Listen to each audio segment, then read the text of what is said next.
Stock futures are mostly unchanged following a strong rebound session yesterday as we got the Fed beige book.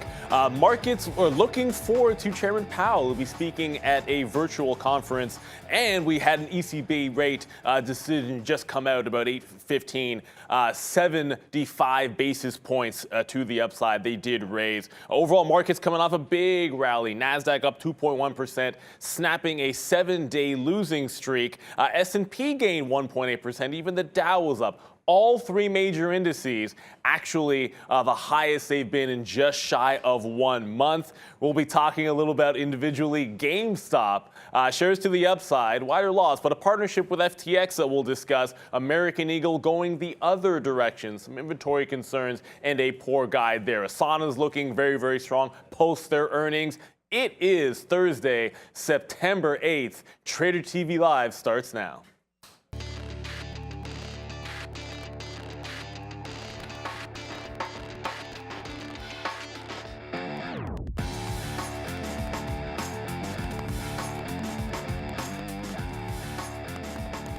Quick look at the big board here. You're going to see the S&P 500 only up 0.6%. We just had jobless claims come out, down 6K to 222,000. Expectations 235. So that just moved the market. It's not a ton here. Still overall flat. The NASDAQ slightly down, but it's more of a recovery type day. Calm things down after what was a gigantic rally. I want to bring the boys in right away here because we have the ECB rate decision.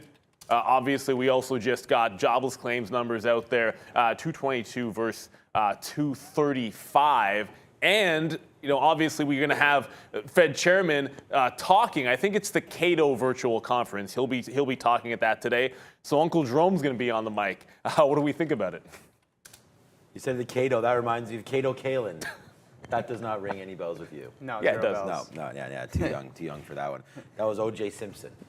Well, maybe we shouldn't talk about that. Okay, so I don't know why not. I don't want the chat to go crazy here. That's all. Yeah, welcome to the show once again, everybody. We are back. Looking good there, Luca. He's ready to rock and roll. You got a coffee though this morning, I noticed. Not the Spro. So here, are we allowed to cheers coffee, or is that a? I don't think so. Okay. I think coffee is just off limits for cheerings for me.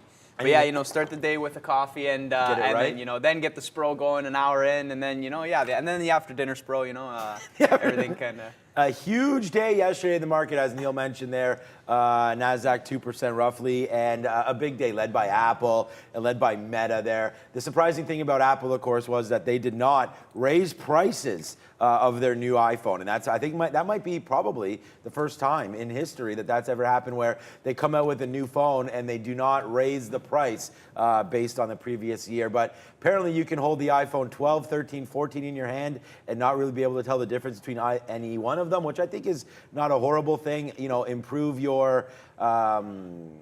improve the stuff, the guts inside, the technology, keep the price the same. I think that's a win for Apple. I think that's a win for customers and consumers of their products, plus releasing of 3 new watches. Pretty interesting. I'm going to cancel this right now. The market has come down. It's too bad here. I would call up on a better chart here because it's showing these wicks, and I don't really want to show you those. Yesterday here on Apple, here's what we did yesterday.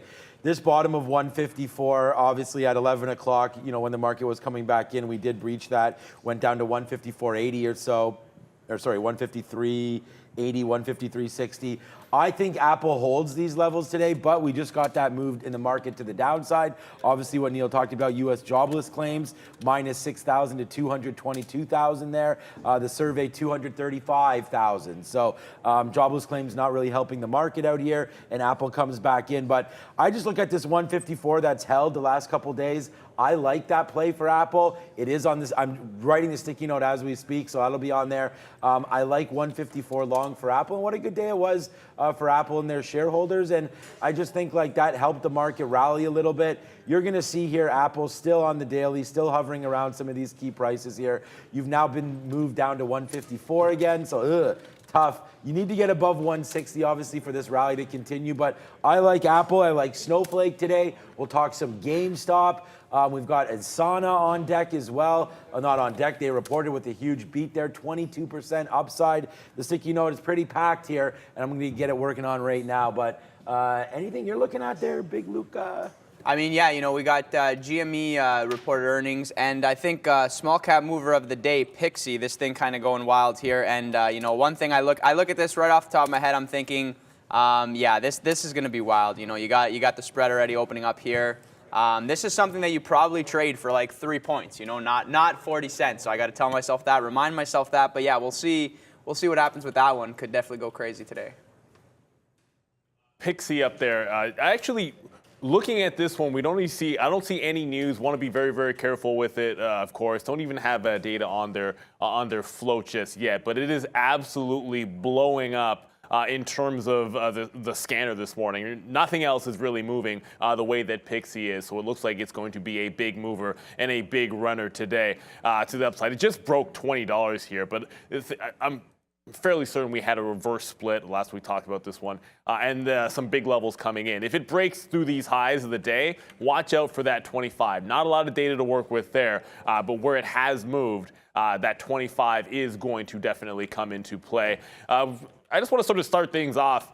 Maybe, I know we're going to get to the watch list in a quick second here, but at GameStop, the volume on GameStop is only 350,000 shares right now, and it has been fading here. So I guess a lot of that exuberance over the FTX partnership and certainly going into the NFT space being part of the rebuild, not really doing a heck of a lot. Like, we're already testing back to $25 right here. Yesterday's, I guess, the high before the aftermarket, bouncing off at 25 even. This seems like a little bit of a disappointment. I think a lot of people would have seen expectations after the upside move, 10% at one point, that you could see some extension. What are we doing with this 25 level? Because that's a juicy one. And is it worth paying for some shorts today on GameStop? I already did pay for some shorts, yeah, so why not? I think it's definitely worth it. I think that 27 level is pretty juicy there that we've seen yesterday. You know, got up to 27.50, maybe a little bit higher than that as well. We have a 29 print there. I think you go short against this 27. GameStop's down 35% year to date. You know, that partnership with FTX, they're going to be selling some gift cards. You know, I don't really, they're trying to get into the crypto space. There's so many people getting into the crypto space right now. They've spent a lot of money on their NFT projects, and they split, 3 or 4 to 1 earlier on in the year, just a couple months ago, or a month ago, I don't know when it was, but I guess I can just look on here and find out. It was, July 21st, about a month and a half ago. We split all the way to the downside, but still down 35% year to date. I don't think this report gives too much juice to this. The short float is still not bad, I believe. It's not as huge. Obviously, let me just check it up here. And what I use to check it up is floatchecker.com. So thanks to Luca for that one, actually. 20, 21, 20 there for GameStop on the short side of things, same as Asana. I wonder about the volume that's been happening so far today, 350,000 like Neil mentioned. It's not huge. You are starting to float down a little bit here. I don't know. It's a big move up. The thing about it is you can't really look at their EPS number because you know how many analysts cover this stock? 3. So, it's like there's a lot of people who have dropped coverage completely on this name. Very, very hard to base it out. But, if it gets going and wants to take 27, then you have 27.50. So for me, I think patience remains key here. Hit it at 27 or, 26.50, waiting for 27, then maybe use this 27.50 as your ultimate out, and then maybe even a flip long. I mean, this is what it looks like on the 20-minute chart here. Like, I don't feel bad. I don't feel bad because, people investing into GameStop sort of are in there for different reasons. You're not in there for the long run, I don't think anyways. You're in there to get some of these pops that can happen, like here, 39 to 45. This is that whole Best Buy, Bed Bath & Beyond situation. But look at the last 3 weeks here. Like, you were 36, we just bottomed out at 23. Like, to go from 36 to 23, I mean, that's chopping yourself in half virtually. I mean, it's not, but close enough, down 40% right there. So that's down 40% in 2 weeks. Like, it's getting hit, and I don't think this report saves the day at all. So for me, I still think you play the momentum to the downside, unfortunately. I did pay for shorts. I think it was a penny per share, something pretty reasonable on that one. So if you wanted to get in there and do that as well, Luca, I think that's possible. But I think GameStop goes back down to the downside, and we're just going to see where it goes from there. So for me, it's GameStop. It's a short, and it's on the sticky note, which I'm going to get out in a minute. Yeah, I think it's a short, and maybe it's a long if you get to that 24 level down here where we could get some support from yesterday's close. But for me, I feel like there's bigger fish to fry today. But if GameStop gets up to 27, my offer's sitting there. Yeah, I like that idea, and just kind of looking at the channel, the downtrend that we're in right now, it kind of does top out at that 27, 28 area. And then you got that kind of gap down that happened over here, so you're going to have some prior resistance level just kind of based on the way that I feel about it. And I want to quickly actually bring up AMC and just look at this in real time because, every time pulling up GME, I'm looking at AMC, I'm looking where it is. I'm not even sure there's anything here today. You have that kind of 8-level bottom. We broke that right off the morning yesterday. Shout out to whoever called that because that was solid. And then ran right back to the upside. But I mean, this thing is, I guess after this move, this thing is kind of very muted. So, I'm just looking at this and I think the range on this extra tight. So, maybe just stick to GME there. So we have one of our favorite guests. Well, we're not ready just yet. We're gonna be with Rahim Alani in just a minute here. But I did want to talk about NEO here, only because I noticed a couple of things. One, NEO is flat, slightly to the upside. There was a note that they said there was not that much concern for them regarding the restrictions that NVIDIA might be facing in terms of selling some of their chips to Chinese companies. But they're flat after poor earnings yesterday, with Li Auto and XPeng both to the downside. So their brethren are down, and NEO is essentially flat. But I want to zoom in because you're putting in the same range that you had in the afternoon, more or less, the same bottom, pre-market lows, and that top there about 1765 or so. So what are we doing with NIO today? Oddly enough, post-earnings, they weren't that great, and it was relatively strong at the open, and now it's relatively strong compared to XPeng and Li Auto. Oh man, this is like a sour note for me actually. Yesterday, a reminder. Yeah, a little harsh reminder of what happened there yesterday. When like great price action here on this stock, considering that it was bad earnings. Like thanks a lot for that, NEO. We wound up catching the top, but we really got hit here going short early just as the market opened. That was not great, but we did hit that top at 1830. And now today, look at the barcode. We had to cover this right at the close at 1745, which is about $1 win. So I like that. There's absolutely nothing wrong with that kind of a win. But at the same time, we did hold, right? And so I feel like you're going to hold some of these levels here. The market right now, the NASDAQ has started to, trend down, and that moves looks like that's going to hold. So if you're trading the market today, you're going to want to be short. And for NEO, is just on a report that wasn't great. It was super strong. So if you're going to have a sort of a sideways market, especially off the open, I feel like we could make a quick move down, retrace back up, and then flatline. Remember, we're only 2-3 market days away until we get CPI. So I don't know where this market wants to go, but I wasn't expecting a 2% move yesterday either. I think you got to respect this bottom here of 1720, possibly go long around 17 and see if it holds. So for me, I like NEO to the long side because it crushed me short yesterday until we got a little bit of a revenge on this name. But yeah, either it breaks 1850 to the high side, which I would say is a short until it does that, and we just trade in the middle here. So let's pretend like NEO doesn't want to move today. If you get a move down to that bottom, you go long. If you get a trace back up to the top side, you short that 1850. So for me, NEO's in the middle here, but that's perfect because we want to be patient today, Luca. We want to be patient to the point where we let the market come to us. We don't need to break levels. We don't need to do anything like that today, especially on a name like NEO. It's in the middle. Come to the bottom, we go long. Come to the top, we go short. It's a pretty simple one for me on NIO. Yeah, for sure. And I like what you said there. Patience. Patience pays, right? You don't have to jump into anything right away, right off the open. You don't got to bamboozle yourself over there.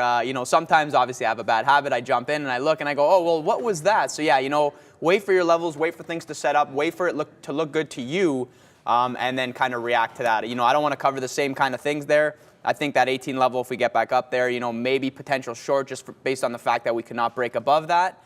But yeah, the bottom potentially in, you had that kind of open at 16, fade the gap opportunity, support at 17 there. So even dollars for me over there, not to say that I'm jumping in, but, maybe something sets up. As promised, we now have Rahim Alani from OCI Groups, one of our favorite and well-dressed guests. He does not have the baby here today, so I'm a little bit sad. By the way, that Pixie stock is now like 23 bucks, going absolutely crazy for any of you watching it. But Rahim, we just got with ECB raised rates this morning, 75 basis points. Of course, we had the Bank of Canada raising by 75 basis points this week. So everyone's about inflation, rates are continuing to go up, the Fed's going to give us something obviously next time around. We have inflation data coming next week from the Fed as well. So everyone's concerned, what do they do with their money? How do they combat these raising rates? Yeah, no, it's a very interesting conversation that's happening in Canada. It's going to be happening in the U.S. obviously all the time. ECB this morning, and the rate hikes have been aggressive, and they don't really have an end in sight by most of the central bankers. So people are looking for safe havens.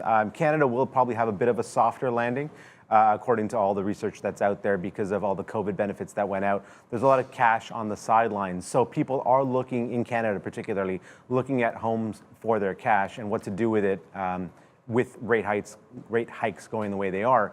And we've talked about a number of segments. We've talked about oil and gas, we've talked about gold, we've talked about a lot of different things. Real estate, we haven't really touched too much on. And I think that's going to be a place that people are going to be looking at it, both from a, as if you're just a single family wanting to buy a home, and the investment side, where people would be looking to make home residential purchases, industrial purchases, office purchases. How will that sort of play? So if you do have cash on the sidelines, real estate might be a place to look, given the dividend yields that are out there, and given that these stocks sort of bounce off of rate hike announcements. There you go. Good look there. Actually, just getting some news from that Pixie stock, which we're going to get to in just a little bit.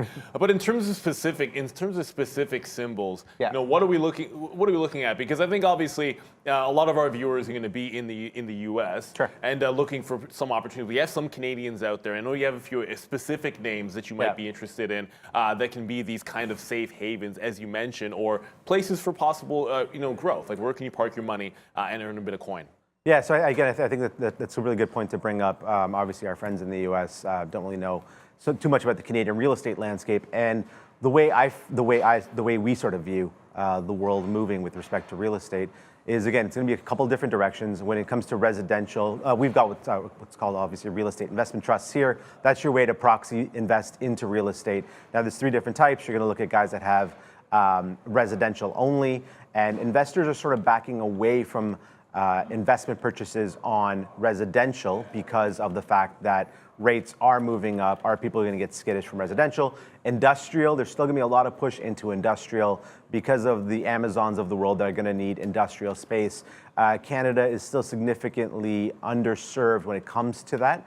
Amazon has put a pause on building out some additional logistics space, so that's going to be a bit of an issue.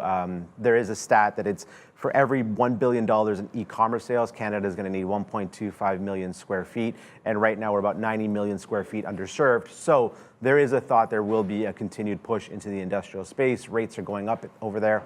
And then office space, again, depending on how you view COVID going to break out, will people return to the office, not return to the office? So occupancy rates remain high. So if you're looking at particular REITs, you're going to want to look at ones that have very high occupancy rates and dividend yields.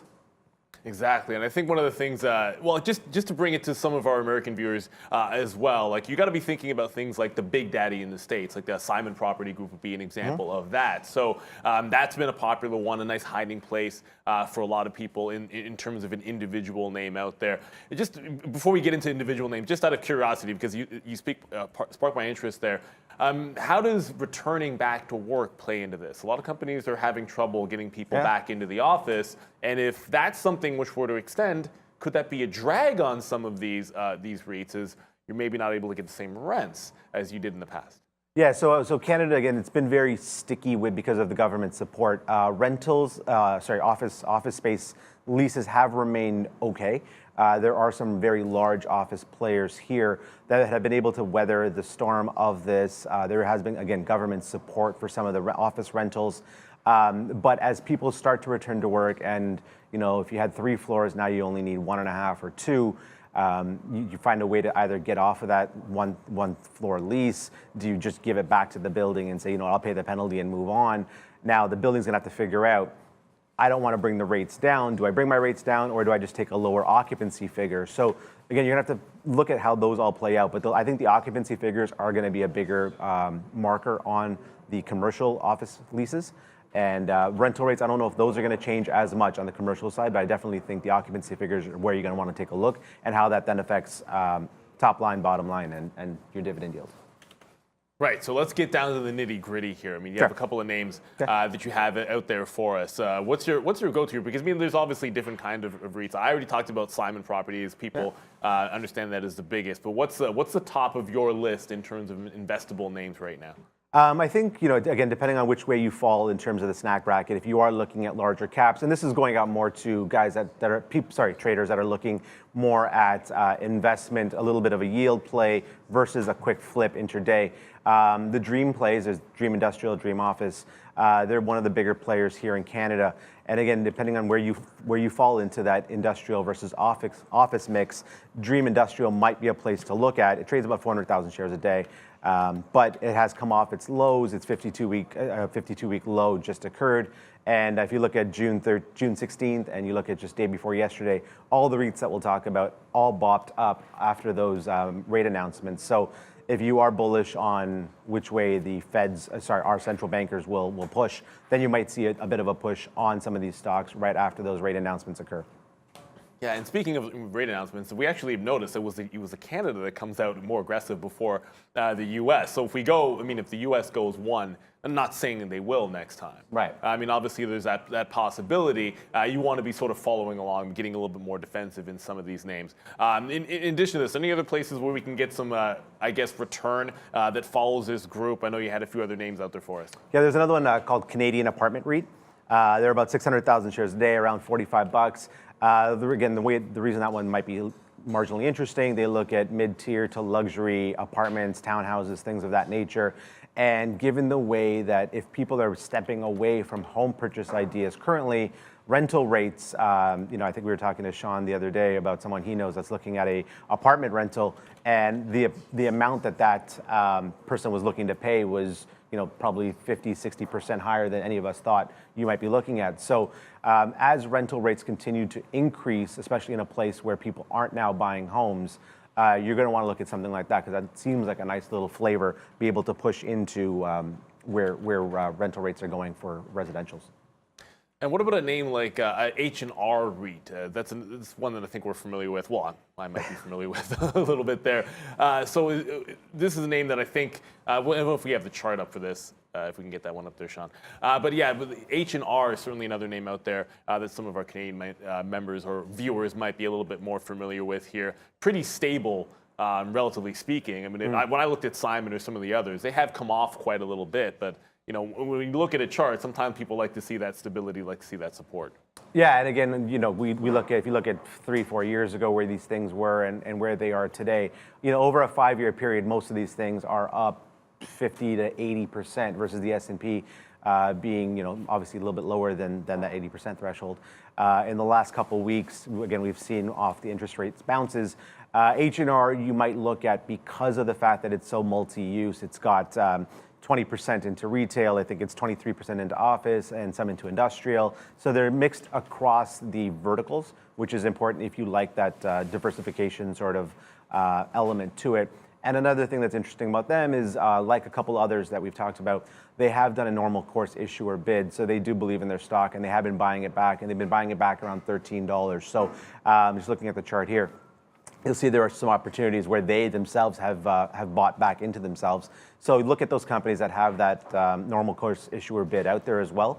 Their dividend yields around 4.8%, I believe. So again, a nice chunky number for if you're looking for some of those returns for yourself. Yeah, 4.8 pretty good. Maybe you don't get them as big if you're looking at maybe like an urban type of name there, which sort of brings me to maybe a FCR, a name like that. Yep. Smaller dividend, but different type of space. I mean, if you want to have a little differentiation, I guess, in your portfolio when it comes to real estate. What are your thoughts there? Because, I mean, people like to chase yield. And if you get a smaller yield, they're like, well, it's not the same. But why should they be looking at something like an FCR? So again, an FCR, it's a mixed use. It's a smaller sort of name relative to an H&R, so maybe a little easier to get into, a little easier to get out of. and 24 consecutive quarters of higher rates. So again, if you believe that the Canadian economy will still be chugging in that way, that rental rates will continue to increase, then that's something you might look at because of the fact they've been banging out 6 years in a row, quarter over quarter. Excellent. And I don't know if you have any more names out there for us, but I'm going to get one thing out of the way because and by the way, thank you for taking us out. And of course. A couple weeks ago, Brendan, Sean, and I had some fun going out with Raheem, and there was a conversation. You brought it up now. And I'm just going to get this out of the way because the viewers have my back. Raheem said that I look like Jaleel White, otherwise known as Steve Urkel, for those of you who aren't aware of who that might be. I said that while we were out, a lot of people were asking me who these guys are. They've seen them before, and I said, this is the gang from Trader TV. And one person casually mentioned that, that guy, I've seen him before, but he looks like a bit of a cross between a little Jaleel White, a little Idris Elba. So if you want to look at your scale, you got a little Idris Elba, a little Jaleel White, I don't know, maybe a Halloween costume in the making. I don't know, man. It's a compliment. I'll take Idris all day. It's a compliment either way. I mean, it's TIFF. You're going to be able to roll around and say we've got, Jaleel or Idris, depending on which way you want to go with it, either or. I mean, obviously, I'll tell you what, my wife would be like, Idris Elba all day. Like, she'd probably leave me for Idris Elba. I mean, who wouldn't? But yeah, look, I'm a fan. He's a basketball guy, and he's talented and obviously done well for himself. But come on, man. We cannot all be as handsome and unique as yourself, my friend. Unique. That's all I got is unique. You definitely got unique. But appreciate those names. With rates going up the way that they are and continuing to rise and maybe no end in sight. Who knows when that end is going to be. Some of those REITs definitely worth looking out for. Different place to put and park that money and some opportunities here in Canada. As always, it's a pleasure. Raheem Alani from OCI Group. Stay in touch, as always. And next time we go out, maybe we'll see if we get the server to call you the better-looking Chamath. It is TIFF, so you never know what's going to happen. And good luck to all the kids that are going back to school this week. Thank you very much, Raheem. Someone said on the chat that Jaleel White would be a mix if Neil and Arun had a baby. I don't think that's going to be possible, but that's something there. And then the real love for Neil is, of course, and we talked about this at when we went out as well, was I think Don Cheadle, I think, is the right guy there. And Neil's been, and that's good, man. I mean, look. Everyone's handsome. Neil's a handsome dude. And I think Don Cheadle, I think Idris Elba, I think all those guys are pretty good. But thank you so much to Raheem for coming through. Look, that's the thing. If you want to diversify some of your portfolio, a lot of it's in tech. So, going over, grabbing some of those REITs, making sure that you get some exposure to the apartments and to what's happening with real-time rent right now. It's gone absolutely crazy. That's part of the inflation issue here that we currently have. Inflation's not going to be under control until we get rent under control, and right now it's something else. So I like those. And then the other thing too is the yield, right? Like some of those REITs that Raheem was talking about, 4%, 4.8%, 5%. Like, if you're going to get paid to wait, you might as well get paid to wait on real estate because honestly, that's not going anywhere.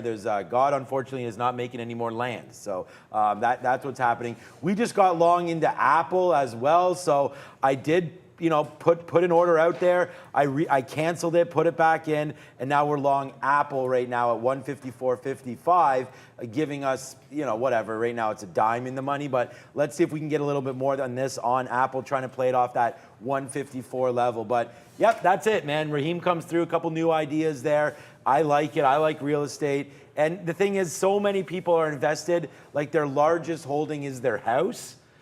So if that's not you and you do want to get some exposure to some of those spots, I like those REITs, and I'm definitely going to be looking at some of those for my own portfolio. You invested in any real estate yourself? No, not invested, but hoping to get invested. I mean, obviously, you gotta own it's expensive. Own as much land as possible, and I'm sort of beating myself up that I didn't buy up as many condos as I could have back in the day. Just kind of dedicating all my capital to trading, and the swings there are not the same as real estate. So sorry about that. You make a couple condos and then you lose them, and you're like, yo, maybe this is like hard, so yeah, but it's been a ride and it's been a lot of fun, and I wouldn't trade it because the experience is worth more than anything else. Jumping to the board here for some upgrades and downgrades. And as always, this entire morning segment brought to you by True Trading Group, fantastic partner. Check them out. Fantastic courses, and of course, a big supporter of this channel. Support, and I'm going to start on this side of the board. Support is what it felt like was going to be needed for American Eagle, catching some downgrades after their earnings. They're only down 13%. It was a heck of a lot worse. Just watch out. It's got like a 15% short interest. We'll talk about that one. MGM catching a downgrade, down 1.5%. And 3M, which has been under some pressure, once again, is going to be on that downgrade board. Over here, no surprises for Asana. Blew out their earnings. We'll get to them, up 24%. There's your strong mover today in the bigger cap world. Boeing going to be hitting here, catching an upgrade by Morgan Stanley, only up slightly less than 1% here. Iveric Bio, no one cares there. United Health. Interesting name, United Health. They were one of the firms that was in the bidding and the running for Signify. That deal, of course, it just got announced earlier this week. So UNH up 1% there. Andy Jassy was even talking about yesterday the One Medical purchase that Amazon was making. So there is some consolidation in the healthcare industry. Good to see UNH on that board today. Yeah, UNH is a good one. I don't own any UNH. I should. I mean, I'm in, it's a completely different name, but I like Eli Lilly there in some of that space, but I know that's not healthcare like that. But Mercedes and Rivian to make vans together? What? Okay, Rivian. Come to the party. This is going to be a good one here. I might just punch long here. This just happened as Neil was up on the screen there. Rivian and Mercedes-Benz joint. I'll wait for Neil to get the story here, but a nice little joint venture possibly here with Rivian and Mercedes-Benz. There goes Rivian right now. Wow. Okay. Rivian right now is off. So right now, Mercedes and Rivian to make vans at joint factory in Europe. Look at this. $33, boom to $38. Rivian is going off right now. Watch it take out that $41 mark. Here we go. Wow, this is a big mover. That was sick. You'll take it. Are you in Rivian? I jumped. You're like, I'll punch long. I'm like, yeah, you know what? Same here. Pulled it up. Quick little win. I think that was a 64-cent win too. So. Great. Really good. New deal there with Rivian. Yeah, you'll take that, man. Look at that. that. Let's Boom go. to the dynamite upside right now, $38. Might be a little much to punch long, but there it is right now. Rivian and Mercedes to make vans at joint factory in Europe. Congratulations, anybody long Rivian. That looks like a nice little move there. If you look at the daily chart, you're hitting up 40 right now. Do we just punch long 40? Let's see the momentum. Here we go. Nice move upside for Rivian. Yeah, really, really nice move there. And okay, yeah, over to Neil there. No worries, guys. Just actually did get it. You guys already have the story there, so the details are still emerging there, but they're planning to produce both models of a joint production line, said by Mercedes there, and developing new all-electric van architecture, I don't know, called Van EA? Of its own. There was some news on that Pixie stock as well, so we'll make sure we get that one out to you. But it looks like Rivian going to be jumping to the upside. Maybe worth watching some of the other EV makers out there because they were looking a little bit weak to start the day, at least from what I was noticing. We're going to talk some Tesla at some point, but yeah, we'll see if some more details do come out across the board. But Rivian just popped to the top of my board, overtaking Pixie, which was, there's two things on my high volume scanner. And it was all Pixie. Rivian just jumping to the top of that board. Watch out for that 40 mark, and if you like it or you're frisky enough, maybe go to try to pay for some of those shorts. I do want to quickly. We always like to talk about the. What is going to be hot, what people are talking about, what's going to be spicy with our social sentiment board. So I wanted to quickly jump over to that as I'm waiting for it to load up here. I doubt Rivian's going to make this right now. I suspect that's going to change throughout the day, but here's our social sentiment heat map. Every single day I come in here and I see the SPY at the top of that list. You'll get Apple after the event that they just had, obviously. Tesla, pretty much going to be there every single day. Noticing GSAT. GSAT, of course, getting that partnership deal with Apple announced while the event was on. It's going to be heavily talked about, although it did give back a lot a little bit later on in the session. Some GameStop there as well after they reported their earnings. Not a lot of surprises on the board. NIO to the upside a day after their earnings as well. Not too crazy in terms of the social sentiment board, but I think one that maybe is worth talking about and worth watching is going to be that GSAT. It was a disappointment I think falling down to $2 late in the trade session after bouncing heavily to the upside on the Apple news. But social sentiment board, I think it's about to change. By midday, I'm expecting to see some Rivian on there. Yeah, we just watching that Rivian, I just did pay for short. So you said the SPY was on there, so we've already gone long Apple. We took, oh, that was 70s we got. Okay, so we got 50, 55 to 70s there. So a quick little scalp there on Apple. We're not out of barely any of it. We're out of 10%. Let's see if that can get going. I think, yeah, I mean, that Pixie, that Shift Pixie there, administrative operations, I mean, payroll, you know, office, this and that. I don't think it has anything to do with that. You brought up a good point on Pixie that they split, what was it, 100 to 1 you said? So it was 100 to 1, and I think the float before that was 15 million. So, you know, that makes the float of 150,000. So, you know, be careful, that's danger. But I think the CEO actually just exercised options to buy 4 million shares. So I'm not 100% accurate on this. I don't know if this is true, but, you know, that would make float around 4 million. You'd have to check the SEC filings on that one to know the true float, but you know, you take one look at it and yeah, this thing is jumping around. I treat it as a sub 500,000 float for now.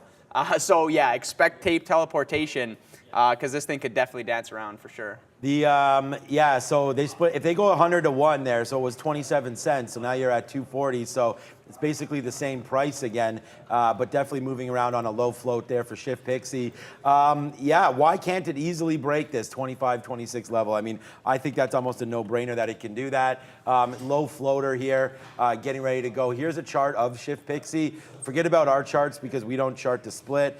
I mean, it's a big move down. This is, again, like it was never $350. This is split adjusted, but you could see it's been a nightmare for this stock. And right now, you know, as of yesterday, you were down to this 12.50 mark, right? So that's 12 cents. Now you're starting to break above. So this rate here is 30 cents. So maybe I can zoom in a little bit more for you guys here. So this is as of, this is before today. So right here, if you can get to 26 cents, that's this break right here that goes back to the 11th of August. Rate there would be 26 cents. So that's right what you're up to right now on Shift Pixie, but it's been a pretty disastrous move to the downside there on this name. But the thing about what's happening right now is Powell is like on the mic right now, taking Q&A as we speak. So as Jerome gets this market going here, watch out because we are starting to get new lows here on the market. And yeah, we're going to have to be careful because Jerome is in the building, not in our building. That would be awesome if that could happen. But I don't think that will happen. But all the way down here to 12,180. Jerome is now, Neil, on the mic. Got double barrel action. You can actually, yeah, you can find some of that live. We'll get you everything that we see as it hits the board. We're getting comments from the ECB's Lagarde simultaneously as well, sort of coming through. The ECB saying they're not at a neutral rate just yet, and obviously that means they have a heck of a long way to go.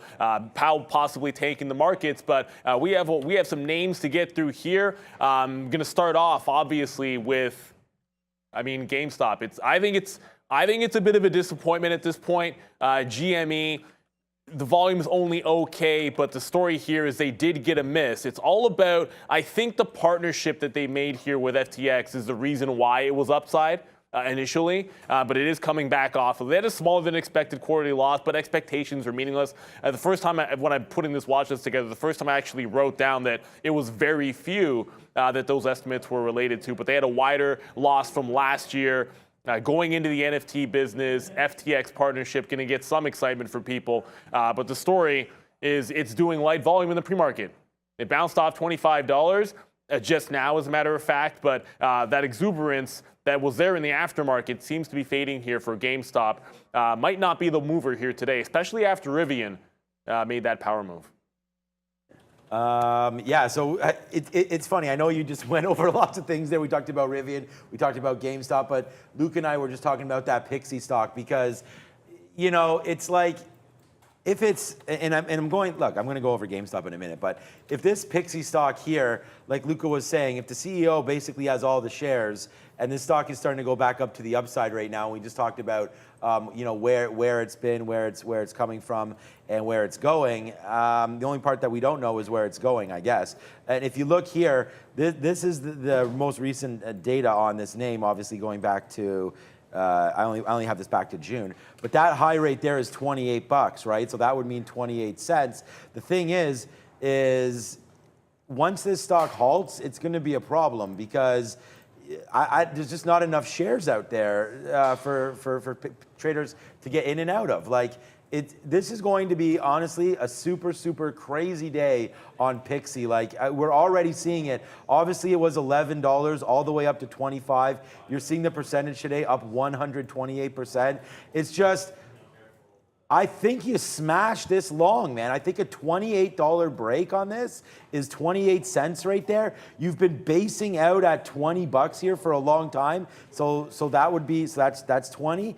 I'm looking at this 28 and I'm pretty nervous about those of you that are going to short this name. And at the same time, it's kind of like if you're involved in this at the first halt, you might just want to get out. Like, this is a big move up. This is an engineered move, kind of like those Bed Bath & Beyond. We saw that go to $28 or $31, and now you're at, what, $6 on Bed Bath & Beyond? I would be very, very careful with this name today. Put your orders in the right spot. Like, don't take too much risk because you're going to get blown out one way or the other, and I just hope we're on the right way. For me, I think it's a long if we take out the highs. This is a multiple halter today. You can mark my words on that, and I don't think I'm saying anything that's rocket science. What's up, Neil? A few things. Powell, not crazy comments. He's talking about how inflation wouldn't be where it is if it wasn't for COVID. Mullen is halted, news pending, I just saw as well. So, I mean, it's going to be, we're going to talk about EVs, and obviously, but I wanted to add a couple of things here to that shift Pixie here because it's actually number 2 trending stock on StockTwits right now. Not sure what number 1 is. I'll have to double check that. But on Wednesday, they did announce they're transferring Shifty Labs to a wholly owned subsidiary, which will then be dividended into Shift Pixie shareholders. And shares were down on that. And on Tuesday, they mentioned they're going through the process to dual list shares on Upstream, trading app for digital securities and NFTs. So there has been news throughout the week on Shift Pixie. I'm gonna see what we have here with Mullen. We can continue talking about GameStop if you want to, but Mullen just halted, news pending. I haven't seen exactly what that is just yet, which does, of course, bring us to some EV movers. And I feel like, look, at this point, the Tesla update almost doesn't, I'm not going to say it doesn't matter here, but everyone's going to be talking about Mullen. Tesla did triple their deliveries of Chinese-made cars after an upgrade to the Shanghai plant. It was super strong in yesterday's trade. The question becomes, with NIO a day post earnings, with Rivian moving, potentially something going on here with Mullen, is Tesla even on our watch at the front of our minds this morning? Nope. I mean, I don't. Is it on our watch yet? I mean, we always watch Tesla. It's always going to be one of those names that we look to trade and whatnot. I got in and out of a short there late yesterday. That did not work, thinking that we were going to give something back. Tesla today, though, back down to that 282 level. That's basically the close. We're a little bit lower than that as the NASDAQ is going to figure out its bearings here as I'm still long Apple. I'd rather just look at different names. I feel like there isn't really a support or resistance area here for Tesla to come and go. I think if you can get down to that 270, I believe, was an area. Here's a chart here on a 20-minute chart for Tesla. So back down in here into 270, and then once you get to 270, then you can start playing with some of these other bottoms, and that's much more realistic because you can take a $5 hit if you're wrong. It's just if you go long up here and then Powell sinks this market, which he's not really helping. Now it's starting to go back to the upside. We have a 30-cent winner now on Apple, so that's good. But, you know, I would look at this and say, hey, look, Tesla continues to work. I mean, there's nothing wrong with it. We've obviously split 3-to-1. When we split, we are just a little sub 900. So there's $300 for you right there. That probably has another take in it at some point, up to 300 in the next, I would say in the next couple of days. I feel like the market has been oversold a little bit here. We get a rally yesterday, so you can see what happened to Tesla yesterday. 274 up to 280, that's $10. If you get a similar rally today, you're right back into this area. I don't think the market bumps the way it did yesterday today. So for me, anything around this 290 area that we bounced off of and then just been fading since then, I think you short Tesla into 290. But yeah, you're 100% right. With what's been happening now with Rivian, let's just check back on that as I paid for shorts. That went to 38 and then right back down. The funny thing is, like, you get these monster moves up, And then all of a sudden, it's like, wow, wait a second. We don't even know the details on this. Are they going to start making the cars in 2030 or the vans in 2030? What's the situation here? Blah, blah, blah. So, Rivian, I feel like is going to be a much better trade here today for us. This is what it looks like on the 1 day. So nothing really there as we're still in the middle of all these ranges. On the 20-minute though, I mean, if you pull back to some of these highs, which are we going to pull back to 34, 34.50? I think that's an area that you become concerned with on Rivian at some point. 34.50, 34 right into here. That's, that could be a buy zone for us. And here's the pullback. It's pulling right back like no problem here for Rivian. So this name, I think it's a buy. I think that's great news. Whenever you're able to team up with a name like Mercedes there, I feel like that's strong. I don't really know why Mercedes would be doing that. I know they have an electric division themselves, but hey, it is what it is. As they always say, we got to trade this price action. This is 35 actually. 35 dipped down there in August. Since we broke 35, we haven't really seen it again. We saw it right there. We made that move down. I think 35 now that I'm looking at this as support for Rivian if you're long this name. But there goes the market. It started to rally. Look at that big move up there. And that's where I was like, oh yeah, wow, we're 30 cents in the money on Apple. But now the move continues to make downside here. So for me, we're still 15 minutes into the market. Apple right now on a 20-minute chart doesn't look like much. On the minute chart, we still have that 154 that we want to talk about here on Apple. So that level, we're going to see if it can hold. I don't know. We could get a flush down move right now on Apple. My trade is flat. We're long at 55. We're printing 66s now, so it's all good. But still, expecting Apple to try to hold that 154. Let's see what this market wants to do. Rivian, to me, is a great name. We talked about GameStop a little bit off the top, and I don't want to keep ignoring it because there may be traders that are here for that. We've done 200,000 shares in the last 20 minutes, so that's been good. But GameStop is down 40% in 2 weeks. It's been absolutely nasty move to the downside. We've had the split. Well, let me make sure that's right. $46 down to 24. Yep, that's almost 50% down. So it's been a nasty move down here for GameStop. And I just don't think that their partnership with FTX was properly explained. I don't really know where that's going. There's virtually no coverage on this stock. So the minus 35 cents beats the minus 38 cents, but you only have 3 houses covering this. So I'm not super excited about it. For me, it's a short until we've proven otherwise. And you got to break this 27.50 for me to be wrong. So I'm sitting up here at 26.80 right in here. Try to grab that short in case we do rip to the upside. And I'm fine being wrong on this. And I'm going to be wrong at 27.50. So I like the short. I don't feel like much has changed on GameStop. It's a tough business, man. Kids downloading stuff. The gaming, we're now back to school. I wonder about gaming until Christmas. That's when it's going to get hot. And their spend on NFT. I mean, if you don't believe in NFTs or that there's going to be like a resale market for these things, then GameStop is almost a zero, to be honest with you. I don't want to say that because I know there's some of you guys are long and I'm not in the stock, but you got to be very, very careful. If the NFT thing kind of falls on its face and crypto continues its slide, then I don't know what's up with GameStop. But FTX is a great partnership. Sam Bankman-Fried is a super smart dude. We've had him on the show before. Would love to get him back on even to talk about this. Would be fantastic. So I do expect some of these talking heads to be out there today talking about GameStop, thinking about where they want to go with this name. I like the name. It's just I'm not sure where we're going with this crypto space and NFTs. So I feel like there's better ones to be in. GameStop to me is a short into that 27.50.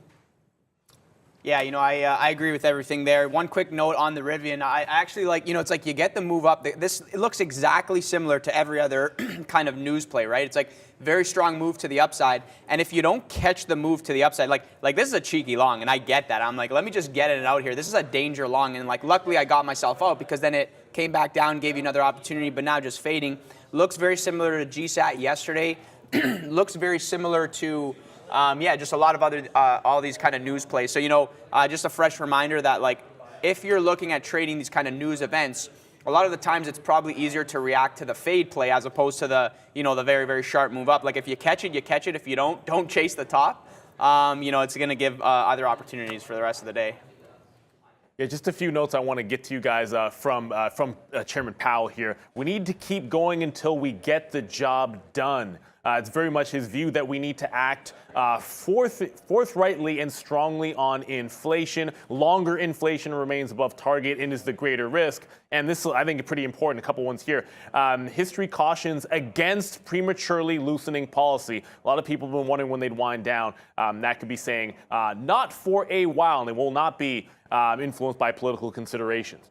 As a trader, I will be influenced by anytime there's a high short float. That's why I have American Eagles on the watch today. About 15% short float. They did miss on EPS. Their revenue was in line. However, they decided to pause their dividend.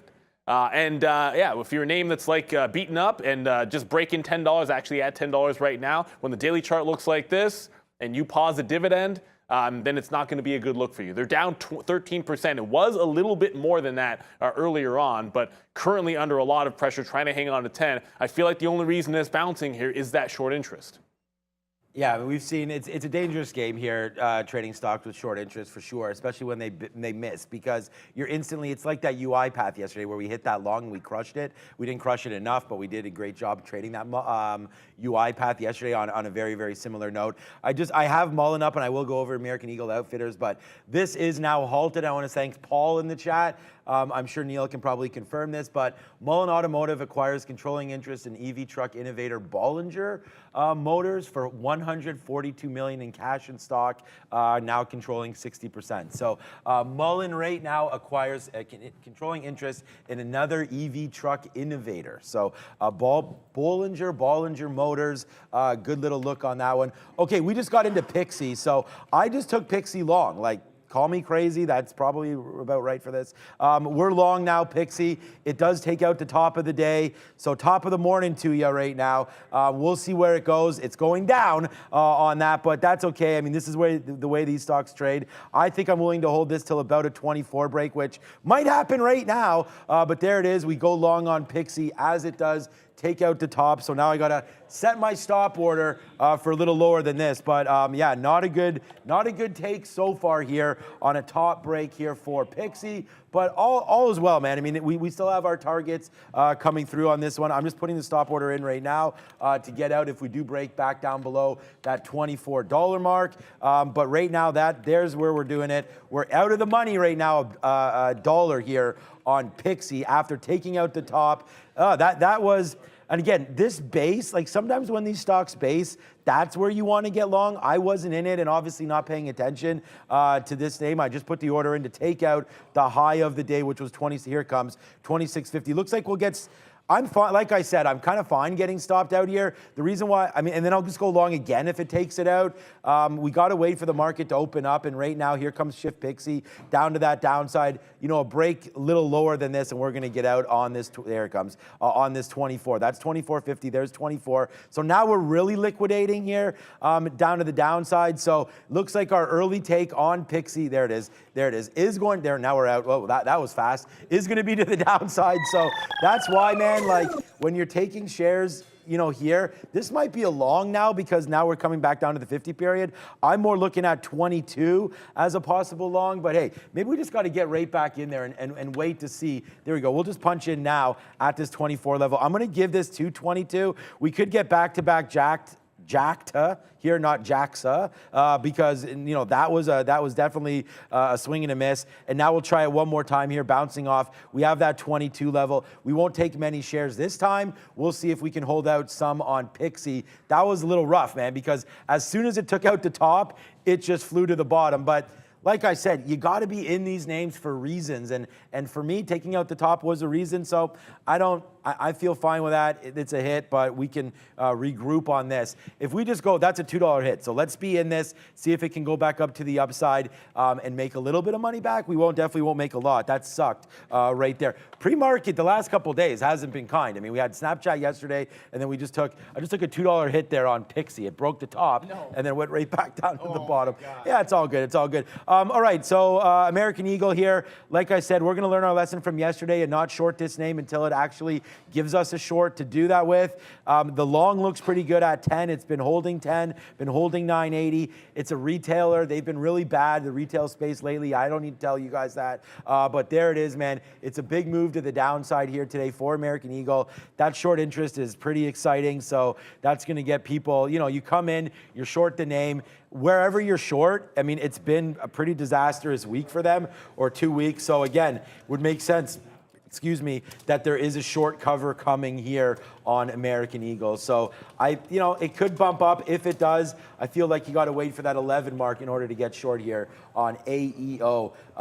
So there it is. Here's Pixie, a nice little move up, and then a nice little move down. So in and out, but we did re-engage in the long. So, we're back in this name. We lose about, I can tell you exactly what we lost there. We lost $3, sorry. In at 26, we didn't have that many shares, so it didn't wipe me out. So, but obviously, but in at 26, out at 23, basically there. So a little bit less there, $3 hit there, not good. As Shift Pixie does not make us look good early here. But hey, you know what? That's the life of this. I just wanted to get out in case that this does happen all the way to the downside. Let's wait until look at Apple though. Wow. Okay, Apple. This is going to be a nice one. We're well in the money on Apple now, making back that Pixie money. Obviously, the amount of shares we have on Apple way trumps what we did have there on Pixie, but with only 5 minutes to go, we were just talking about GameStop, Pixie, Rivian. Anything on your mind here quickly? Yeah, sure. So I'm still watching that bottom on Intel, 30 bottom. Not sure if we get there. Volume's kind of light, so you definitely want to stick to the things that are in play. And Snapchat, if we get back up to that 1160 area, definitely gets interesting. Looking at that pre-market action, keep in mind this was the move from yesterday. And again, I'm not 100% confident that we did break 1160 yesterday. Thinking the high was 1159 there. We topped out this morning at 1161-ish area, so we did test it and fail. But keep in mind that this could easily blow through that 1160. But for me, it kind of looks like you got some type of over/under action there. If we don't actually get over 1160, 1170 with steam, then we fade all the way back. You probably got some support going into this level over here, call it like 1130, very loose level. And then if we really start to break down for whatever reason, I mean, obviously you had the catalyst, the kind of bullish move up, and now it's holding. Right now it's holding. So are we going to continue up? Are we going to break this level, run all the way to 12? 12 has not been tested yet, so keep that in mind. Or are we going to just kind of reject off that area? So I will try my luck on the short if we get there. 1160 has showed us that it's been good time and time again. But again, I am expecting slower moves just because, it's been in play. It did lots of volume. And now it's kind of like slowed down. So for me, it's like a back burner. I have my orders out. I'll take the fill. I'll let it breathe. But if we get over like that 1181, and I almost want to say that the high here, call it 1185. Like if we go like 1160, I take the fill, and we go over 1185, then probably wrong. Maybe getting that 12 test at the 50-period moving average on the daily. So might have to get off on that one. But again, that'll be back burner over there. And just going back to just looking at my orders here, I feel like we could get some whipsaw action for sure off GME off the open. I don't exactly like the kind of, short into the weakness type thing, but if we do get that pop, 27, 28 area, maybe good area of resistance there. So yeah, it'll be interesting to see what happens there. So yeah, just make sure, have the orders out, because obviously you don't get the fill if the orders are not out. And, on the flip side, you don't get paid unless the orders are out. So reminding myself of that as well. And quickly glancing back here at Pixie, maybe this thing topped out for the time being. And look at that, man, that over under, that's savage. That's pure savage. But this thing's still holding trend, right? Gauge trend, look at the 50 period. Is it holding? Is it going to do sideways action or die off the open? Time will tell, but it'll definitely be interesting for sure.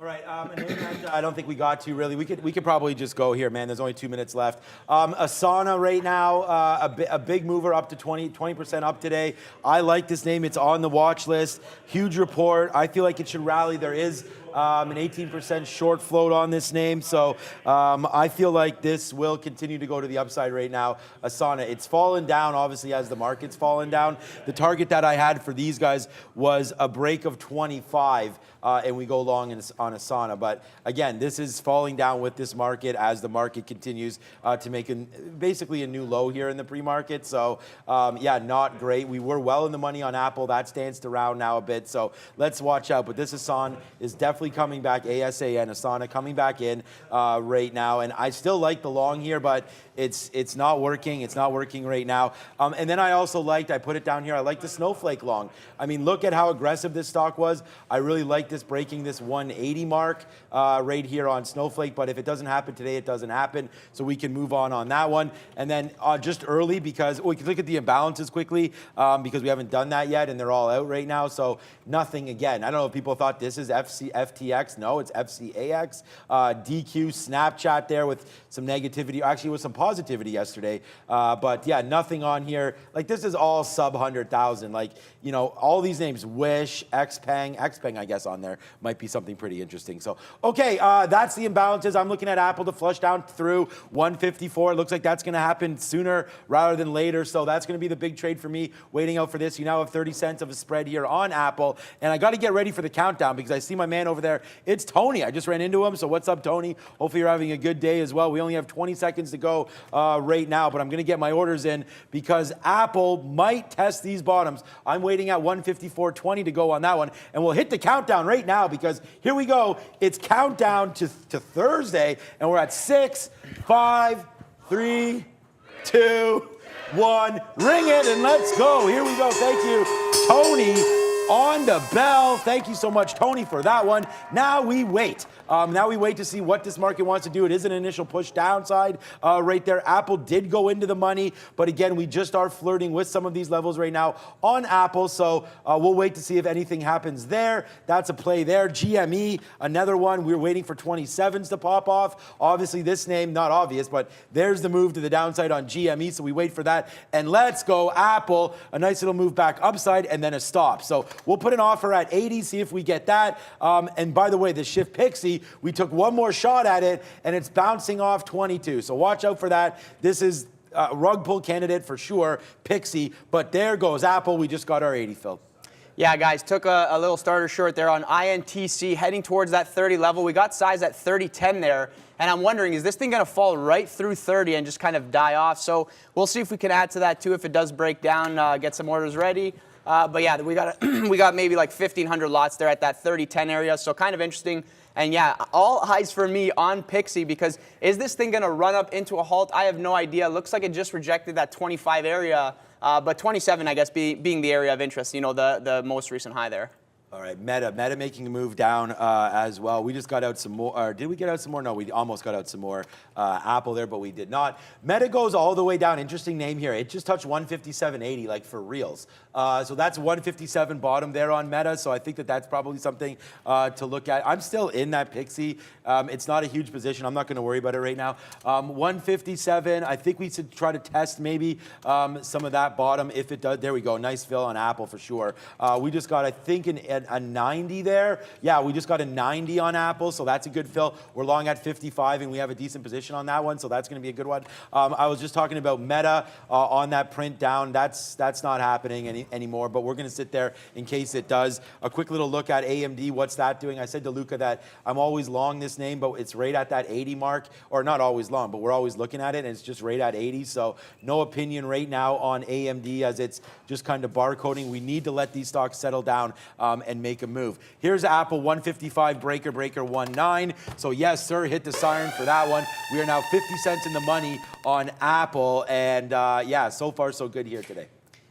Yeah, guys, you know, so covered some of that Intel just in front of 30. I just figure, I mean, if it's going to make that bottom again, I kind of want to, you know, like take some out there and just reevaluate, see how it goes. So nice little win there. We'll see if it breaks that 30. And just got that Snapchat short as well at the level 1160. Hoping this now just fades off kind of down to that 1125 there. Definitely will be interesting.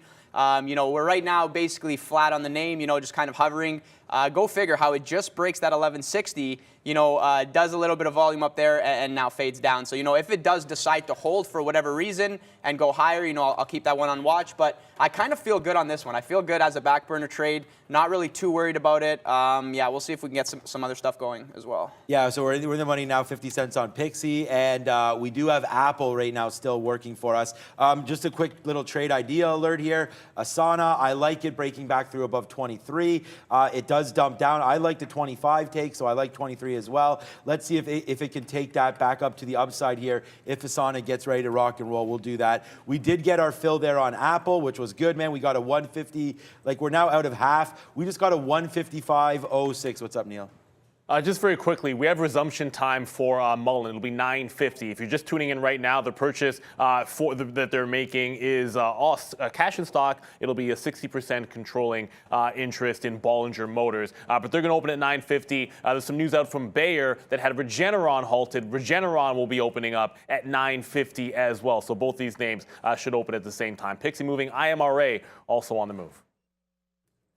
Google. I mean, some of these names are starting to move as well. There's the halt.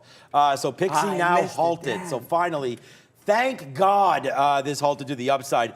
We're long 24. I mean, it's just too bad. Like, it's not too bad. This is what happens when you're trading. I mean, you take it, you get stopped out. I take it again. It only goes down as low as 22, and now it is right there halted. So we'll see, man. We'll see if we can make some of that money. Well, we will.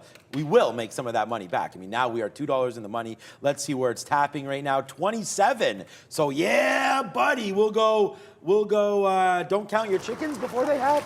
But there it is right now. We'll see if it can go back up to the upside. $27, the current tap right now for Shift Pixie. So that's going to be a good trade for sure, I feel like, anyways, unless it opens up disastrous here. Let's just check out what Rivian's doing, which it's not going to. It's tapping 27. That's nice that halted at least, so that's good. And here goes Rivian again, bouncing. Where did it bounce? What was that level that we talked about? 35. There it is right there, bouncing off 35, almost, not almost, but basically to the penny. That little wick down is 34.91 or 92.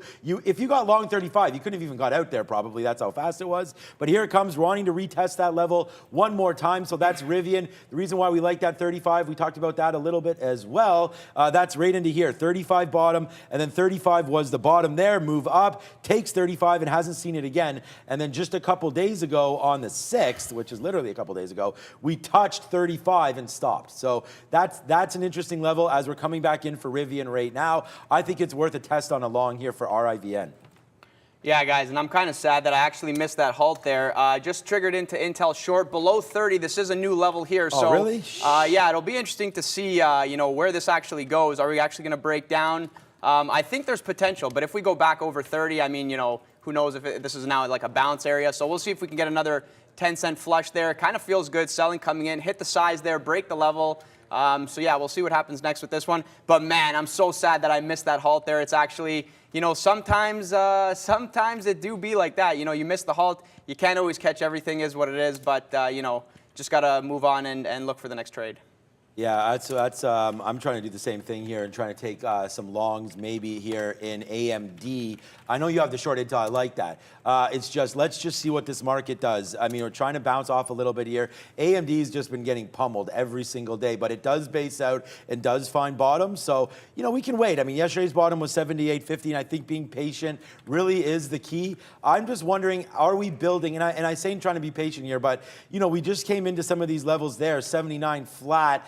And I think this is what patience is, right? I mean, you're waiting to see some levels, see if they want to hold. So that's 79.18 here on AMD. So there we go. We just punched long. We do have those bottoms. I'm going to see if we can respect that bottom of 79 today. And then that's what I'm looking at. So there it is, a quick punch long, and it's a good one so far. Well, not really. I mean, we're long at 64. It's at 78. Let's just put some offers out here. Take something out on this move to the upside. If we can, we're at 77. That would be nice. For a little bit of a rip higher. As we took the trade, it went all the way to 90 there, or sorry, 85 and stopped. But we are long right now on a little bit of a break here of AMD. Let's see where we go. Pixie's still not open. What's up, Neil? Coinbase to the downside just touched $65.50. A funding lawsuit was brought on by about 6 people. So Coinbase under some pressure this morning. Looks like it's heading into that downside. We still have some notes coming from both the Fed and the ECB. But anything particular, we'll definitely get to those. But that Fed funds rate, it's like 84% we're going to get at this point, a 75 basis point hike on the overall market. But Coinbase on those lows. All right, we'll hit the bang right now because AMD is banging to the upside, and we're getting out of some of this, man. We're out of right now 40% of it. Now we are, as we get filled at 80 there. The long is at 64. I like it a lot. Apple trying to bounce. The chart on Apple just looks so bad. Like we have all these wicks, and I apologize for that, but nothing I can do right now. Our Rivian long is still intact. It's bouncing off 35, like we said. It's still respected that bottom twice. We'll see if that comes on. Let's see what Asana is doing again quickly. I like that 23 break. Ooh, we almost got into that name. It broke 23 and came right back. We're going to have to respect some of these levels if and when we get into it because Asana just touched 23 and came right back in. We almost got burned on that long, but it's going to take it out again. And if it does, good for that. Actually, I don't like 23. I'm changing that quickly. It has to be a little bit higher. What is it? That's 23. Actually, that is 23. What is this level? 23.14? Yeah, let's get a little bit higher on that. Let's get like a 23.15 break on Asana. That's the trade that I'm looking for as Apple and AMD both retracing back to the downside right here.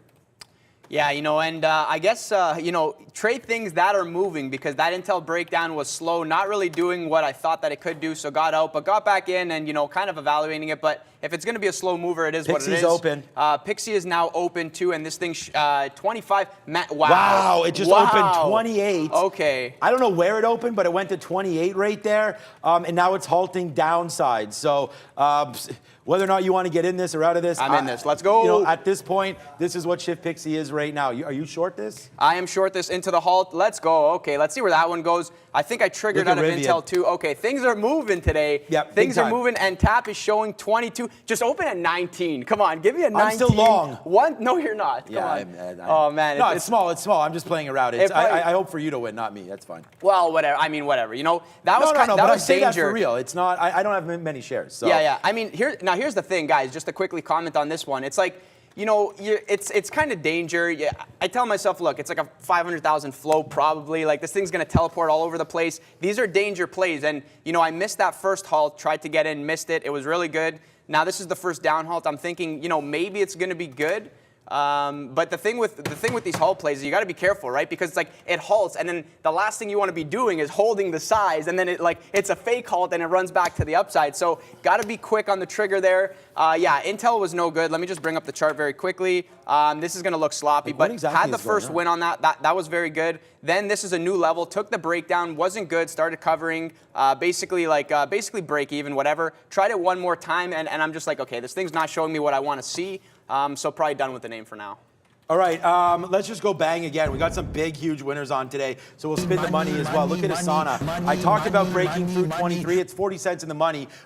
I upped the bid a little bit there. I'm not really sure why I did that. I felt like it was bouncing off 23, and I didn't want to get the 23 fill and then it just pump against me. So I wanted it to break 23, hold above 23, and that's what we did here for Asana. So a nice little move to the upside right now on ASAN as that name's still trying to work out for us. This is a big day, man. I don't know if you guys are following my trades or not, but this is a big day today. We're long AMD right here. Big trade for me, and that's still working. Big trade on Apple for me as well, as that's 155.50. It's too bad that we didn't get any longer. We were waiting on a little bit. Yes, Apple. Let's go. Rip people's faces off right now as we're starting to go back. Look at Rivian. I mean, this is what I'm talking. This is, Luca, are you having fun yet? I am having a blast. This is a big move to the upside. Look at Rivian, $1. Let's spin it. Let's go. Let's get this energy up. Here we go, man. Rivian to the upside. AMD. Look at these winners, man. 70 cents Apple, 70 cents AMD,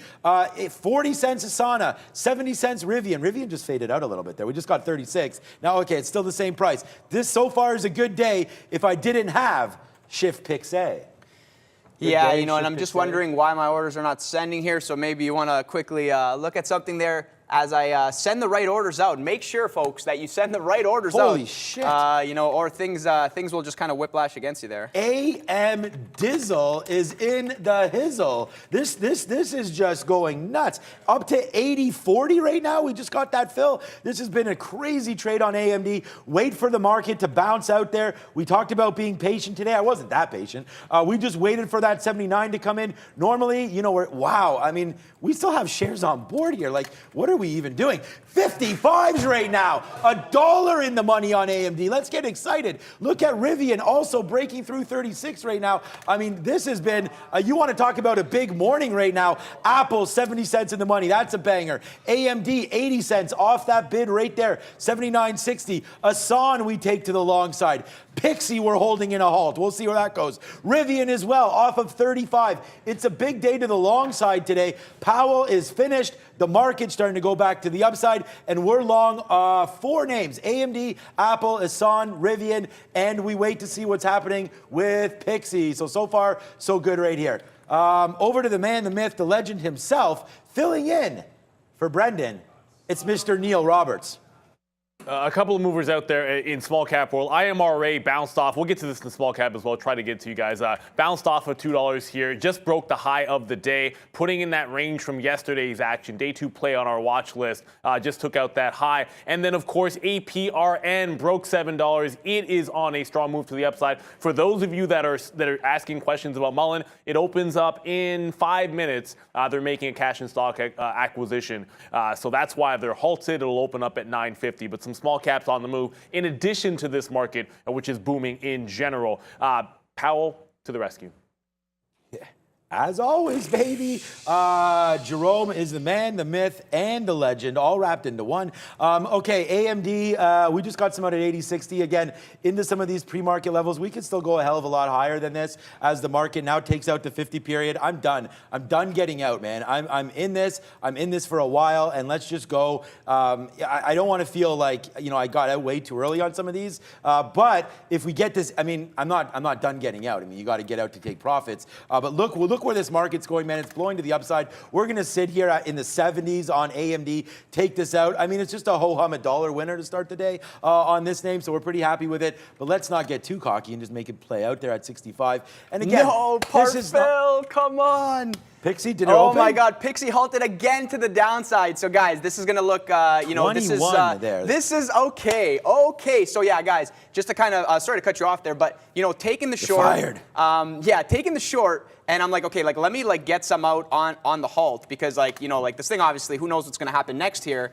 And this is an internal fill here, so that was that covers. That was a little bit of a winner, not what I wanted to see. 30 cents, nothing too crazy. Then we go into the second halt. I'm like, let me add that back.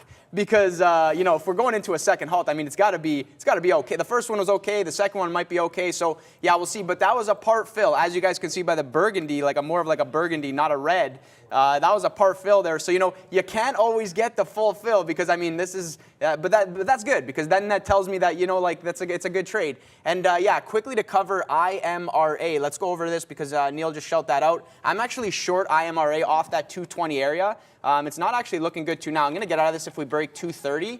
I think my level from yesterday was $2 to 220, but the fact that we're up again, this is probably going to blow past my stop. I figured I'd take a shot over here and maybe get a kind of reversion back to 2. But yeah, doing a lot of volume over here, so I don't want to really hold this too far against me. Also covered that snap short for a loser. It doesn't look too good. We're in the money for a little bit, but back to the upside. I told myself 11.85, let me get out because it's a high. Who knows if we tap 12? I don't want to hold it an extra 15 cents against me. So yeah, covered that one there. We'll reevaluate, see if there's another opportunity. But for me, let me just send these Pixie orders out here.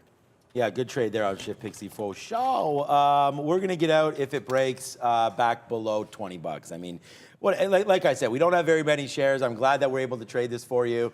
Unfortunately, when we were long here at 20, we were long at 24 and it went to 28. Unfortunately, it halted and then opened and lower there off of that. So that's the problem. It doesn't take that out. And if you do look back to Pixie, man, remember what I was talking about? 28 was the high. Should have realized that and just taken that out and Bob's your uncle on that. But honestly, guys, I mean, it's all good. You make your money, you butter your bread, with what you're comfortable in. And there goes AMD, there goes Apple. I mean, these are monster winners. Rivian as well. What's up, Neil?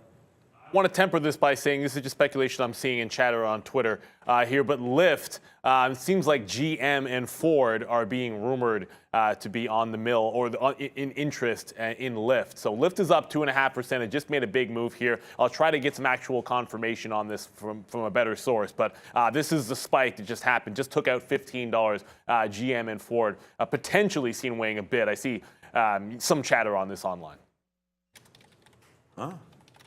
Buying Lyft. It's a weird one. You know what it probably is, Neil? It's probably more of like a partnership agreement where they might supply cars or something like that. I don't know, but we'll wait. Thanks, Neil, obviously, for that. I mean, that's pretty awesome for anybody that's in Lyft. We'll wait to see. And it's Lyft off right now for AMD. I am going to get out. Did I just get that fill? No, I got to fill on something else, actually. Come on, there it is. Yes, sir. There it is. One more time. Whoa. This is the kind of day that we're having today. It's a big one. Needless to say, as the longs are printing, and whenever that happens, it's all good, baby. There's Rivian, a nice little move to the upside as well. We just take out a 36.50 level. I just did some work. I was feeling like this might be the top 36.70 there or so. So we'll wait to see if that is going to be it. And remember, we just waited. Like we waited for Rivian to come back down, base out at 35. We talked about why we liked that 35. We did the work. There it is right there, 35. We talked about where that level was in the past couple days. It was back down there in July, and it was here in August as well. So, and that's the bottom today. So let's see if Rivian can hold that 35. We only have 20% left of this name. So as it continues to march upside, that is what Rivian is. Pixie looks like it's 21. I'm going to get out if it breaks 20. Hopefully it doesn't halt on me before it does that, but it shouldn't because 21 down. So right now it's going to open at 21, which means it needs to move, probably down to 19 or so to halt. I don't know exactly, but we'll wait to see where it opens before we make a judge on a current halt price for that one. And by the way, Apple right now, let's just go again, drop down some cash. Apple now $1 in the money.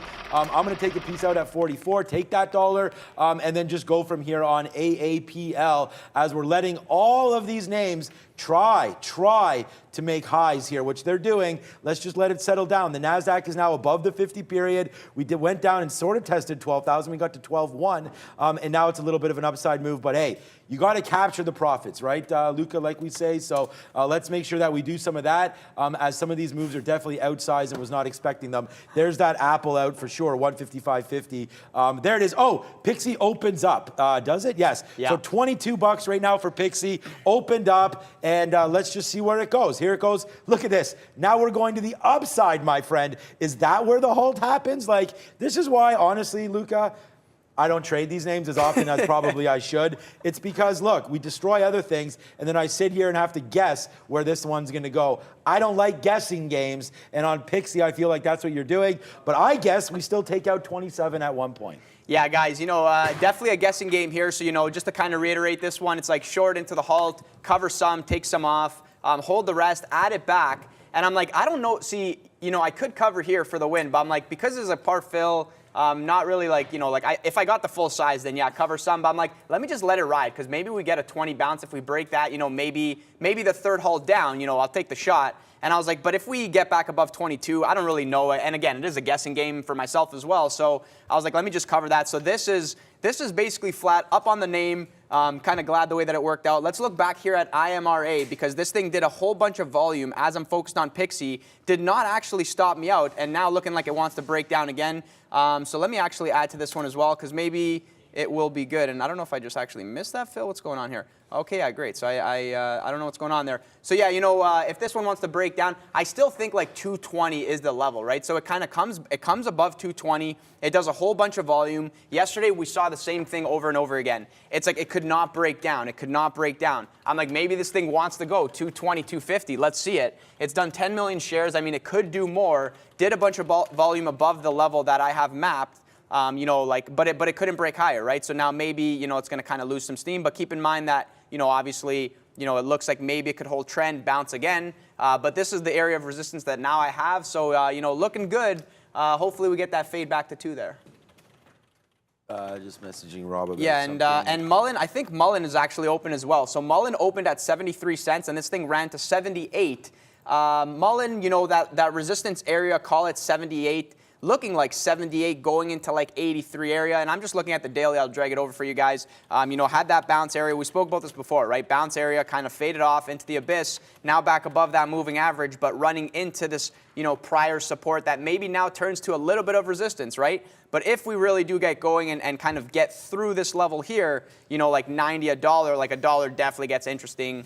You know, I'm not really sure. I mean, I guess it's positive news, so, you know, I shouldn't be shorting into resistance because maybe it's not super valid. But, yeah, we'll keep an eye on that one as well and see if it wants to get over 80 cents and then make a decision there. All right, so in a holy crap moment right now, Snowflake, like, it just took out 180. Like, I was not, like, we should have gone, I wanted Snowflake long today, but I should have, like, realized that it was down so far. I put the 80 in there. I'm still happy. I talked about wanting the 80. I just didn't realize it would happen so fast here as the market continues to make new moves to the upside. I'm going to hold this one until we break 178. Wow, What's up, Neil? Snapchat.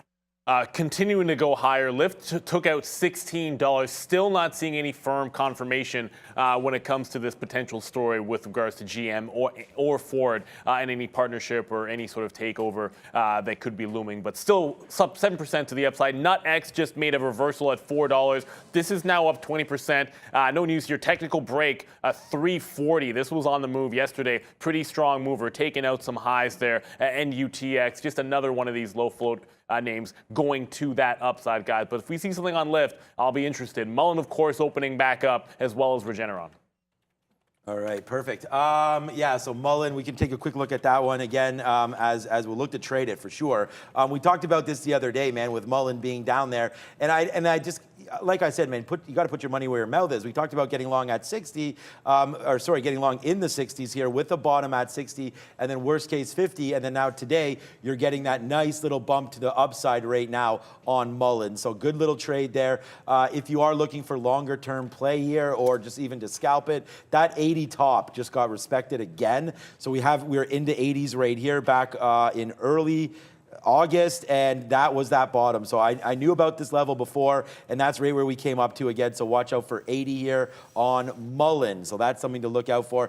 Man, my net is like just dancing around, and part of it is because of this Snowflake that we just got into. But look at what AMD is doing. This is definitely, I mean, I have to take this out. AMD is now $1.80 in the money off of that long, right? And I said, and I started this sort of the show when we talked about semis, and I remember I was talking to Luca, and I was like, you know what? I don't know what to do with AMD, but if it's above 80, then that's sort of the spot I wanted long. It was just too much barcoding and too much nonsense here in the pre-market for me to put it on the sticky note. But when we made that move down, and then I saw this level at 79, this is what trading's all about, everybody. It's just sound like I'm a kindergarten teacher, like my kids are doing right now. Hey, everybody! No, it's taking the risk, right? Like you go long at 79.50 against 79. That's 50 cents worth of risk. You're now in the money $2. It's not rocket science, but it is a decent trade. So let's see if AMD continues its move, which it's doing, to the upside and just taking people to lunch. If you're short on that, I've been short on AMD, and it's not fun because it doesn't stop going. And what else isn't stopping right now is the money. Because here we go, and by the way, Shiv Pixie taking some money away as that just broke the bottom there. So darn you, Shiv Pixie, breaking through 20 and then right back up again. So we got in and out of that one. It's going to be like we're going to be out about $4 on that name today. So not great on Shiv Pixie, but hey, we let that thing run up. Thought it had another chance to go. We could have just got out for flat. We didn't. So that's again, I'm responsible for every decision I make, and for that one, I'm happy with it. I don't normally trade this. Thought there was a major chance for this thing just to go nuts, and it did. It's just if you're long this name today, it's been a pretty painful one for sure. And even your short there, I think. Did that work out when you were short on it? I think I'm up on the name. I got to kind of do the math here, but it looks good. Like took the win here, and then I held some, so it went all the way down, added, lost on that portion, but I think I'm up. But, obviously, pay for shorts on this one, so, whatever is what it is, right? But, yeah, guys, our rates, and guys, I'll just say this quickly. Like, I think it was like 55 cents for us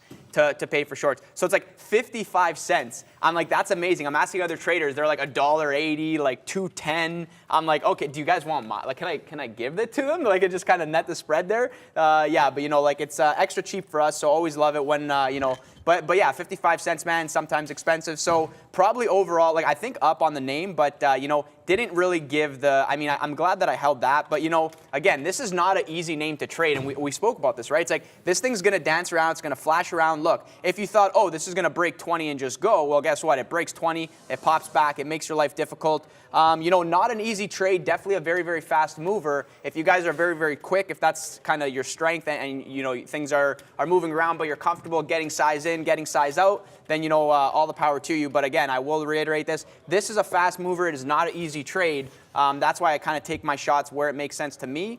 But yeah, I might have to just be done with the name because a lot of the times, you know, it gives you the meat of the move, and then it's just pure games for the rest of the day. So the last thing I want is to get chopped up into things that look good but then are not good. So yeah, it is what it is. But, you know, I mean, it could have been better. It was not too bad. Kind of, you know, sad that I didn't hold the majority of it for that move down. But whatever, is what it is. Still in this IMRA short. I'm expecting this to actually just do nothing, just die off. But guys, I want to talk about this very quickly because this is insane. I look back at Snapchat and look at this move. Look at this move to the upside. I'm so happy that I covered at the area. And you know what? Maybe I should have flipped long because it's holding trend. But again, there's a lot of other things moving. You guys want to make sure that you kind of prioritize whatever makes the most sense to you guys. But we topped out here at 1238. Like, this thing is crazy. Like, and just to pull over the daily very quickly, we are now above 12, above the 50-period moving average on the daily. And that high over there is 1275-ish. So 1275. So I guess the question is, are we going to make a run to 13? Are we going to have a multi-day runner here? Kind of breaking out of this range, and then, you know, if we do break, but keep in mind we're coming into that prior like resistance area over here where it did bounce around the 13 area. But yeah, man, what a strong move, up 6.8%. And yeah, kind of sad that, you know, I mean, I tried the short at the level that made sense. It looked like maybe it was going to be good. It was not good. Ran to the upside. You know, that's something that you could probably flip long on. But you know, you can't catch them all, right? No, you cannot. But good talk there, and you know, the ability to flip long and be able to have your trade sort of planned out for you and understanding what you're doing is very, very key. And on that note, actually, pretty good segue there. I got out of half of my snowflake there for 50 cents. Like, we went long at 180. We actually got a not a great fill, but 180.20 on a 180 break. And considering where the spread is, I mean, that kind of makes sense there. But you know, when it was struggling right there, and we started to see the NASDAQ come back down a little bit, obviously Snowflake as a data company, it's not going to work in this environment. Well, I think it's going to work in this environment, but when the NASDAQ's coming down there, this name is going to be a problem. I just put my bid at 178.35. That's where that bottom wick was. I want to try to respect this 178. If it takes that out, then we're going to get out. So I'm just going to reload that position right here. I'm going to reload it right there and see if we can't make some money back on that one.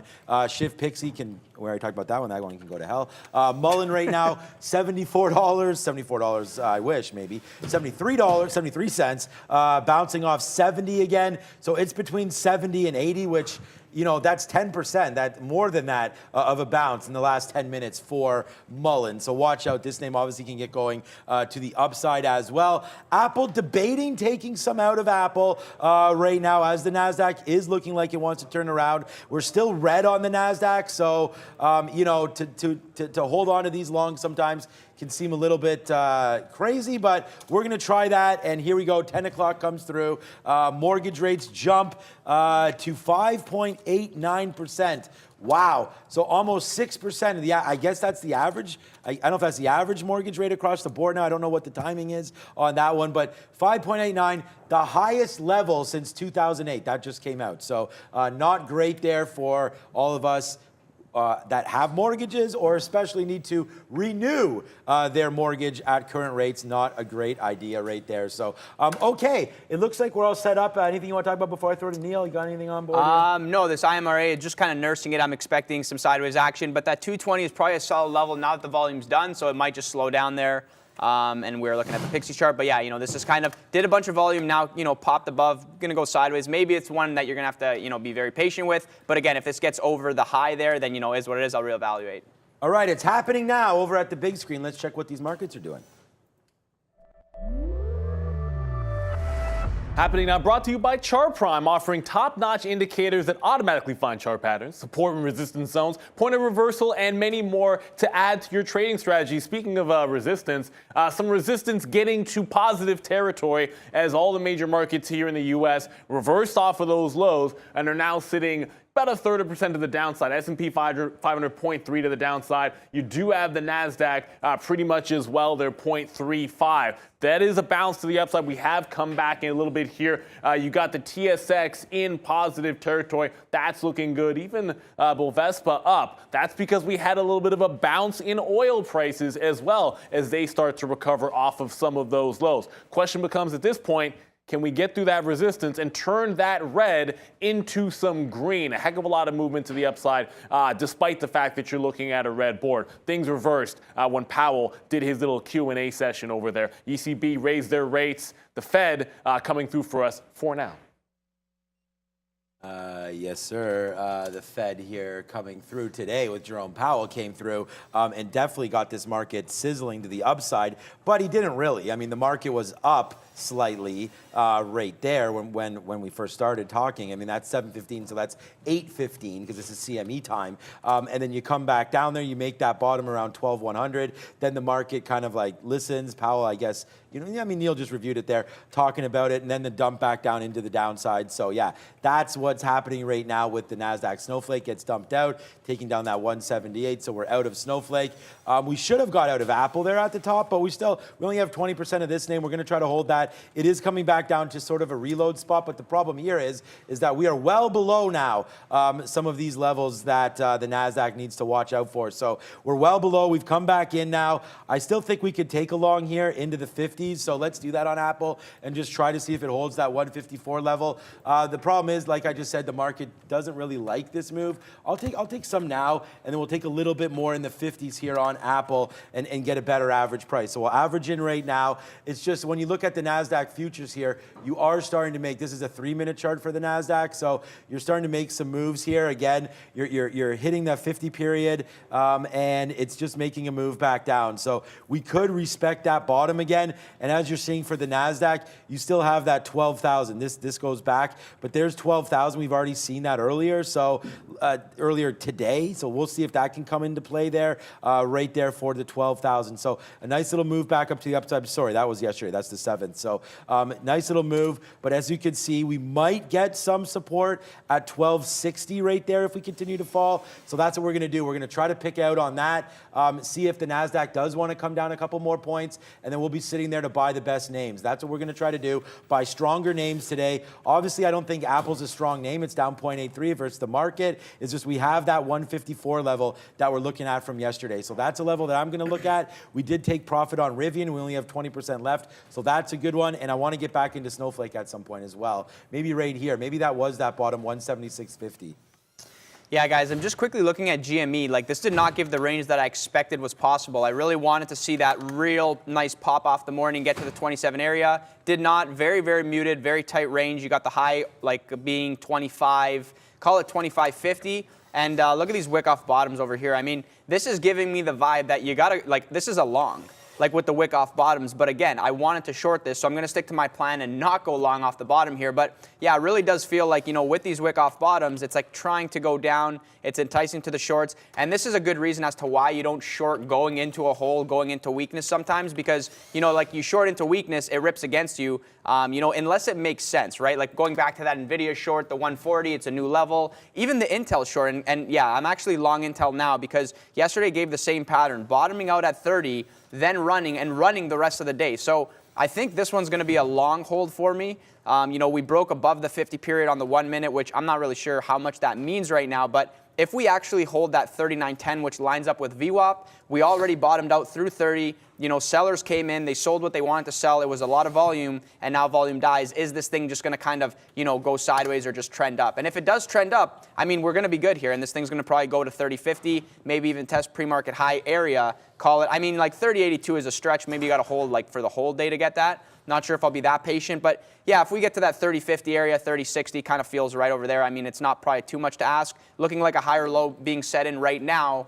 So that's kind of my logic on that one. It's like the selling came in, we did not break the level, we did not break down the way that I thought we could. Okay, I mean, if abort the short, then the long can't be wrong. So let's go long here, playing off that VWAP bottom there. Hold that. We're now 8 cents in the money, which is not too much, but again, Intel a little bit of a slower mover. And there's some size on the book at 30.32. We got 2,000 lots at 30.32.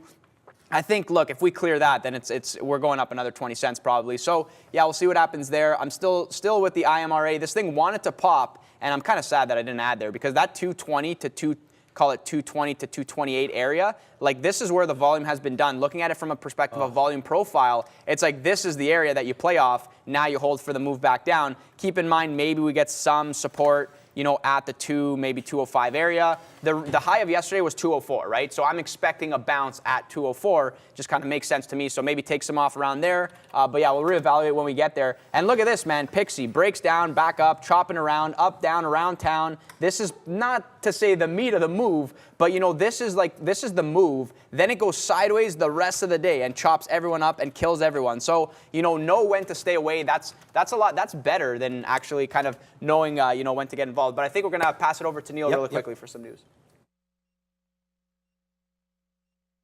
Asana going power moves to the upside, but SHPH from yesterday, I think you were on this one, Luca, but getting very close to $41. Yesterday's high, it just touched and broke 40 even. This is just that recent IPO trying to climb back to that 50 level that it got to a couple of days ago. Major breakout potential through 41. Also a big time halt candidate. It was already halted once after bouncing off this bottom.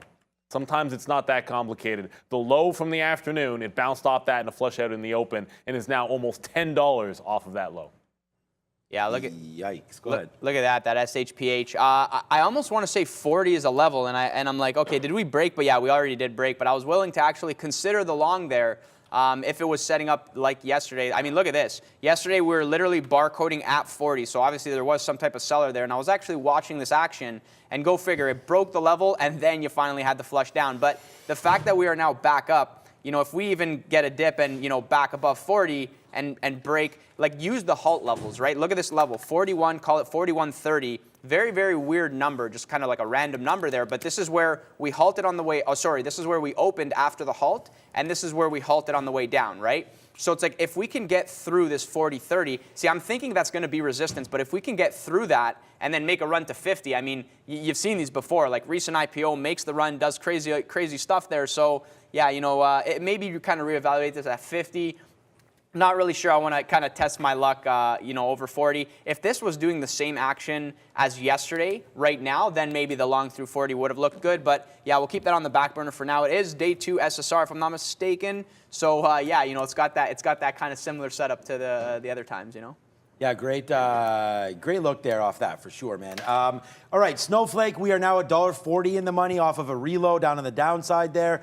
Still negative on the stock. We're going to take a piece out here. If it just bounced to one. I was actually waiting for 179.50 on that move up, and it just stopped at 179 completely there. So now we're in the 80s. Darn. Hopefully we can get that back up to the upside there. We might have missed the opportunity. If you don't get out of Snowflake when it's moving, then you're not getting out, because if you put an offer there, like you're not getting filled. This is not for the faint at heart. Like, you cannot just get a fill on Snowflake. You need to be sitting there when it rips to the upside. I was at 179.50, just didn't get there, so now we're at 178.80. A little bit of a move up here in the NASDAQ, and we will get that fill. So Neil talked about Asana. I mean, look, this is not the Asana that Luca was in last night. This is Asana, the stock. A nice little move up to 24 bucks there. We're long 23. It did take the 50 period. We got it at 10% there. We are now holding only 10% left, though, of the trade. So a good one today. It's a positive stock. We won't be able to lose. Well, we would be able to lose money if it absolutely tanked. But so far, so good on Asana. We're going to watch out for that. I hate that Rivian play. No, sorry, not that Snowflake play. I love the Rivian play. Rivian's been a great stock for us. Wow. But look at AMD, man. Oh, you want to talk about a name that's super strong. First of all, there's Snowflake. That is what we're talking about, because there goes Snowflake. It runs me over, so I'll take that. They're at one. There we go. Let's go. No offers on this name right now. $2 in the money on Snowflake, as we respect that bottom. The problem was we got a little bit excited with it early because we had that 180 break in there. I had that in there from the pre-market. I really liked that level. The problem was it just came from too low, right? Like, I was hoping that the market would open up. Like, when I wrote that down, we were at 178 and just kind of chilling. Then, of course, Papa Powell ticks down. down, and I'm like, I'm not getting that, and I didn't cancel it, but we did get excited there. We did take that, and that sort of started this cascade to the downside. So we will not be positive on Snowflake, but we will make a little bit of money back there on that $2, more than that. No, $2 win there. About, what's my average price? 177.09. That was a 178. It's 178.90, 178.88 fill there, so that was a good one for us on that. But we need some more names, baby. What about Lyft? Lyft was a name that Neil brought to us on buyout rumor, or on, again, just interest from GM and Ford. I don't want to say it's a buyout or anything like that. I'm not sure we know exactly, and when we get that, we will, but it's still hovering around. So this is a name that you're going to watch out for. I feel like I want to go short if it breaks 1560, so I'm going to put that in there just in case this story is a nothing. Then you will fall back down about $1. So I like that trade here. 1560 for a new trade idea here on Lyft in case it's a fugazi, like we say, and it's not real. Right there, Apple to the downside. We just got to fill. I really apologize for these charts, man. But right down there, we're going to wait for 154 to break. If it does, we're gone, and it won't be good, but that will be a breakout spot to the downside for Apple. We are sitting to buy some more down near 154, but here it comes, a little quicker than we had thought here. 154.20 coming into play now for Apple. Guys, we're getting reminders every single day that this is a scalper's market. It's like you're in the money, you're out of the money. I mean, take the money when you're in the money. Going back to this IMRA short over here, it's like short 220 coming back down. I called the 206 bounce, but I don't have my, I wouldn't have had it at 208, but I think it bottomed at 208. But again, it's like you're in the money and then like you're back. So I'm like, let me just take some in case we want to go back off. But, you know, if we do get back down, I mean, have your orders out. You know, maybe you're not paying attention. Maybe I'm not paying attention. And then I'm like, oh, yeah, I didn't get the fill there. Okay, so whatever. But, yeah, Intel seems to be working. You know, maybe we get that final leg up there looking good. And, yeah, guys, you know, Apple, I was looking at Apple, and I'm trying to draw some lines on this chart. Like, I'm like, where are we? Because we actually... And this is, maybe I'm going to have to pull up the 3-minute just to kind of get a better picture, because I remember there was some type of support level, call it over here, and we seem to be just kind of bouncing off this area, right? It's very clear to anybody watching this, and now we're at that area again. So I think this lines up with that kind of 154 area. I'm not really sure if we get a bounce. This is just different perspective. I know Sean just covered this, but you know, maybe that area holds. But again, yesterday it kind of lined up, but it really did dance around. So yeah, we are definitely in a market that, you know, we're dancing around, we're jumping up, we're jumping down. For me, it's like, you know, if you're in the money, like take some off, like pay yourself, right? Or you know, like don't hold to the most extreme target that you have. Obviously, hold to, you know, like you know, take some off, right? But look at this, 39.80 on the ES. We popped up. We didn't even touch 39.80. Now we're going sideways. We're at VWAP, right? So the market clearly doesn't know what it wants to do. It's deciding, are we going to go higher, break through 39.80, get a 4,000 test? Or, you know, is this now kind of top-ish? Are we going to go back down, test that,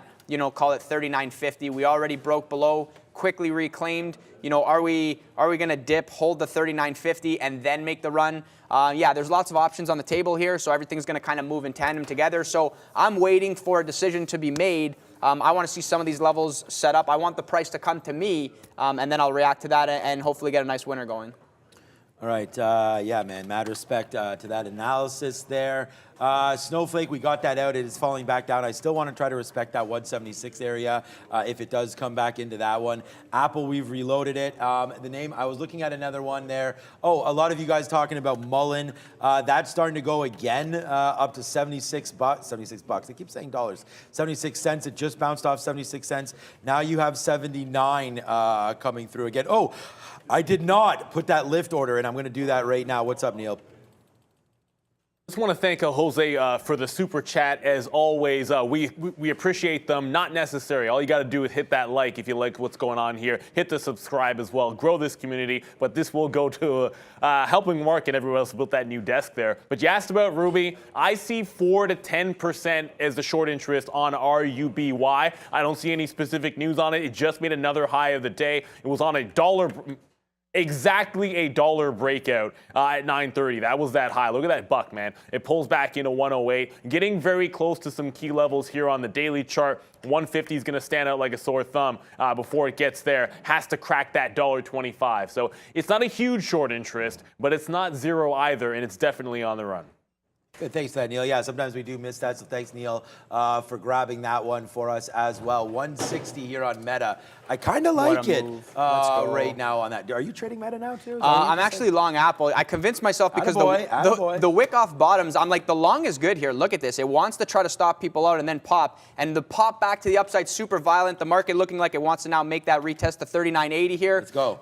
So that was nice. Getting some out just in front of VWAP here. Got a nice average, yes, and if we break, like let's just go to the upside. Let's run all the way 156. Pay me, let's go. And yeah, you know, I know you're always on Meta, so I'm gonna leave Meta to you. Maybe I don't know. Are you? I'm not even in Meta, but I did the reload on Apple as well. I got 154.50s there on Apple. So yeah, buddy, good move to the upside. Look at what we are doing today. AMD is $2.25 now in the money on the long, and we started to take out some highs there. So yeah, this is going nuts here. Snowflake, yeah, that's trying to take 180 again. Let's go, Snowflake. We don't have any problems holding this long. I want to hold this through 180. I don't have any offers out for Snowflake. Could be a disastrous move. I don't know where it's going to go, but I want to see it test 180 again because I felt like it wanted to go there. The market turned. It wouldn't have came all the way up there to stop, which it did. So, you know, whatever. Do you, Snowflake? But so far, so good there. And by the way, Luca, you just nailed that when you said that this is a scalper's market, right? Yeah. I mean, you see that move up there for Apple. So what we did was take advantage. It goes right up there to VWAP. We take some pieces out, and I'm trying to take some more. There it is right there. Another out for us there on Apple, as that name just keeps bringing us to the long side. So far, so good here on a day that's been pretty mixed on you know what to expect here. The NASDAQ has been back and forth a little bit. We make that low as Powell's talking. He leaves, makes that new high, well, goes back into the pre-market levels, dances back, and now we're kind of in the middle, but at least we're near the top and above the 50 period. So you guys know what I say. When we're above that 50 period, we try to hold on. So let's see if now we can hold on to these names and still go to the upside. I am just amazed at AMD. Like that fell back right there to 80.70, right back into VWAP, came right back into the teeth of that market. And yeah, it just held the jaw wide open. Boom, it to the upside right there. You mentioned Meta. The funny thing is, man, I tried to buy that bottom on Meta right here at 160 and missed it, which is so stupid. I should have just like marketed it in there. I'm at 160.20 and missed it. So that would have been also a little nice move there. And just to check back on Lyft, I thought sort of, Neil, there it is. So Lyft goes the other way right now. So yeah, Lyft taking out new highs. It took down, well, not high. I mean, it's new highs, I guess, but that 1630 probably is real on some of that excitement initially. I was thinking about a low take there. I'm going to cancel that now because Lyft, here we go. It's lifting off. Nah. That's not, no. No, I even said, even before I said that this was going to be a problem. I like it, but I don't like it that much. Market back to day's high here. Take something off if you haven't, man. Look at Apple, Luca. I don't know. Let's go. Yeah, let's go. All I'm going to say is let's go. So here's the thing, right? We're approaching the 50 period, which I now have on the charts. And I'm like, see, before I would be like, oh, like, you know, like it's at 155, but it's not really going. Like, why is it not going here? Like, something must be going on here. And now that I have the 50 period, I'm like, that's why it's not going. But yeah, he has the 50 period. I got the 50 period. Now that we break above, it's very clear to me, like, look, I'm taking these fills. And again, the reason they're red is because, like, you know, you got to, for me, it's got a couple orders out. I just have stop orders in. So when I have stop orders, the system recognizes it differently. So maybe I'll look into changing that. But these are all, like, I am long. I am long 154.44 from the bottom over here. And I got my orders scaled to get myself out. And then, you know, if you know, take fill, and then, you know, hold some for, you know, I don't even know. I mean, maybe we get to, like, call it that 156.70 area would be the 50 period on the daily. But yeah, now that we are above the 50, I mean, if, you know, the market's above 39.80, things are looking good. We're going to the upside. I caught some of the longs, so, you know, pretty happy with that. And yeah, you know, scalper's market. So obviously pay yourself, have your orders out. In the blink of an eye, it's like we're down, we're up. We could go back down, right? Anything could happen. So Neil made a good point yesterday. He was like, you know, Luca, you can push all your chips in. It doesn't mean you're going to win. And I'm like, no, what do you mean? Come on, I want to win all the time. But yeah, no, you never speak in certainties. Exactly. You know, there is no absolutes in the market, and you know, so obviously respect that fact, and you know, pay yourself when you're in the money, and always manage risk. you believe it's 10:20 already? I can't believe that. Well, that means it's small cap recap time. So let's go over to Neil at the big screen. Only the Sith deal in absolutes, as am fond of saying there. And you know what? That actually brings me to a point, because we'll talk about IMRN, day 2 play here. I was looking at longs today on IMRN. Luca looking at what I think is a fantastic short when I look back at it, but nice little barcode. It did get into this level 220 on the daily, but was just looking at how it supported 180 to 185 in the afternoon. Pops in a higher low at 190. Take that support, allow it to come to you. It broke 2, got some out 2, 210, 220, but then the breakout through that level on the daily does not hold the breakout. Actually scalps them out to less than the load, and then it took back 215, still holding some higher lows, but the breakout not nearly as good as a consolidation long. Pretty solid if you got that short trade up there. And then there was that APRN. It made a $7 break, couldn't really get past the quarters. I stopped out when it came back beneath that 7 even. But now it's retesting those highs, so don't want to sleep on this as it gets back to that high of the day at about 730. Some other ones moving out there, but a couple that we've gotten away from that I wanted to make sure we covered there. So, yeah, you can play both directions on this, whether it's APDN, IMRN. That short's still looking good off that top. I don't know if you still got it there, but hang on to it until it breaks that high, Luca, because a lot of weakness after that long break failed.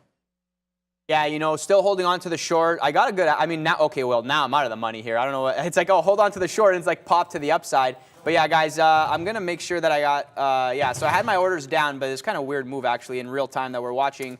Yeah, if we break the high, we break the high. But the thing is, you know what I look for on these small caps. It's like, if we break the high and I'm wrong on this, like I'm wrong, who cares? Like I paid myself over here. But if we get a break of the high and then a flush, like it gives another good opportunity, right? So, you know, there's always opportunities even when you lose, in my opinion. And, you know, that was kind of like a weird pop to the upside there. But, you know, still holding on to a piece there. If we break, I'll get out. You know, break 230, I'll get out. But yeah, man, that 220 area is interesting. And if this is where selling is coming in, I don't know if this company's looking to raise money. I haven't looked at the balance sheet. But, you know, if people are slamming this down over here, like this is the level, they're using the volume to get out. Yeah, this could be, you know, like once that's done, kind of just fade to the downside. So I'm still going to hold on to that.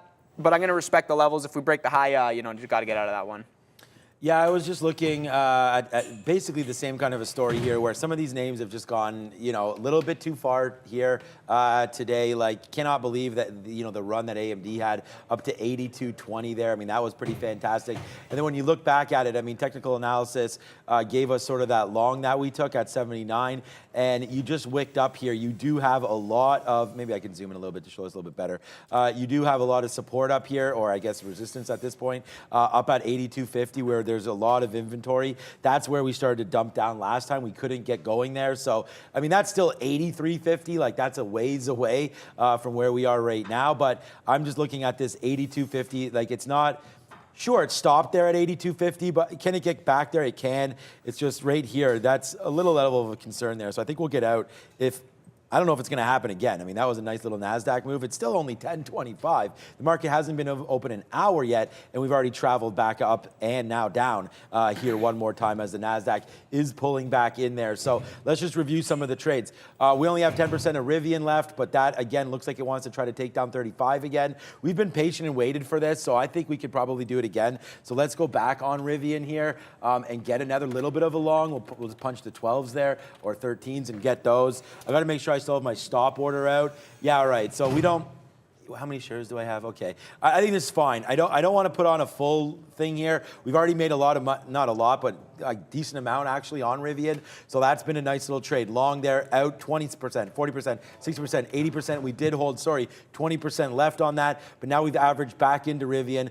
I feel like this is not a bad level to get out, something at 40 if it goes back up. But again, we need the market to help us, a break back down below that low, and we do have a problem. I just saw a super chat there. Went long GME at 24.10. Nice move there. Luca was actually telling me about that when Neil was up during earnings yesterday. Okay. Oh, here, I'll put this on the chat so you guys can see what's happening. What's up, Michael? Hebert registered 71 million GME shares, which is 23% of the float. What do you guys think? So, okay, went long 24 during the earnings call yesterday. Yeah, look, I mean, All right, so sure, the short floats and all the floats that are out there on GME, obviously a lot of people know that. That's part of the game when you're trading GME. So for me, when I sort of see it move up and I start to see some of those numbers, you're really just looking at the short percentage and the short float.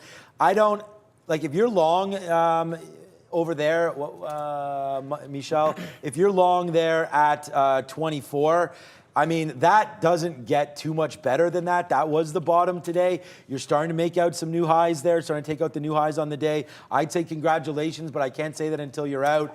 You just made, I guess, 10%, 24 to 26, so a little less than that. I like that to take it out right there. So I think you should take out of something 20, 30% on these high side, and you can look out for that 27 marker that we've talked about there into that earnings. But again, the market's just a funny thing, right? Like no matter what the short float is, and we're going to check it out right here on GME. I thought, oops, this is FinViz. We can do that here as well. FinViz right now, I believe it's around 18%. They're all pretty consistent with it. I haven't looked here in a while. Where is short float here? Here it is right here. Yeah, so 21% they have on FinViz. Is that really enough? I mean, there's so many stocks out there that have 20, 30, 40% short float. So I think you got to trade GME because you like what they're doing. You like what NFTs are all about. And if you think that there's a potential for more FTX involvement, then I think that's good. To be quite frank with you, I believe the FTX involvement is what's holding this name up. So, you know, stay tuned to that. And a great trade being long at 24. I like it, but I think you trim, man. Like, why isn't it broken 26 yet? If you do think it's a nice move to the upside coming, get out at 20%. Pay yourself first. Pay those fees and let 80% ride. That's what I would do. Yeah, guys, IMRA just broke that 230 high, so I got myself out. Then we popped above, did a bunch of volume, came back through. I'm like, let me try the short here again. Tried the short, popped back above. I was like, okay, maybe we're not going. So a lot of the times what I like to see with the kind of over-under plays is you want to see the break, do a lot of volume. You want to see it flush back through. But yeah, no flush, so it's like I'm not really going to hold on to that one. We'll reevaluate. I think, you know, I'm looking at the daily here, and I really don't see any particular levels, I want to say. Like this, the recent high being on the daily perspective was 220, right? So we're above that now. Maybe you run into, call it resistance here, but I almost want to say that like 253, like I'm going to start using 50-cent increments and see where this one goes. But yeah, this one is holding trend. It looks strong, so I'm going to probably have to let that one go. Okay. And let me just quickly, the GME situation that we were just discussing, it's like, look at these wick-off bottoms. I was like, oh, maybe the long is good. I'm like, but I don't want to take it. And then just like 24.60, run to 26. I was like, okay, cool. Yeah, maybe I should have taken that. But it is what it is. You know, you can't win them all. Got some out of Intel as well at the 50 period, so not too bad. And I think I'm telling myself that I'm going to hold for a pre-market high push. Maybe we get that. I mean, it's holding trend, right? It's not giving me a reason to sell. Looking like it wants to ride that 50 period and then kind of move back up. So, you know, maybe 30.70, 30.80. That'll be interesting if we can get there as well. All right. So Rivian, we do have our targets breaking through 35. It's right at 35 right now. So watch out now as Rivian's down near this level. I think you can probably... it just went up a little bit there. I'm going to take a 03. Wow, we just got 02s. We'll buy some now, and then our out is 34.80. That bottom wick right there, if it takes it out, then we're going to get out of Rivian. It did have that nice move up with the trucks and Mercedes. So, you know, Rivian making moves today, that's for sure, but, you know, doesn't want to continue its move. That's why you take some out. We talked about that, man. I mean, that's what you got to do every single time. Make sure that you're paying yourself at least a little bit. We did get out. We only have 30% left of our Apple trade as that's made a nice move to the upside. I did want to talk about a new trade idea that's going to be Meta.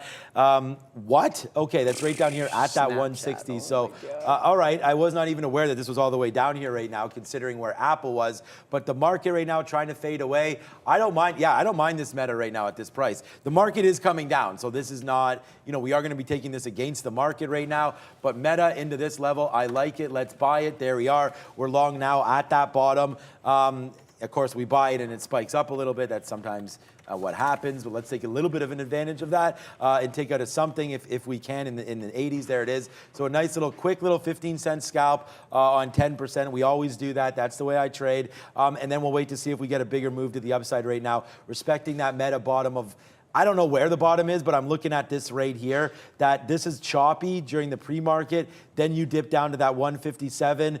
We have enough shares that we can, that we can really respect that. I'm going to put an offer at 160.50, see if we can get something out right there. That should be a good trade. Yes, let's go Meta. We just bought this name. I'm sorry, guys, I got to take something out right there. And that's a good one right there. Yeah, buddy. Launching our, wow, Meta. Okay. As if that just happened, Luca. Like, we just bought Meta right there at 159.72. We are now in the money on Meta, 70 cents. What? Off of that buy, the market blasting right now. Our net is blasting as Apple goes back to 155. Meta taking off. I'm taking out one more piece, baby. If we can get this out again, we'll do that on Meta. You got to respect some of these moves to the upside when they happen, because as my man over here said, it's a scalper's paradise, not a gangster's paradise. Are we ready to go to the big screen soon? Coolio, I just see Neil's chilling out there. You know that song, Gangster's Paradise? Yeah, okay, good. I always have to double check. Normally I have Neil here, and you know he'll probably start singing it for you. But there it is, a nice little move to the upside as we go. But okay, and that's why we take that profit, man, because there's the move to the upside. We should have took more. Here it comes fading back out one more time. Neil at the big screen with the Crypto Minute. It is a scalper's market, and even in crypto it is. Bitcoin shrugging off that ECB hike, rates go up, sometimes hurting those risk assets, Bitcoin included. But look what we're seeing here. Nice bounce off of 19,000, back and forth. You're basically getting these scalp trades, but it just held that 19,000 mark. And a pretty similar story. Next week, we're going to have, of course, well, sometime next week, the completion of the merge there for Ethereum.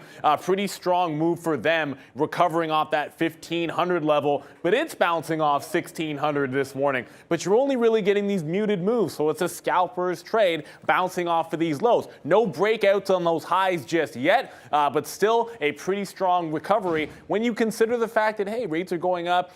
Even the Fed was talking about the fact that they have to stay the course and keep those rates running to the high side. You would think that would hurt these assets. For now, they're holding those lows. There you go. As someone said in there, Sean's order spiked up. Meta, maybe. I don't know. But there goes Meta to the upside. I doubt it, man. The market started to turn around there. If the NASDAQ is following whenever I say buy tech and it goes up, then I'm going to just start buying tech all the time, because that's a big move to the upside right there. Has nothing to do, of course, with me buying it, but it's a nice move. And all we did, man, was just we went over to Meta. We knew the name we wanted to get long, and we got long. That's it. We saw some support down here. 159 could have held or not. It's just such a quick move to the upside. We're now out of 60%. I'm going to try to hold this if it does fade back down into this 159 or so area. But realistically, 159.55, I think I would have got out. So even though it was right there, that's 159.55. I don't want to be involved in this chop, because if this chop doesn't hold, then you're breaking 159, and then I got to deal with 158. So my out on this name is actually, I mean, now we're getting excited to the upside.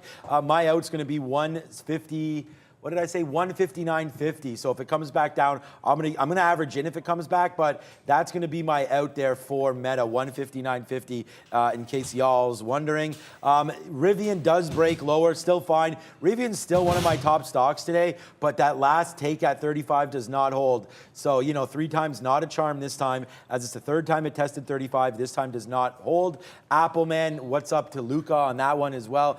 Me and this dude killing this name today to the upside. Apple just absolutely destroyed for me anyways, and unfortunately I don't see anybody's net here, but that's a nice move. 154.50. Are you still long Apple? Because if you are, then you're cruising. Oh, I'm cruising. I'm still long, and that 155, it's battling to get over, and it's like gets over, gets under. We're getting the market. See, here's the thing, right? Look at where the market's going. Look at what the market's doing, and then watch the names. It's going to have a correlation there, right? So we broke above that 39.80. We're deciding we're sideways for a bit. This is 5 minutes. This is 1 minute. And now we're looking like we want to, maybe make that move, test the 39.90, make the run and kind of test pre-market highs there. And it lines up, right? Apple just below VWAP, dancing around. For me, I looked at it and I was like, I don't know, maybe it's sideways, maybe it's not going to go. But the thing is this, right? I took some off over here. I took some off over here. Even though I want to take some off over here, I'm thinking maybe like at any point if we actually, like, why is it up here, right? If we're going to burst higher, like, we're going to run and we're going to test 155.50. And then maybe if we get up here, like we're testing 156, if everything lines up, looks like the market wants to make that push, and there is room to the upside. So yeah, kind of looking good. I got my orders scaled there, so yeah, we'll see if we can get the fills and hold on to a piece there. And going back to the GME thing, guys, it's like someone's like, oh yeah, is Sean's order making it bounce there? Is it his order? Like, this is the thing. I even said, I'm like, oh, GME like looks long here, but I didn't take the fill. Like, I don't have a fill here, but it still went up. So the thing is the line of least resistance, right? Where is the line of least resistance? If everybody was slamming the short over here, but it wasn't going to go down, like, it would create these wicks, right? Then it's like, okay, the short is wrong. So if abort the short, the long can't be wrong. And, that's where you get that spike there. So now as we're approaching that 27 area, I want to see if I could actually get short this name. I mean, it's kind of dangerous because it held and then popped. I really wanted to see a very strong pop off the morning. But I'm going to still respect the fact that, 27, 28 area could be a resistance area. So, maybe I'll take a small fill there. I got my orders out and, maybe get a little bit of a retracement. But I'm very wary of that one now because, it held and now it's running, right? So it's not going to have the same effect as if it popped right off the open and then gave like a parabola back to the downside. So, less size is what it is. I mean, Apple's working for us now. So, yeah, let's see if we can test those 50-cent increments. All right. Yeah, look, this is just whether or not my order spiked Meta or not, or GME or any of those. I don't know. I would say NO for sure. But there it is, a nice little move to the upside here, 161.20. I mean, I'm trying to see if Meta wants to take out the day's high. So I'm here for that, man. We still got 40% of this trade. And it's a doozy, needless to say, there for that. Holding on to AMD also appears to be a good decision as, again, like I was sort of waiting to see if we got a back test back down here to 80.80 or so, but that's still $1 away. I feel like this is a decent spot to get out. The NASDAQ continues to make new high. Well, it's starting to make a new high actually just right now. So if it's only making new highs now and we're only up 0.22, how far does this market really have to go to the upside? I think a hell of a lot more. I mean, yesterday we were up, what, 2%? We can see if we can get there today. That's not my call, but I'm not getting out of any of these longs as right now Snowflake trying to take out 179, or sorry, trying to hold that 179 to get back to 180. That's my target on that as well. Nice little upside moves here happening today. The only name that can really go into the gates of hell, Neil, is going to be Pixie, because that's the name that we're down on today. Everything else has been cash money, but we're going to wait to see where we go now with Snowflake, Pixie, and back over to the desk with Neil. A couple of things to get to that Pixie. I mean, those halt trades can be dirty. We've seen that before. LifeStance, a new name and a runner here today. They appointed a new CEO, Ken Burdick, CEO and chairman. Not a tiny float, but a significant breakout on the daily through 850. Just took out $9 to the upside. So LFST, add this to your list of runners to the upside, 20%. I'll give you one more. Fubo is getting close to $4. Now, that wouldn't sound impressive. It's up 7% today, $4. Considering where it's come from, that's a heck of a lot. That's a heck of a long way down, but $4, big level here on Fubo.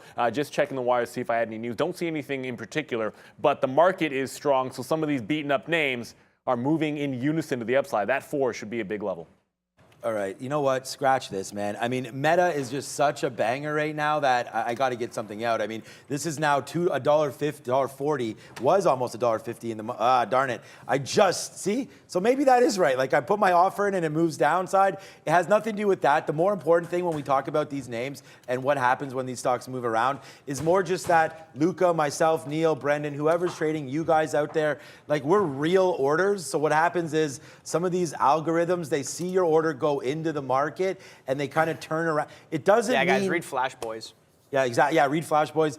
Shout out to Laurier, again, the dudes from Laurier. Anyways, yeah, Canadian RBC, read Flash Boys, and that's exactly a good point. It's an older book, so if you guys haven't read that, please do that. Yes, yeah, the point about it is that once these algorithms can see like live orders hitting the market, they will often turn that around, right? So they'll see an order go in and they'll kind of stop their algos and then maybe even turn them around, see if there's any more movement to the downside, and then it can start to go back up once they do realize that potentially there is no movement to that downside. So yeah, anyways, good call on that one, Luca, on the Flash Boys. I do think everybody should read that if they do get an opportunity.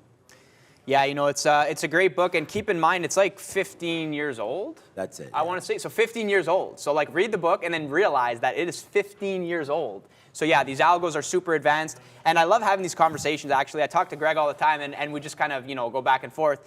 And he makes a good point. He goes, do the people who wrote the code really know what the algos are doing? If they're self-learning algos and you know, they're getting smarter and better every day, it's like, again, we are battling Skynet. So, you know, what's happening behind the scenes, I'm not going to pretend to understand and really know. It's the market, it's the Wild West. Things are firing off. So yeah, you know, sometimes it's like, I send passive orders, and then I'm like, see, I don't know. Like, do I want to be passive? Do I want to let robots decide if I'm going to be right or wrong? Maybe I cross the other side and get myself out. Who cares? 4 cents, 3 cents, no big deal, right? So obviously react accordingly. But you know, something holds true, man. The line of least resistance, be on the right side. As a day trader, it's our job to be on the right side, and you know, you get paid for it. So obviously everything working for me now. Took another piece off at Apple at that 155.50 area. And we're kind of topping out, but you know, if we still, like again, there's no reason for me to get out of this, and we held this area, right? Wick off bottoms over here, got the bottom, very nice. Wick off bottoms over here, didn't add to it because whatever, I mean, maybe I should have, whatever, but you know, now maybe we go, right? And again, it's like I've seen this pattern before. We do the morning, we go sideways, maybe we come down a little bit more, we hold, and then maybe the rest of the day, if the market wants to keep going, maybe we get a 4,000 test on the ES, maybe we break out and go. And, you know, maybe we just trend, right? So my next target being like that. I think 157 is not unreasonable, but obviously everything has to line up. It's got to be a strong day. And again, you know, scalpers market. So make sure, you know, you pay yourself on the way and good things happen. All right. Yeah, good little look there. Are we, did I hear Neil in my ear? Yes, I did. All right. It's going to be Sector Watch. That looks a little different. I don't know. Did you change the color there? Because it used to be like brighter green, I feel like, when Brendan's on there. Let's get this situation sorted out here with Neil at the big screen and Sector Watch. You know, before I came on, like the thing told me, it's like, watch out, you're missing this part of the data because of some kind of entitlement thing. But everything seems fine here. It looks pretty good. But I want to point out Regeneron. This is up 14%. It wasn't just Mullen that was halted to the upside. Regeneron was halted. Their ILEA meeting some endpoints on their phase 2. So that's up very strongly. Moderna up 4%. The entire healthcare sector looking strong. Danaher, I love you, doing pretty well there. Financials, you're talking across the board to the upside. We don't talk about the banks much. BAC up 3%. Worth noting here into this strong market. You're going to have some of the consumer staples. Yeah, when you get that risk on, some of those names going to head back into that downside. Industrials, just noting Honeywell down 1.8%. And we talked UAL yesterday. They thought there was going to be some strength, definitely talking positively about future revenues for them. They're up 1%, leading that group, jumping all over the place. And oddly enough, I was about to talk about AMD, and then it just moves back and forth. One thing I hate about Icon, just goes back and forth. But there we are, AMD leading the semis up 2.5%. ON got beaten up a couple of days ago. They're now back up 2% as well. Entire real estate sector to the upside. We were just talking about that with Rahim Alani this morning. And way to go, FCX. Approaching 5% to the upside. So some of the materials looking pretty strong as well. You got big cap leading the way right now to the upside, but it's not the only thing moving. Healthcare has been super strong there. Got to have Regeneron on that watch. I know it's a more expensive stock, but man, is it booming today. Yeah, great little talk there. Yeah, Regeneron. Some of these names are really starting to go off to the upside there. And they're hard to trade because of the price, quite frankly, and some of the spread that's involved with that. But you know what's not that hard to trade? Apple. I mean, that was the #1 name on our sticky note. And again, like let me just show you the sticky note right here. I don't put these stars on after the fact. We put them on before we write it. And there it is right there. And we actually started the show talking about Apple right there. We have a star beside it. Take the long at 54. Let's just go long until it breaks. It's a pretty simple trade. Now you're up at the high of the day on Apple, 155.60. And look, just as we preach we do, here's the longs on Apple today. There's one early early, 154.50. We got that in the pre-market. We weren't sure. We did lighten it. Well, it wasn't that trade that I lightened up. It was the one below that we never got filled. I was at 154.20. I didn't necessarily want that filled in the pre-market. I'd take it now for sure. And then a couple reloads, one reload there, and then we just got out. We only have 10% left. So right now on all of these trades, including Snowflake, which is a negative stock, this is the only negative stock today, sans Shift Pixie, because that one we're negative on, but we're also negative on Snowflake, which kind of sucks because, when this market started to collapse again, we weren't patient enough. We should have waited for these pre-market levels, and we didn't. But now we're in the money, $2.50 on this name, so it's a nice little trade to the upside here for Snowflake. Meta, come on, Meta. Look at this take here on Meta, guys.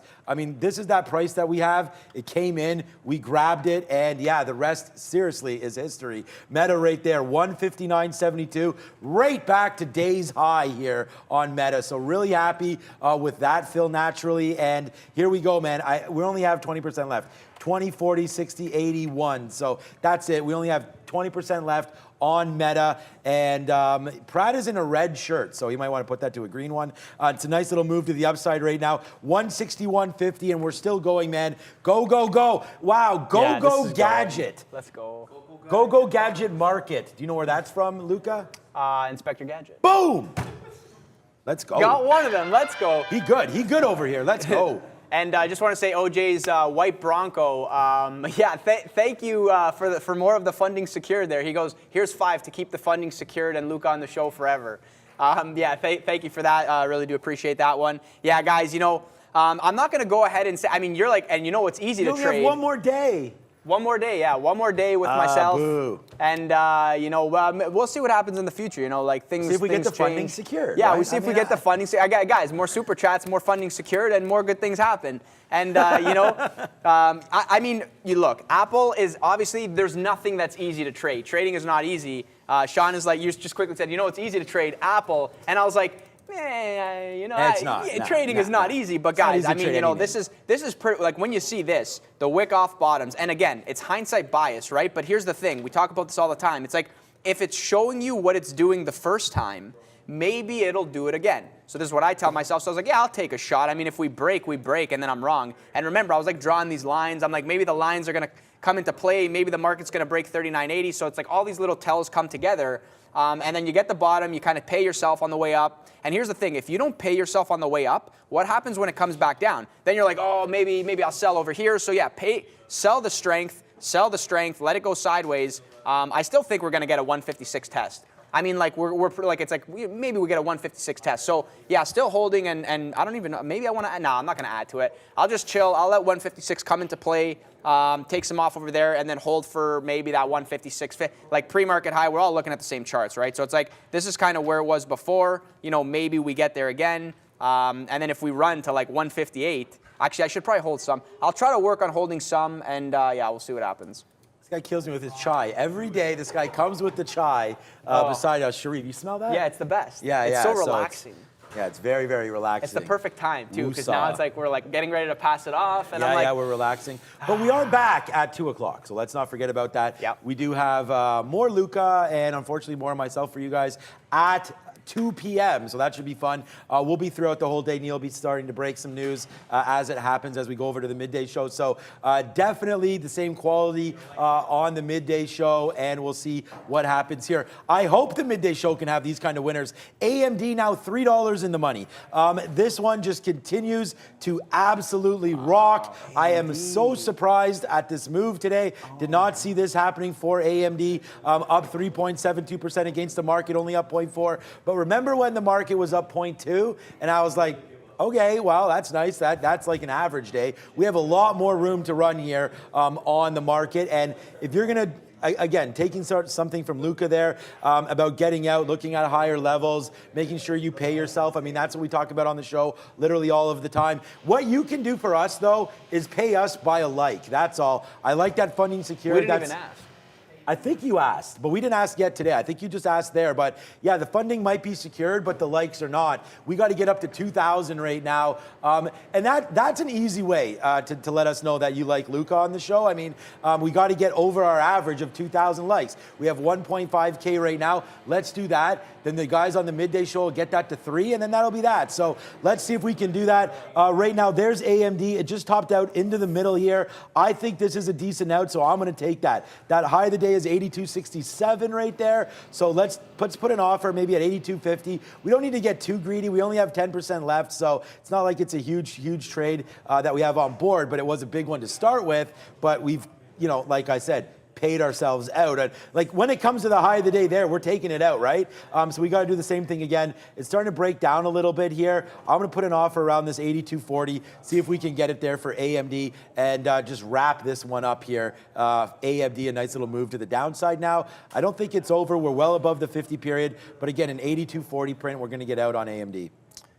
Yeah, and just quickly reevaluating, still holding on to that Intel, topped out over here, but I guess, see, here's the thing. I think my order, where is it? See, I think I like 30, like this area, this general area over here, and it's like, it gets there, and then it's like, no, back down, So it's like, this is the thing, right? And this is back burner for me, so I don't absolutely hate that I didn't cover over here. Like, it's okay, it's not a big deal for me.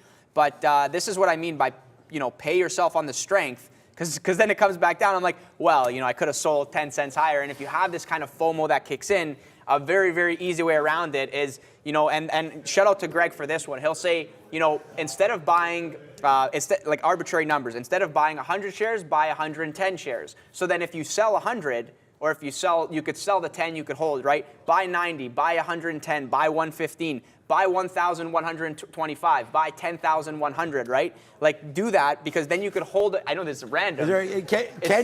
Would you recommend buying 9,840? Like, don't do even numbers, because the way the human mind works is, I'm like, okay, I bought 100, right. Now I'm going to sell 100 because it's a lock. But if I bought 110, I'm going to sell 100, but I have that 10. It builds good habits. Because you want to trade a lot, you want to trade small in the beginning, and then as you get bigger, you build these good habits. You buy 1,000, you buy 1,100. You buy 5,000, you buy 5,500. Now, when you're holding that 500 and it goes another $1, $2, you make an extra $1,000 bucks. That's not bad at all, right? So yeah, make sure you build good habits in the beginning. And shout out to Greg for that one. Absolute genius. I kind of wish that you guys could get more exposure to him, because that man is loaded with knowledge. And I feel like blessed to just be able to go over there and be like, yo, Greg, like, I don't have enough funding secured for Greg, but he's a little bit more up here. I may be able to organize that at some point as well. And yeah, we can look. I think that's a great opportunity. Have a segment with Greg at some point, but he is a busy guy. You can see the traders behind us. Shout out to Brankles as well, bringing in new blood all the time. Oh, we can actually on the afternoon show we'll put up the email address and we'll get that going as well. There's AMD, by the way. We do have Neil coming up right now, but there we go. We are not counting our chickens before they hatch, because guess what? They hatched and they were perfect, because right there we get out. There it is, out at the high of the day on AMD. We waited for 82.40. We get it, and there it is right there. That's only a $3 winner, so it is what it is on that side of things. We're going to go over to Neil right now, and what is this called again? Money Talks, one of my favorite segments, because you know what? We get paid in that USD and then convert it to spend money here in Canada. So let's see what's happening with ye old dollar. A bit of a bounce for the U.S. dollar after, look, we rejected some big highs yesterday. 20-year highs against some major currencies yesterday was rejected by the USD, but it is bouncing off these lows, now up 0.1%. The euro, they raised those rates in the ECB, 75, and saying they have to continue going, but they're not exactly playing catch up. Now down half a point there. Canadian dollar, as you can imagine, relatively flat across the board. You have red territory with the exception of the Swiss franc. I think the bigger story is the bounce that you're catching in that U.S. dollar. If it does continue to hold this trend off of those highs, lower high, hey, that keeps going down and rejecting lower highs. that can bode well for the equity markets, which are trying to get back toward that upside. So key levels happening here on that US dollar, always worth a watch. I know we're always invested in it as well. And that share thing, I love that one. That's a good one by Greg, because psychology matters as a trader, and it definitely makes a difference. I always tell people don't trade in those round lots as well. It's just a bad way to go, because you want to work on that ability to hold. And sometimes just holding onto a piece, scratch the itch, and then go for the ride. Yeah, good. Yeah, and thanks for bringing it up, Luca. A lot of people saying Luca's a very smart guy. No. So that's why. I mean, that's why you're on the show, thank right? you. I mean, and yeah. So thanks for your contribution this week. It's been fantastic. And one more day with Luca, and then we go back to normality, and we'll welcome you back anytime you want, of course. So, all right, just quickly here, Snowflake makes a move to the upside right now. So we'll go like, yeah, we'll hit the hockey sticks there. We have a $3 winner on Snowflake as well right now, as that continues to go to the upside. But we are negative on the name, so I'm not gonna sit here and pretend like, you know, we nailed this one. We did nail it. I mean, we looked at the right name. We've been buying it on strength, but as the market continues to go up, so does Snowflake. I'm not done saying that we're negative on this name for the day. I still think the reason why I wanted the 180 long is because I really think that there's a lot of opportunity here to get back into 182, 183, 184. And I mean, we went up yesterday from 168 to a close of 178. That's $10. So if you're going to say that I mean, again, I don't think the NASDAQ, I don't know where the NASDAQ goes, first of all. AMD's up to 82.60 right now. Our Apple is $1 in the money. Our Asana is 50 cents. Our Meta is now $2 in the money. So, I mean, all these longs really printed well today. The only name was that Pixie. And I just think that Snowflake yesterday goes that $10. Not that it's going $10 again today, but we just hit $4 in the money. So if we can get that magical number, I'm here for it, man. So that's 177, 187, gets us 10. And I like Snowflake. Let's see if it continues to work here today. That's my trade here for the afternoon. I think you can sit on Asana a little bit here and just watch out for that bottom. If it takes out 23, you can get out. That's where we're long. So no skin off our teeth there, but with only 3 minutes to go. The market is still looking at highs. People in the chat are calling out Fubo. Okay. I love trading Fubo, man. It's one of those names that it gives you the range when it's there. There's lots of liquidity. I like mean reversion because obviously I'm not in at the bottom holding all the way to the top. So for me, it's easier to just let it go higher and then kind of play the mean reversion on it. For this one, I'm looking at the daily, and I'll drag over the chart for everybody to see here. We had that last crazy run, right? And I think this lines up with when BBBY was going nuts as well. So we had the crazy run. You got the bag, maybe you got bag holders, maybe, right? So you got the bag holders. I want to say that 450 to 5 to me is interesting. So if we can actually break 4, get to like 450 on like a crazy run either today or tomorrow, because it looks like, you know, green day, green day, green day. Maybe you get the explosive green day to the upside. And again, I'm just speculating. I have no idea, and I'm not going long on this. But if we get to 455, for me, it gets interesting because you have that prior, lots of volume. Maybe you got bag holders, people wanting to sell. I remember I was talking to some of the traders over here, and you know, like Fubo was at $8, and they're like, I'm almost even. I was like, what do you mean you're almost even? It's at, like, we're at 3 and it's at 8. What do you mean you're almost even? And I pull back the chart, and I'm like, oh, that's why you're almost even, because it was over here before. So the thing is with that kind of ideology of like, you know, some people are bag holding, maybe they want that break even, you know, I'm going to go with that. If we get to 455, I'll keep a watch on that. So yeah, guys, you know, keep active in the chat. Remind us, because sometimes, I mean, it's on my list, but I don't see it. But then I see people, oh, Fubo, it's at 5, and I'm like, it's at 5 already. Okay, so I really, really do appreciate that. And just to recap on some of these positions, I only got 2 left, 2 longs. And, you know, Intel is now 44 cents in the money. We're pushing towards my target. I'm going to sell the strength if we get there. And Apple working as well, making that push to high a day. I think we're going to 156. I mean, we get to 158, or sorry, 155, like, this is like arbitrary again, so take this with a grain of salt. But if we print 155.81, we are going to print 155.99. Like, that is my call. So I mean, I'm long, I'm holding. And somebody before was asking, oh, would you go long on the break of resistance? The thing is for my own personal, like what I'm doing here, like I'm already long, so I'm not really going to add at the top here. But it's a dangerous game to add at the top in a scalper's market because things whip around, they jump up, then you're out of the money. It makes it challenging. So I always say, like, do yourself a favor and buy the dip. Like, as a day trader, you should be gauging the tape and saying to yourself, oh, it looks strong, so it's going to move to the upside. So look, it held this kind of line over here, just a very simple, like, you know, like buy the dip and then sell the rip, right? Don't buy the high and then hope that it goes higher, because it's going to take a lot to really, really go higher there. So yeah, hopefully that helps you in the future of your trading development. And yeah, hopefully Apple just runs and prints me 156.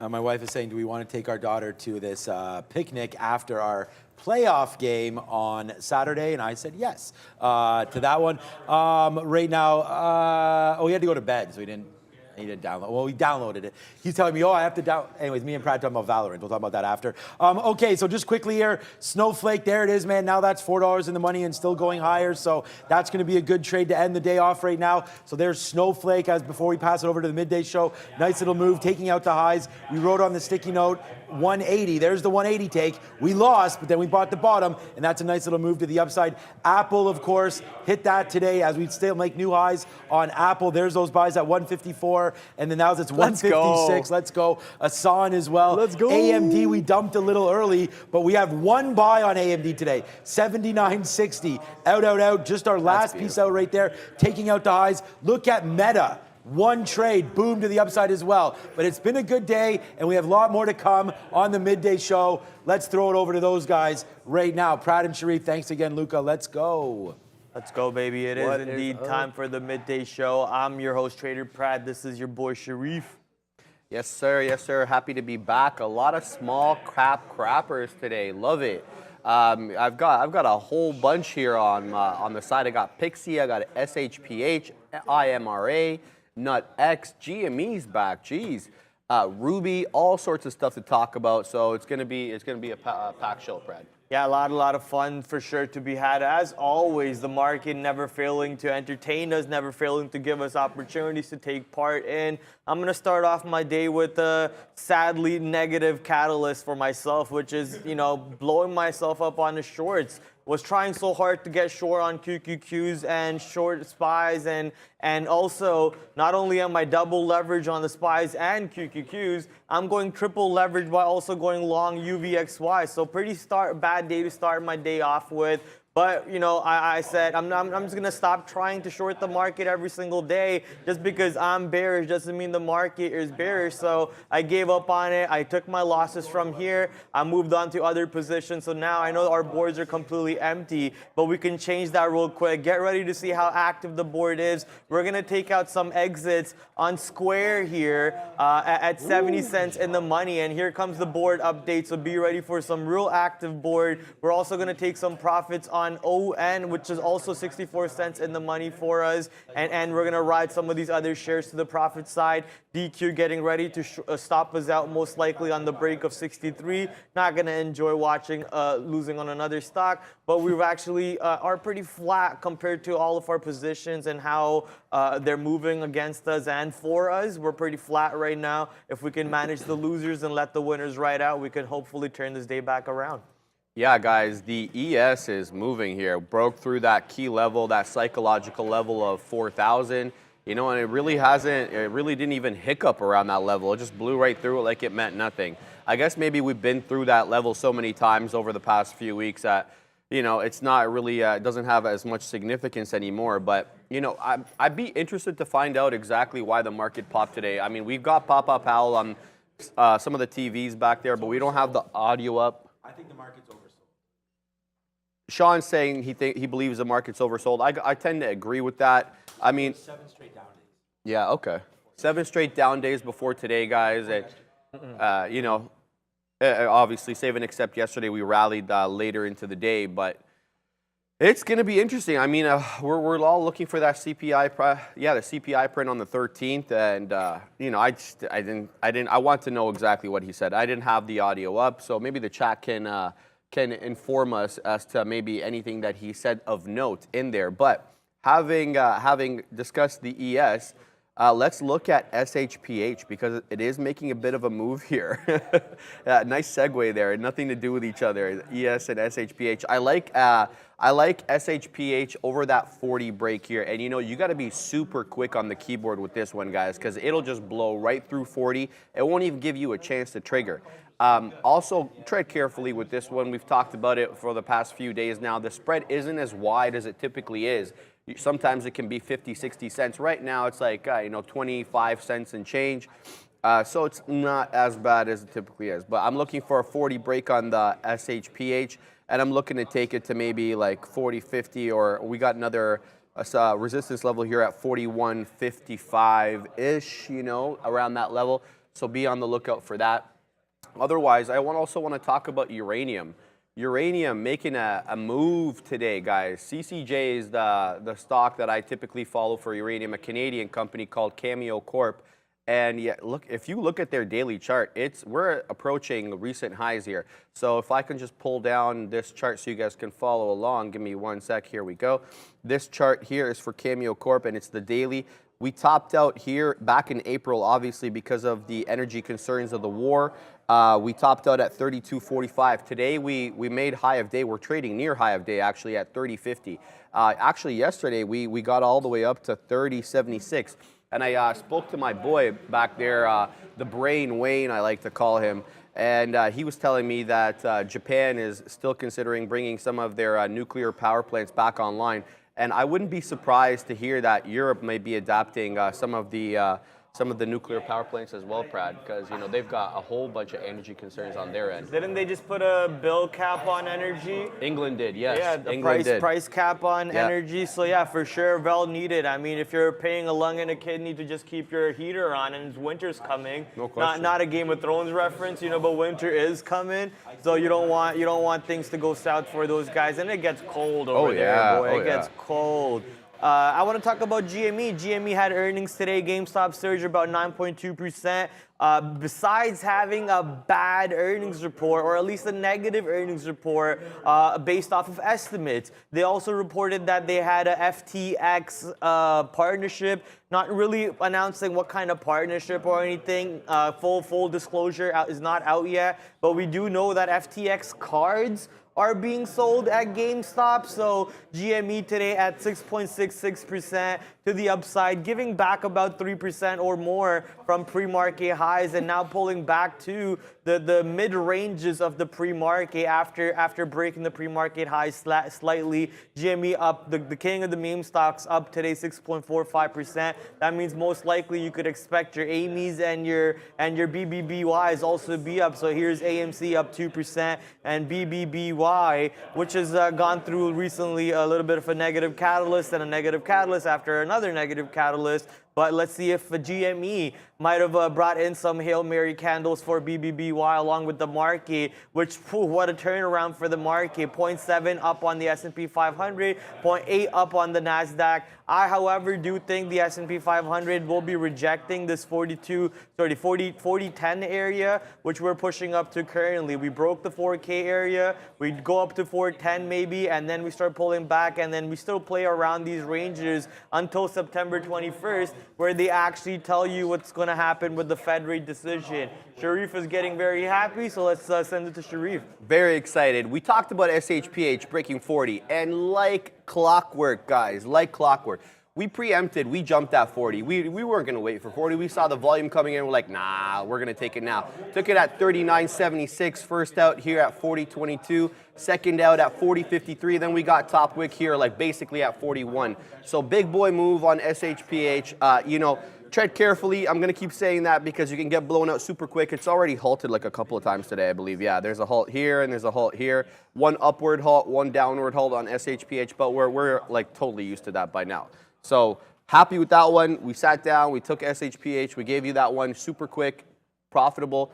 Tread carefully. Sorry to interrupt you, Brad. Now you're good. Now I'm actually moved on to Coinbase here, which is now 40 cents in the money. Took some profit, but pulling back right after I took profit. So not sure why, but we'll take our profits wherever they're showing up to us. Even mRNA, most of our stocks were in the negative a little bit. We gave them the wiggle room that I thought that the stocks needed. So none of them got stopped out. Very happy by seeing that most of them didn't get stopped out. I think a couple actually did. Maybe those were already stopped out before the show came through or before we got put onto the show over here. But now we're finally making some of the money back that we gave away to the market. I see a super chat, or actually a new member for 3 months coming in. SOXL, best chart off the day by far. Levels matter, y'all. 100% book your profits always. Yeah, always make sure you're taking profits. SOXL is your semiconductor 3 times leverage ETF long, which will be tracking.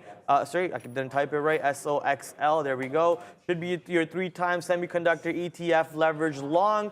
Should be tracking SOXX on the NASDAQ market. This is what the ETF actually, this is the ETF that actually holds the stocks such as AMD, NVIDIA, Intel, and all the other positions. I know a couple people in the office today were talking about maybe, I think, the $30 level on Intel. Yeah. I think they were talking about to the short side just from looking at it. It broke, but it was like a completely anemic break. Yeah, You know, a little 10-cent break or so. Yeah, And yeah, like you said, 5 cents. Honestly, the candle shows me that it was a realistic 2-cent break. You probably could have gotten filled 98s as soon as it broke for profits. Good luck getting filled 91s and 92s, Oh, yeah, right? unless you had the order already Exactly, sitting there. yeah. So Intel, that failed breaks sucked for some people. Obviously, I wasn't here looking at this position then. Complete reversal on Intel from that $30 level. Good to see that the chip stocks have regained some strength in the market. I'm getting trolled in the chat here, man. Fat Tell me their name. Fat Figa Niga says, Sharif, get something on the board. My man or my woman, I'm not sure that right, name. done. I Ban. just gave, don't ban Ban. him. Come on, you just trolling. I just gave you a profitable trade. We just took over $1.25 a share on a $40 stock. So hey, come on, like, take it easy on me a little bit. But yeah, anyway, so we're also looking at NutX, guys. I had a good trade on this one on my desk. It's holding VWAP nicely. You know how I feel about VWAP with these small cappers. That VWAP level currently is around that 380 level, and it's trading 384. So we're going to need to see something for this one. I took a couple of dip trades on it here. You won't see it reflect on the chart, but I'll tell you. But I took that 375 dip. I didn't get bottom wick here. 375, and I held it into that 390 level. So it was a decent little trade on a $3 stock. You're not going to get much more than that unless it goes parabolic. Let's see if we can break the recent high here, which is at 397, and start testing 4. Top wick today, highs is at 403. So, you know, we're holding well. And you guys know NutX has been on our scanners going in for, like, I want to say, like a couple of weeks now. I'm not sure the exact amount of time, but definitely keeping my eye on NutX. The other one I'm keeping my eye on, a fave, you guys will recall this from yesterday, is, and Luca was trading it this morning, IMRA. Another one holding VWAP currently. Look at how many rejections it bounces off VWAP. We have one here at that 1052 time slot. We have another one here at that 1104. And then just most recently at, you know, basically right now, it's bouncing off that VWAP. So VWAP seems to be a key level of support for this guy. And the more times it bounces off, the more key that becomes. And that's something I've been talking about on the show. The more times a price level is approached, touched, and rejected off, the more significant that becomes. If it's just a 1 touch or a 2 touch, less significant. 4, 5, 6 touches, now we're talking. So keep your eye on IMRA going into the afternoon. You know, typically volume dries up for a lot of stocks during this period, but you know, these small cap gappers seem to march to the beat of their own drum. So we're able to take them in the drier periods of the day, Brad. I'm shorting Snapchat. I don't know if it's a smart call over here, but Snapchat has been having a pretty great day so far, up 10%. I also want to short the futures, man. The futures are at at the 40-10 area that I was talking about, you know what, we're just going to leave the market alone. I said I'm not going to touch the market for another 2 weeks now because every day I touch the market, I'm just losing on the market. So I'm not going to touch it. But that 40-10 area should be a rejection area. But Snapchat over here, the reason why I'm shorting Snapchat is because it's pulling back into this range that it formed after the next earnings that it had. So the first earnings already dropped down. The next earnings have dropped down even more. And then we have a range that formed, which also happens to be the 50-period EMA, I believe, or the 100. The white line's actually the 50-period EMA on the daily chart. We're exactly around those levels right now. So getting short Snapchat, giving it the risk of that level around $12.80. I'm going to do it right now, actually. $12.81.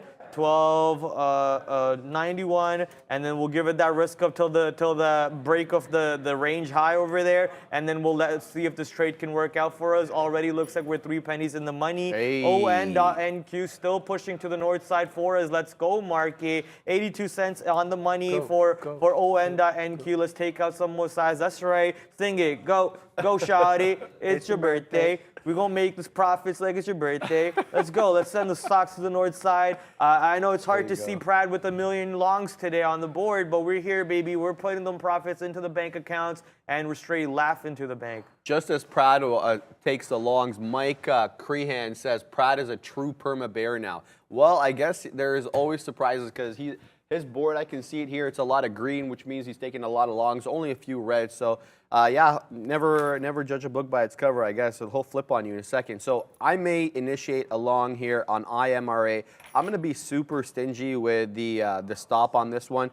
It's getting away from the level that I wanted. I wanted that 2019 level. Now it's pulling into $2.24. I kind of wanted it right at VWAP, but I was too busy talking and saying silly stuff. Let's see here if we can get into it at the moment. This is extended. I don't like it. Boo. We'll put our, you know what? We'll put our order and we'll sit on it. We're going to put it at 222. $2.22. If it triggers, great. If it doesn't, too bad for me.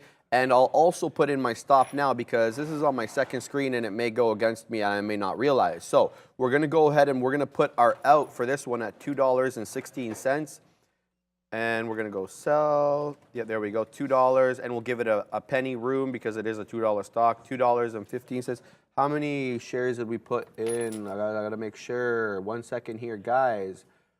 Oh, boy. Well, you know what? We're going to have, yeah. Uh-oh. What's up, Brad? Crowd apparently gathering outside of Buckingham Palace, and I woke up with some notifications to my phone, too, saying doctors were scared for our queen. And she is our queen. Of course. No. I'm cool every time I say our queen, some Canadians are like, our queen? What do you mean our queen? Yeah, she is the queen. But she is our queen. She's the head of state.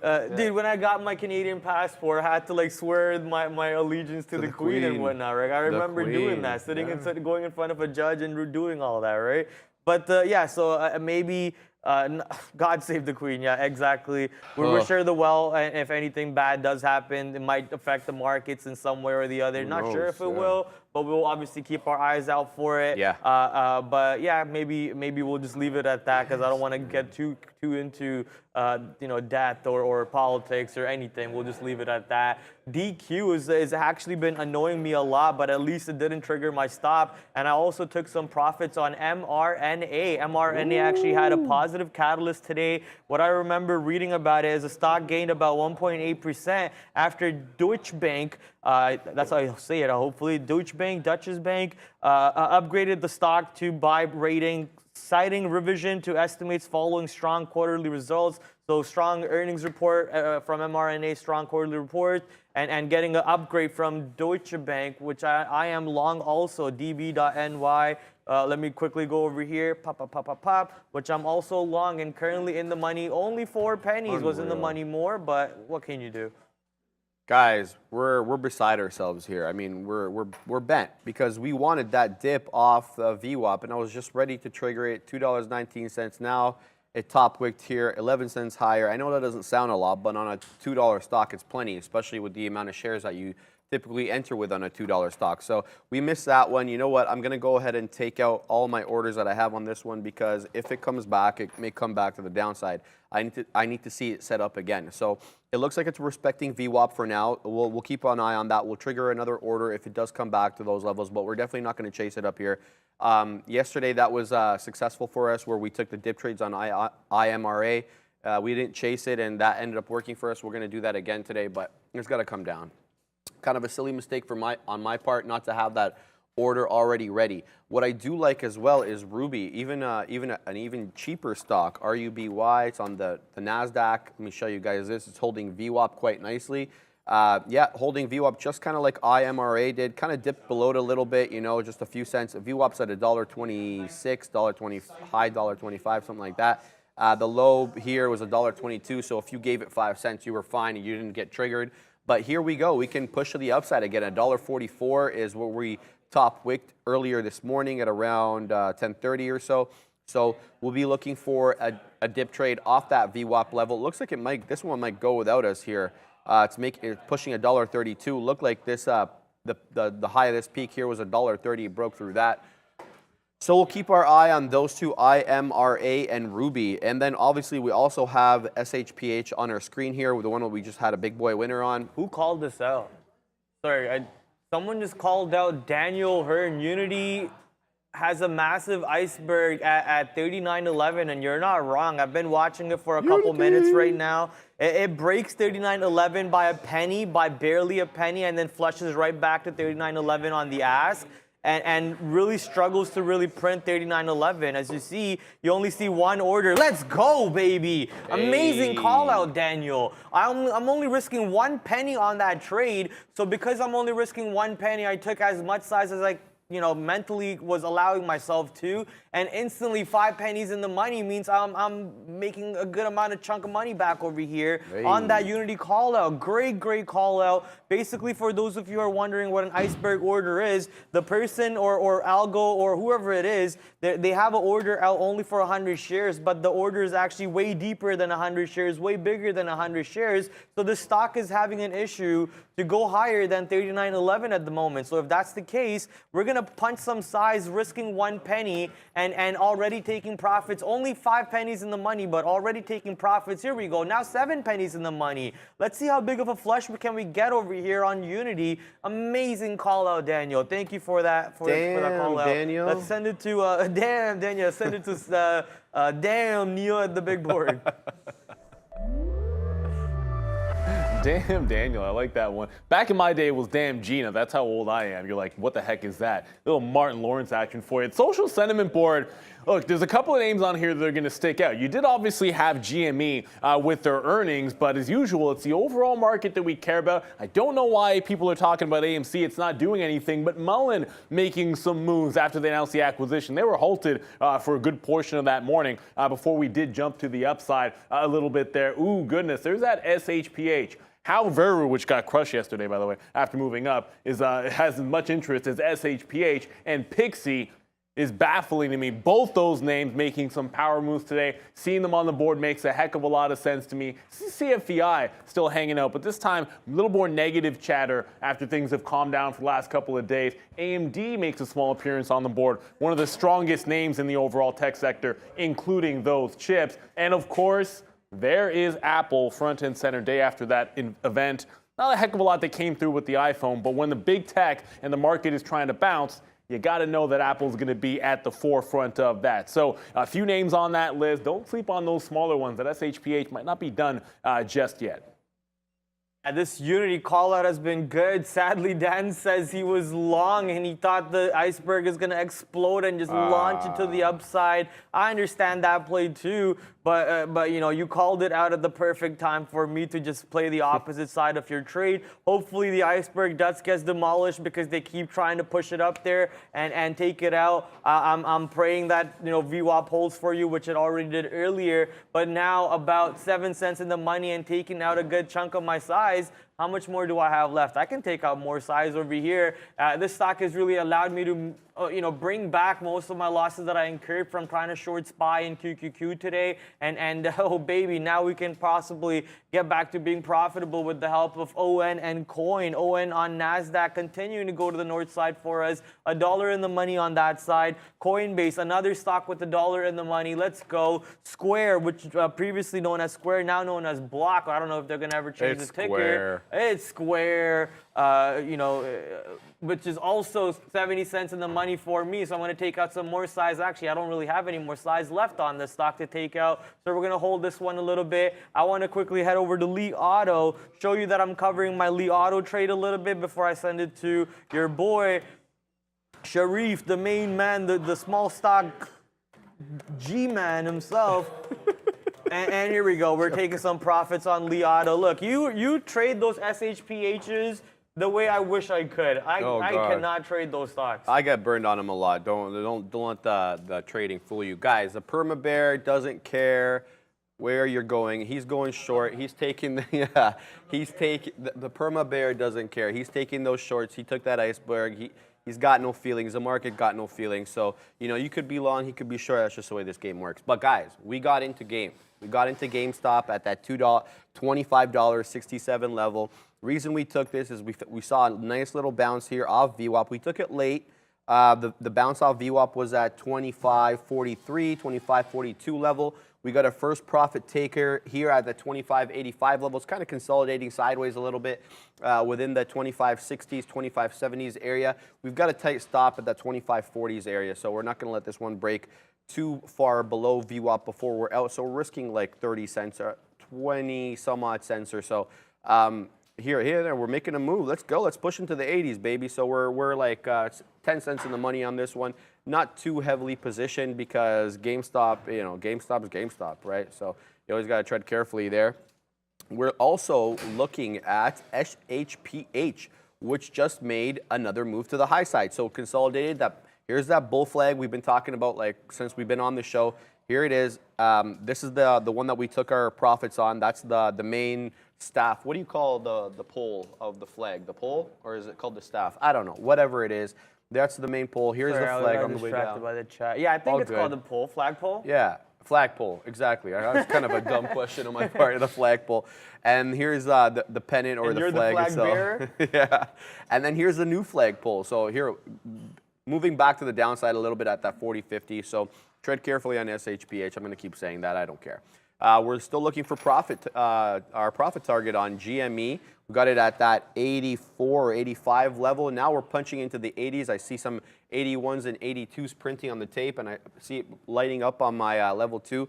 So we're about 15 cents in the money or so on this one. We'll give it some more time, and then we'll scalp out. We're looking for a break into that 26 level. There does seem to be some consolidation in or around that 25.90. That 26 level, so we'll see how it acts around there as it pushes higher into the 80s. Brad, what's up with ON? Still ripping to the north side. Now $1.23 in the money. Someone said SOXL, cleanest chart of the day. You're not wrong, because I'm actually having that chart on ON.NY. I was actually going to cover some, but then my mind said, wait, what are you doing, dummy? The stock is on an absolute trajectory north side. It doesn't want to stop. Why would you even think about taking some more size out? Hold on to the shares. Let it keep on ripping for you.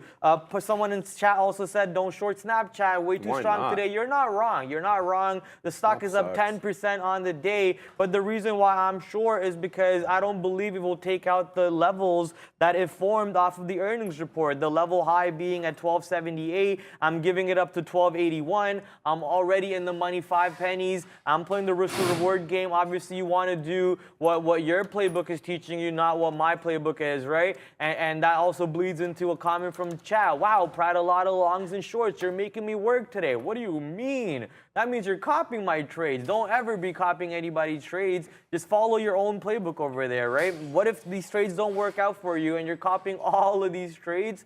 Good luck at that day. Yeah, because that day will come eventually where I'm in 21 positions and none of them are working. Thankfully, I'm in 7 positions or 8 positions right now, and only 2 of them are in the negative.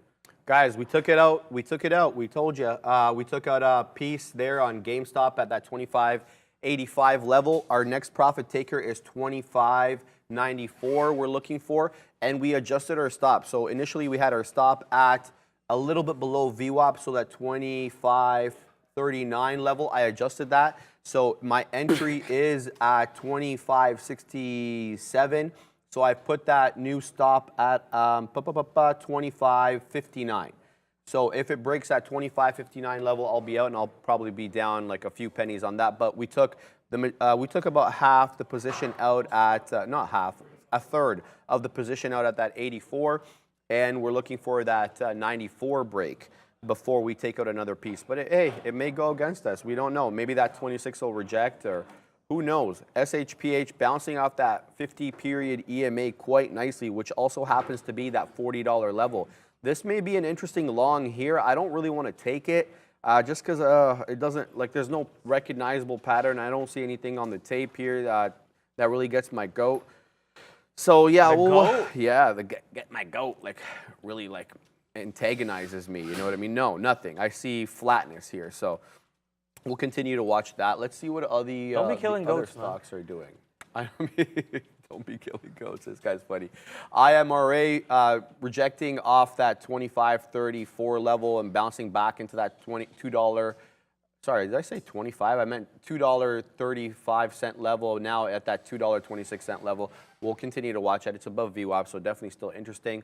Let's see what is going on with the market. The market holding above 4,000 at that 4,005. So how is big tech reacting to all this? Let's move here. Man, that Unity trade is a banger. Sorry, my bad. No, it's okay. The Unity trade, 40 cents in the money now. What a banger of a trade off that iceberg. That 39.11 area could not break. We're now 40 cents in the money. Obviously, I took out 80% of my size for a 10-cent winner because I'm an absolute paper-handed diagnosed trader over here. But oh man, that. Daniel, I'm sorry you're long, but that call out was way too clean for the short side, my friend. I wish I had way more size because I was risking 1 penny. I could have taken 10,000 shares, risked 1 penny, and taken out 9,000 of it for 10 cents like I did earlier. Instead, I took way less size than 10,000 shares. A win's a win, man. A win's a win. Not gonna complain. Yeah. You helped me bring back most of my money over here. I appreciate it. What a trade. We love seeing trades like that. When you identify an iceberg, you can consider that as my super chat. Yes, I will consider that as your super chat, my friend. I'm also taking Snapchat profits right now. Snapchat's pushing the downside, taking more money off of Snapchat is Pratty Daddy currently. Pratty Daddy. On.NQ apparently wants to pull back, so let's take off some size on.NQ. No, I just added. Oh no, let's get out. We're gonna close this trade. I don't like it anymore. On.NQ, we're out. We didn't want to add on that side, and we're gonna cover some on Square also. Take our profits on Square. We're gonna be done with that side, and we're gonna hold some of the other trades that we have going, and hopefully continue to make some of these profits back for us. Guys, we're seeing something come up here on our scanner by the name of LFST. Wow, Unity just popped back up. What the heck? Yeah, whoever's in Unity, careful because it just popped back up, Pratt says. But LFST, it's up 23% on the day. Sadly, it's only done 1.5 million shares. In the last 5 minutes, it's only done 75,000 shares. So liquidity on this one is a bit of an issue, but let's bring down the chart here so you guys can have a look. Here we go. I know it's black, and I'm sorry if there's bad contrast on your TV, but here's the chart. Holding above the 50-period EMA, consolidated a little bit between that 10.15 to 11.15 area, so about an hour of consolidation. Then you had the pop back up. Now I see a rising channel on this one. That'd be interesting to see what it can do around that $10 level. So keep an eye out for this one, guys. You know, the volume's a little suspect, but it could end up being a nice play if you're able to get shares in and around some support levels here, especially. I'm definitely not going to chase this one. It doesn't have as much liquidity as I'd like. Let's go back to GameStop here. Ooh, how come we're not getting filled? Phil! How come my 95s aren't getting filled? It's breaking through 95s. Come on, Phil. Not breaking through it. I saw it. It's at broke 94? through it. No, I can see 95s coming up on here. Look, 95, 95, 95. Here's in the back of the line, bud. I know, sad, but I had it up. That's the tricky part. And I'm using ARCA. Anyway, we're about to get filled here, hopefully. Oh, wow. It dips back down on GameStop. We're looking for that 95 break to take our second piece out. And then the third piece, we're going to let go for the dream. You know what? I'm not going to wait for this one. There we go.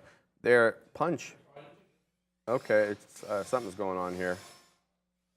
Holy, Jeez, yeah, very good call. frustrating a little bit. But yeah, we'll send it to Prad. Someone said, watch Snapchat in chat. Good call. I wasn't even looking. Time to take more profits on this bad boy. Now we're 21 cents in the money on Snapchat. Time to take some more profits on Lee Auto. Also, 12 cents in the money on that side.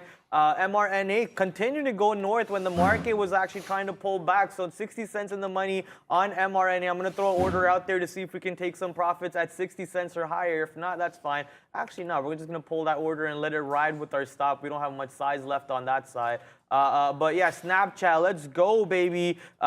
Look, we played the risk reward game. It's paying off. That's all it is. But you weren't wrong either. Why would you snort Snapchat when it's up so much on the day? Look at this resistance area. This is what I was giving it up to till 1274. My other chart says 1278.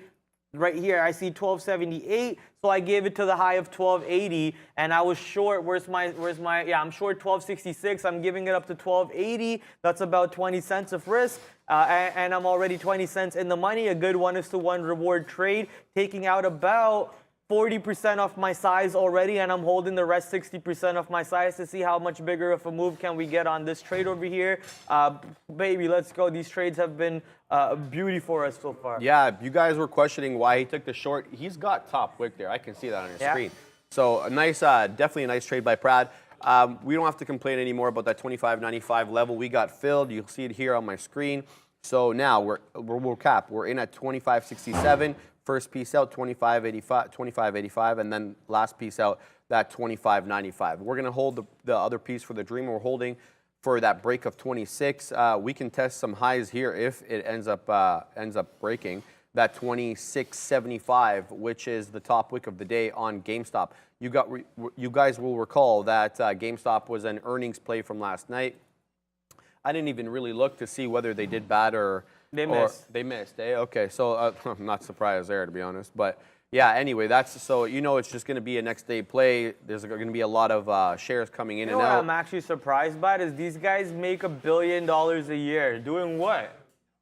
Don't they have those stores? Yeah, but dude, no one goes to those stores to buy a game anymore. It's all online. Online. Right? Yeah, that's fine. And that's what I thought that Ryan Cohen was coming in for. Yeah. To kind of like make digitalize more. Right? Yeah. And I haven't seen anything like that. Guys, we just broke 26 on GameStop.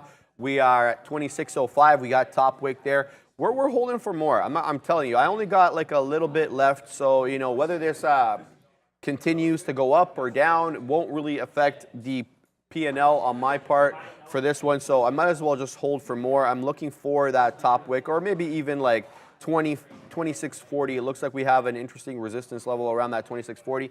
We're going to continue to hold this one. And by the way, I adjusted my stop. So I told you that I adjusted my stop earlier to that 25.59 level. Now I've adjusted my stop to break even, which is 25.67. I'm not going to take any L's on this one. We're going to continue to let everything ride. Looking at LFST, I'm seeing some resistance at that $9.35. I haven't looked to see if there are any reserve orders on this one or not, but on my chart, there's a lot of rejections off that level. So if you're in LFST, be careful with that $9.35 level. And then we're gonna get to that one soon. Looking to my right here, I'm seeing everything that I like, that I want to see. I'm seeing Ruby above VWAP. I'm seeing GameStop above VWAP. IMRA above VWAP. SHPH holding that 50-period moving average quite well. And NUTX is the only one that's kind of broken below VWAP. It's at $3.71 level. So that one's off our board. We're not gonna be paying too much attention until it reclaims VWAP. Otherwise, everything else here that we're looking at is in a favorable position for us to take longs on, Prad. Yo, this viewer in chat, PKD Aruri, you keep talking smack about my boy Nate Diaz like that, you're gonna catch a ban hammer. Right? Nobody talks smack about my boy Nate. Nobody talks smack about my stock AMD. Nobody talks smack about my Team 100 Thieves. You know, anybody I care about, you get banned in the chat, okay? Apparently, CFVI has some sort of a catalyst to the upside, upside in quotes, because Glenn Greenwald, a journalist, is now on CFVI launching some sort of a live show on Rumble. But I don't think that's a very big of a catalyst for us to care about. CFVI, honestly, to the downside, big volume candle to the downside for CFVI, breaking multiple levels. Not too long ago, CFVI actually got active because of the rumors that Joe Rogan might be partnered with them or something, and then another Joe Rogan rumor came up in between. Andrew Tate, who's been absolutely blacklisted on every single social media for the right reasons, is now on CFVI. Most likely will get blacklisted from there too, once again for the right reasons. But CFVI, baby, struggling today, down 5% when the market had a crazy reversal in it. Maybe people just selling the stock once again as you know, the SPAC play. The SPAC play, anytime it goes above 10, the shorts come into play. Anytime it goes to 10, the longs come into play. So not real fun catalysts are really moving this position. It's just the SPAC play, the Chamath play coming into play over here, if you want to think about it that way. I want to head over to a couple of my positions right now, which are turning to the negative side, which is mRNA. mRNA pulling back. I don't have my stop anymore. I think I have to recreate my stop on mRNA. So I'm going to do that real quick at the low of this candle that I entered. So 140.40 to the low of 140. We're going to have the stop on there for mRNA. Couple other positions that are, well, mRNA is the only one that turned around on us, so that's fine. And Snapchat still paying us, but it looks like it's slowed down its momentum a little bit over here. So we're going to take some more size out and see if this market pulling back at the 40-10 level that I was talking about in the market. Finally rejecting, having the pullback, so maybe some of the stocks that we are short can pull back a little bit more. Time to send it to Neil Roberts at the big desk.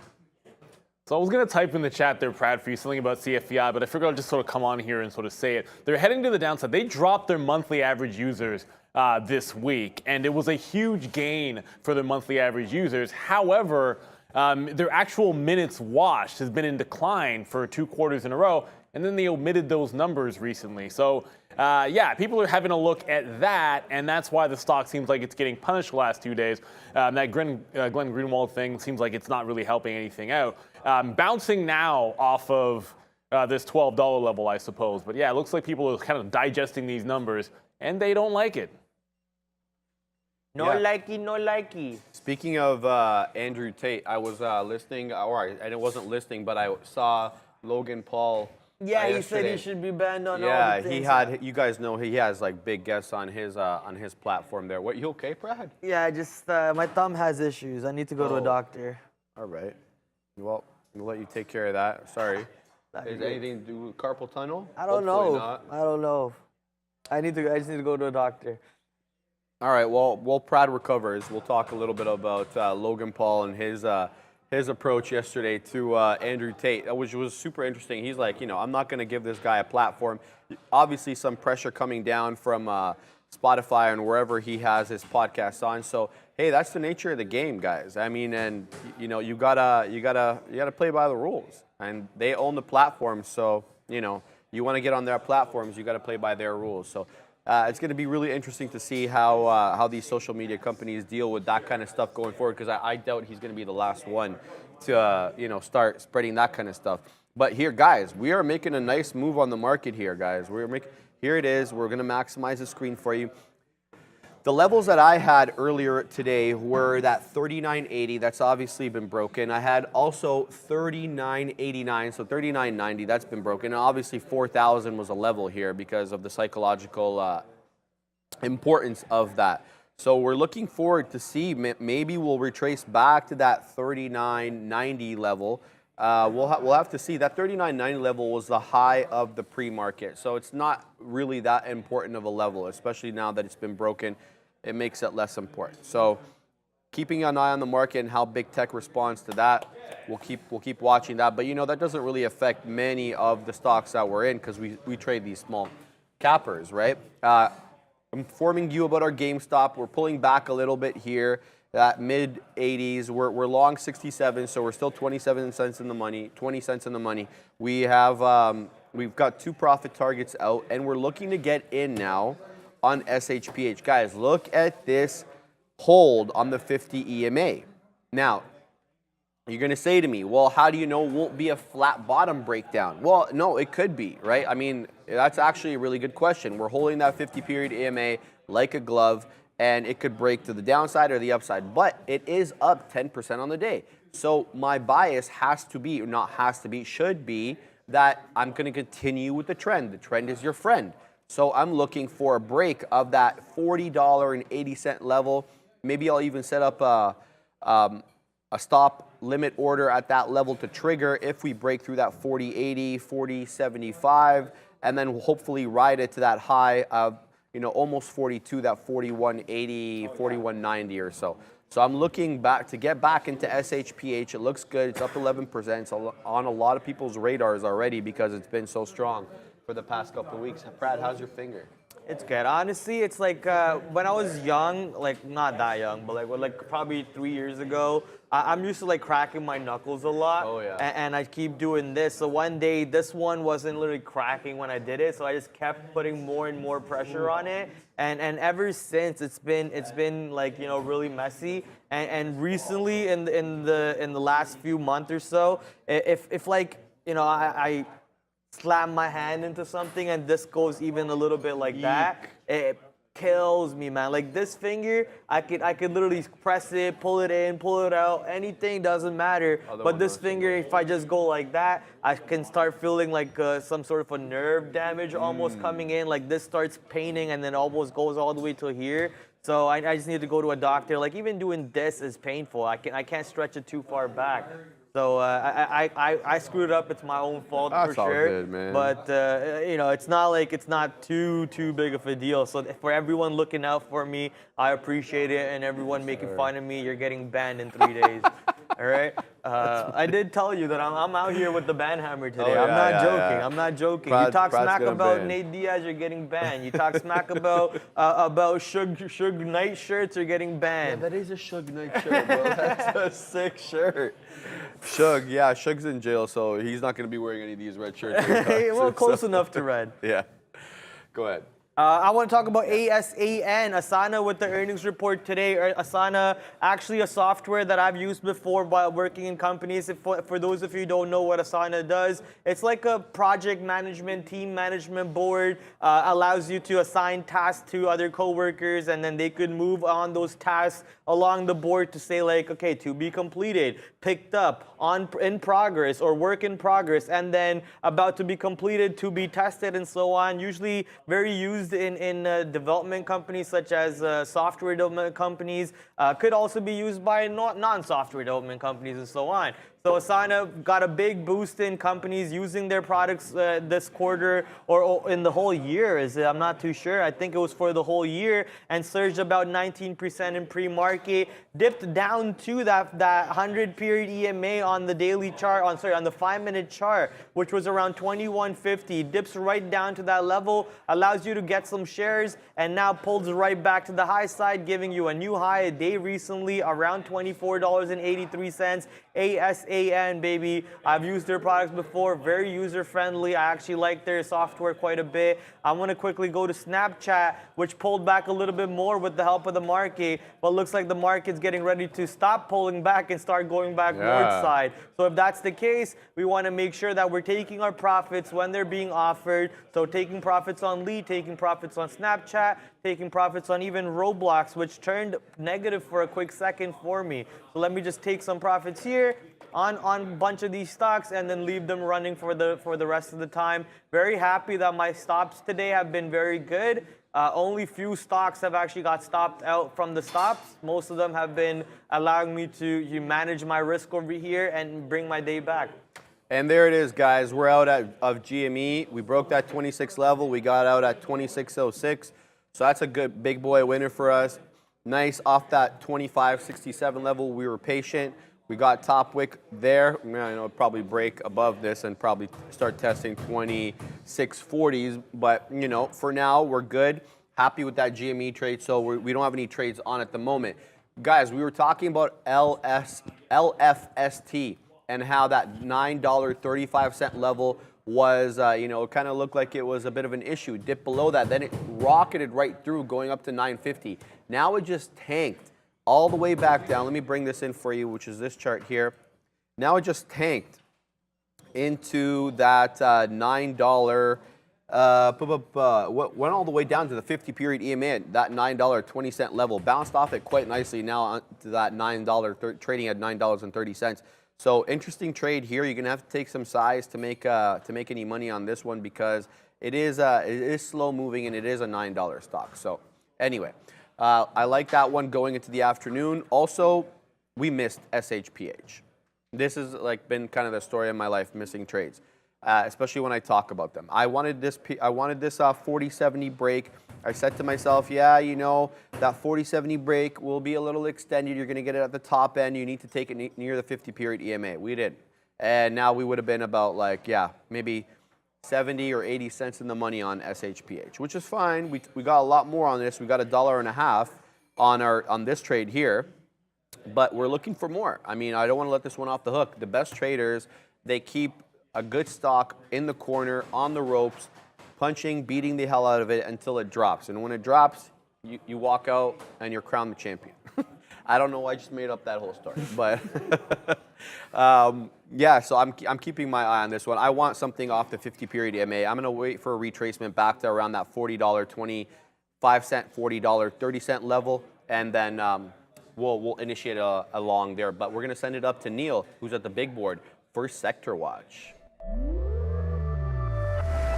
Gonna talk a little bit about the Sector Watch, and look, healthcare is absolutely booming to the upside, and it is Regeneron once again now up 17%. It is bringing the entire sector with it. You've got Moderna up 5%, Danaher up 3%, Biogen up 3% as well. Financials across the board looking strong. We're talking about BAC in the morning show. They're holding up about 2.5% there. And as we said, it is a strong day. It's not all fantastic because when you have a little bit of a run to the upside, someone's got to have a bit of risk off. And we're seeing some consumer staples heading back in across the board. They are in the red. The semiconductors, led by AMD, last time we checked, they were in the 2 to 3% range. Now up 4%. ON Semiconductor as well up 2%. Nvidia lagging a bit. There was a note, they had a note last month about some restrictions on selling chips into China, and since then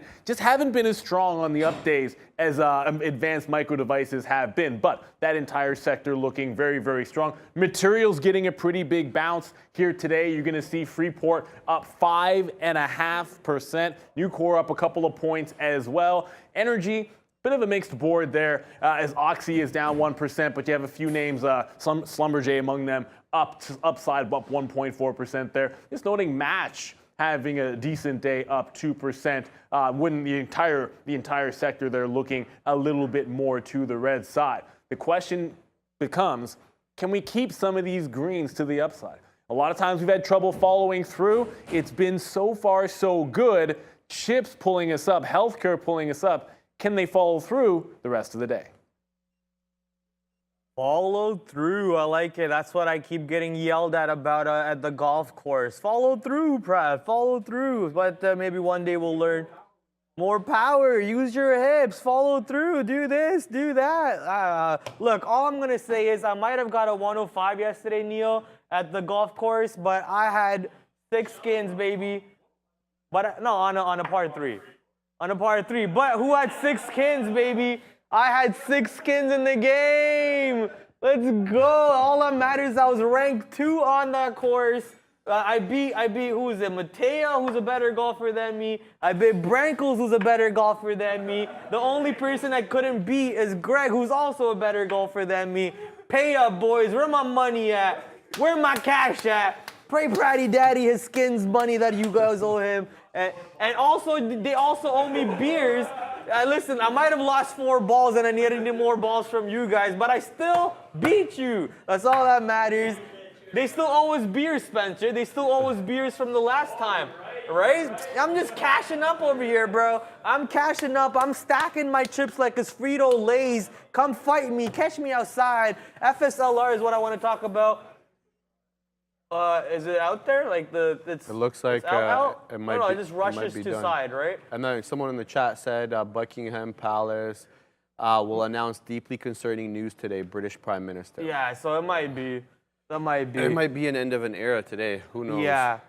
Can you answer this to me? Why is the solar stock, solar stock, I saw that. benefiting of an Inflation Reduction Act? How does Inflation Reduction Act help with solar stocks? Oh, because like the Democrats, I don't want to get political, but they packed in a whole bunch of alternative energy, green energy stuff in there, and that's obviously one of them, right? Okay. So they just like stuffed in a bunch of green energy stuff in the act, so that's how it helps them. Okay, so maybe I need to read the act over there because I don't know. I didn't know about that. So obviously FSLR getting boosted up about 4.4% in pre-market, but the upgrade coming from Goldman Sachs saying that the Inflation Reduction Act is going to help them out for the long side over here. He just dropped that in. Did you guys notice that? He just like weaseled that one in. Goldman sucks. Sorry to interrupt. It's not the first time. It's the first time I heard it. Really? Yeah. Oh yeah. Goldman Sachs over there upgraded the solar tech company to a higher level basically, but giving back ever since pre-market itself is as FSLR still up on the day, up 1.49% for the day, and as Luca always says, we'll see where this one goes. Yeah, well, I'll tell you where SHPH is going. It's going to test high of days, guys. High of days, a couple of pennies below 42, 41.91, I believe it is. And now we're 41.17, so I'm livid. Livid. I needed that one. I needed that off the 50-period moving average. I didn't get it. I had the idea. I suck, so I'm going to stop talking about it. Let's go to GME. GME continuing to make moves without me because I sold my last piece there at 26.06. Now it's up to 26.23. Should have held that one for the dream, said I would, and I didn't. I need more patience, guys. But hey, we're 2 for 2, 2 good winners. So hey, can't complain about that. Let's keep looking for some more winners. Let's see what I got on my side screen here. I see Ruby, continuing to hold near high days. High days $1.44, and it's currently trading at $1.40. So that, definitely on my sights for the afternoon break there. IMRA, 8 cents below the high of day, $2.39 is high of day, currently trading at 231. And LFST is holding that 50-period moving average quite well at that $9, currently trading at $9.31, high of day is $9.50. So keeping my eye on all those. But hey, I think Rivian's making a bit of a move here, yeah. Off that 34.60 bottom, now we're at 35.91 and breaking above VWAP. So if it can reclaim and hold above VWAP, this might be an interesting play into the afternoon. And the market, a little bit below 4,000, but, still staying the course. I've got nothing trade-wise to report, though, Brad. Yeah, I don't really want to jump into any positions right now. Like, I want to just let my positions see if they're going to come back to profitable for me, or are they just going to hang out at flat positions. So I have 3 longs that are absolutely flat. I have 2 shorts that are in the money for me, and then that's the quietest my board has been in about the week so far. So that's I just have 5 positions on board, and I feel pretty empty. I feel pretty naked. But I'll look for positions if they show up. If for example, I'm seeing Skillsoft. Never heard of this company before. Skillsoft Corporation, SKIL on New York, popping up on the scanner. It's a $2 stock, relative volume of 8.83, traded about 1 million shares today, and it looks like it wants to keep on declining while the market's pulling back over here. Pretty happy that that call out of 40.10 short on the market came to be true. I just wish that I told myself that level earlier instead of diddling in the middle in the market and then getting slapped up by the market. Then I wouldn't have to fight my way back to being flat or positive on the day. Sucks to be me, but sometimes you have to watch these lessons come in and then you learn from those lessons and eventually not make those mistakes again. You make those mistakes again, then you didn't even bother learning in the first place, did you? Because what's that saying? It's like to learn and to not apply is to not learn. I've never heard that. Yeah, to learn and to not apply is to not learn. It's to not know, basically. To know and not do is to not know. I think that's the actual saying, but I just spun it around a little bit over there. So you always want to make sure that whatever you're learning, you want to be applying it and always make use of that information over there for yourselves. People in the chat are talking about Apple. Let's go check out Apple. If Apple's not moving, then I'm going to move right over to Ruby. Yeah, Apple not really doing anything. So I'm going to move right over to Ruby, which is a trade that I had earlier. I had the long right here. I gave it the risk till the low of VWAP, and I got stopped out. And now comes the move, bottom wick exit of the move for me. Look at this exit. Jeez, I got bottom wicked out on my stop, and now it's going through the high day. So sucks to be me, but no complaints. We gave it the risk, which we thought was appropriate. Technically was appropriate because I am the bottom wick exit. Yeah, well, that happens to me all the time. Guys, 144, yeah, 144 is the high of day on Ruby. We just double topped off that, currently trading at 141. So eye out for a break there. Maybe we'll test that 150s. My suggestion would be to take it off a dip, look for a dip off a key level. Let's try to identify some key levels for you. I see the top of this peak right here is at that 138, 137-ish level. You also have the 50-period EMA, which I love using with these small gappers at that $1.34, $1.35 level. And the reason I give you a range between... Look at the size actually on Ruby. Yeah, there's 140? monstrous size. I think you take a long off that size. Yeah, that's very big size actually. But keep in mind, it is a dollar stock. Yeah, but that's a lot of size. If you do the notional value, that's 1,000 lots. Yeah, it is. It's a lot.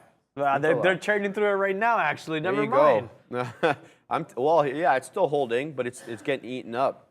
The reason I was before I was mentioning to Brad, but the reason I give you these ranges for these exponential moving averages is because, your data may be sourced from a different source than ours, and so there's always what I notice anyway between my other platforms and this platform is that there's always like a penny or two difference. So the reason I give you the ranges of 134 or 135 is because the exponential moving averages may be a little bit different. And anyway. So just want to give you that. So I'm looking for a dip trade off any of those levels. I won't be taking a dip trade off the 7 EMA or the 20 EMA. Those are just too close to the breakout price here of 144. So I'm looking, again, 137, 138, or 134, 135. Any dips around there, I'll be taking longs. And there'll be tight stops here, especially if I'm take the dip off 134. I'm looking for a stop. Especially this level here at 131 to 130 because I have a good level of support there for breaks at. I'll be out, but I'm looking to initiate a long on Ruby, Pratt. Yeah, that trade sucks. I jumped out. I took that long. It broke that size. That trade sucks. I'm jumping broke out. Broke 140. Yeah, 140 got eaten up. So I jumped out before it broke. I saw the size getting taken out. I was like, nah, I'm good. You guys can burn the rest of them. I'm gonna jump out right here. I'll take my one penny hit on that side. Snapchat, baby, 30 cents in the money on Snapchat right now. Continue to push to the downside for us. Let's go. That risk to reward play continuing to pay out. Even Lee Auto continuing to go even more to the downside. Taking more profits on Lee Auto right now. Let's go. Gotta love when this trades are working out for you. And even when they're not, you gotta love it because they're teaching you something new every time. Look at Unity. When he drops the keyboard, now you know he's excited. I'm not excited. Like, if he doesn't drop the keyboard, I'm upset. Like, dude, I was giving you the trade of the day most likely. You almost top wick there. Well, that was a dark pool candle, but it was a top wick because the stock couldn't get past 39.11. It's tanking now. It's pooping. It's straight Amber herding itself to the downside. 38 coming into play on Unity. Can't believe you just said that. Daniel, man, I'm sorry that that call out that you gave was to the wrong side for you maybe, but I appreciate your call out for myself and for a bunch of other viewers because, whoo, baby. Ooh, Smack down. Sorry, I can't sing. I've got an order. I don't know. Yeah, Neil booked that really quickly. Anyway, I just got long, guys. 136 on Ruby. Gonna probably, I'm looking here. I think my out will be that 131. I might give it a bit more room than I initially said, but we'll see. I think that 50-period EMA acted as a good support level for the majority of the day, save and except for these 2 periods here between 11 and 11:15. Yeah, so hey, we're gonna punch and pray, as Prad likes to say, right? So we're along 130. What do we get? We got 136. Currently trading at 137. So we're a penny in the money. We're looking for that break through that 144 level. It's still on a basically an ascent. You draw any trend lines here, higher highs, higher lows. So let's not be the initiation of the downtrend here. So you know what I'm going to do? I'm going to actually put my stop in now, so I don't give myself a choice. We're going to put $1.31 as the out, and we're going to give it room to $1.30 in case it slips by us there. So there, the stop's in. We're 2 cents in the money now. That's awesome. Back to SHPH, continuing to make its ascent upward. You could draw an ascending channel on this one. Prior to that, we had been holding the 50-period EMA, but it was kind of flat. Now, if I was to draw this out using trend lines, look at this. So you guys can see my chart right there. There you go. There's the first one. And there's the second one there. So it's ascending channel. Looks great. You could make money here basically taking it off the highs and the lows. But that's more like of an algo trade. The more human trade is to take the breakout, right? And once it starts going parabolic and breaks through this channel decisively and closes above the channel, then you punch it along there. And I want to mention a super chat that we got here. Lily's Grand Mabel, I don't know. Put Prad on for fun energy. There you go. There you go. You just got $25 because you smashed your keyboard. Maybe I should start smashing my keyboard. You know it, baby. They pay me the big bucks, as Sean said, for a reason. I'm here to always put on the clown makeup and make you guys laugh while we're also educating for you guys.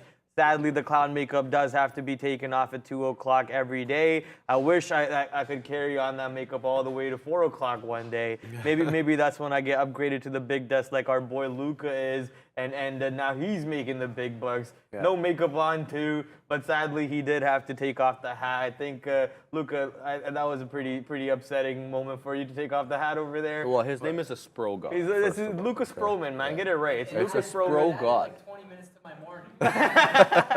Added 20 more minutes to his morning. But you know what needs 20 minutes right now is Unity. I don't know if that makes sense, but baby, Unity just can't help itself right now. The market's dumping. That 40-10 level on the market coming clutch. For anyone who took, I know, market's done for right now. Hey man, I didn't wear a red shirt for no reason, okay? Yeah, I didn't wear a red shirt. I didn't go Shug mode. I didn't go Shug Prad night for a reason. Shug Prad night. This guy's funny.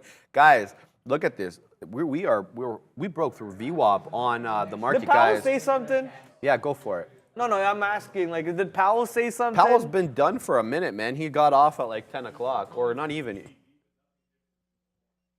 So Neil just said we got something from the ECB, but nothing different from basically this morning. So you guys know, obviously, that the ECB is going to raise interest rates. Neil, did they raise the rate? What did he say? I have no clue. I think I'm going to bring Neil on. So we did have the ECB raising rates this morning, and they reiterated that they'd have to stay the course and be aggressive.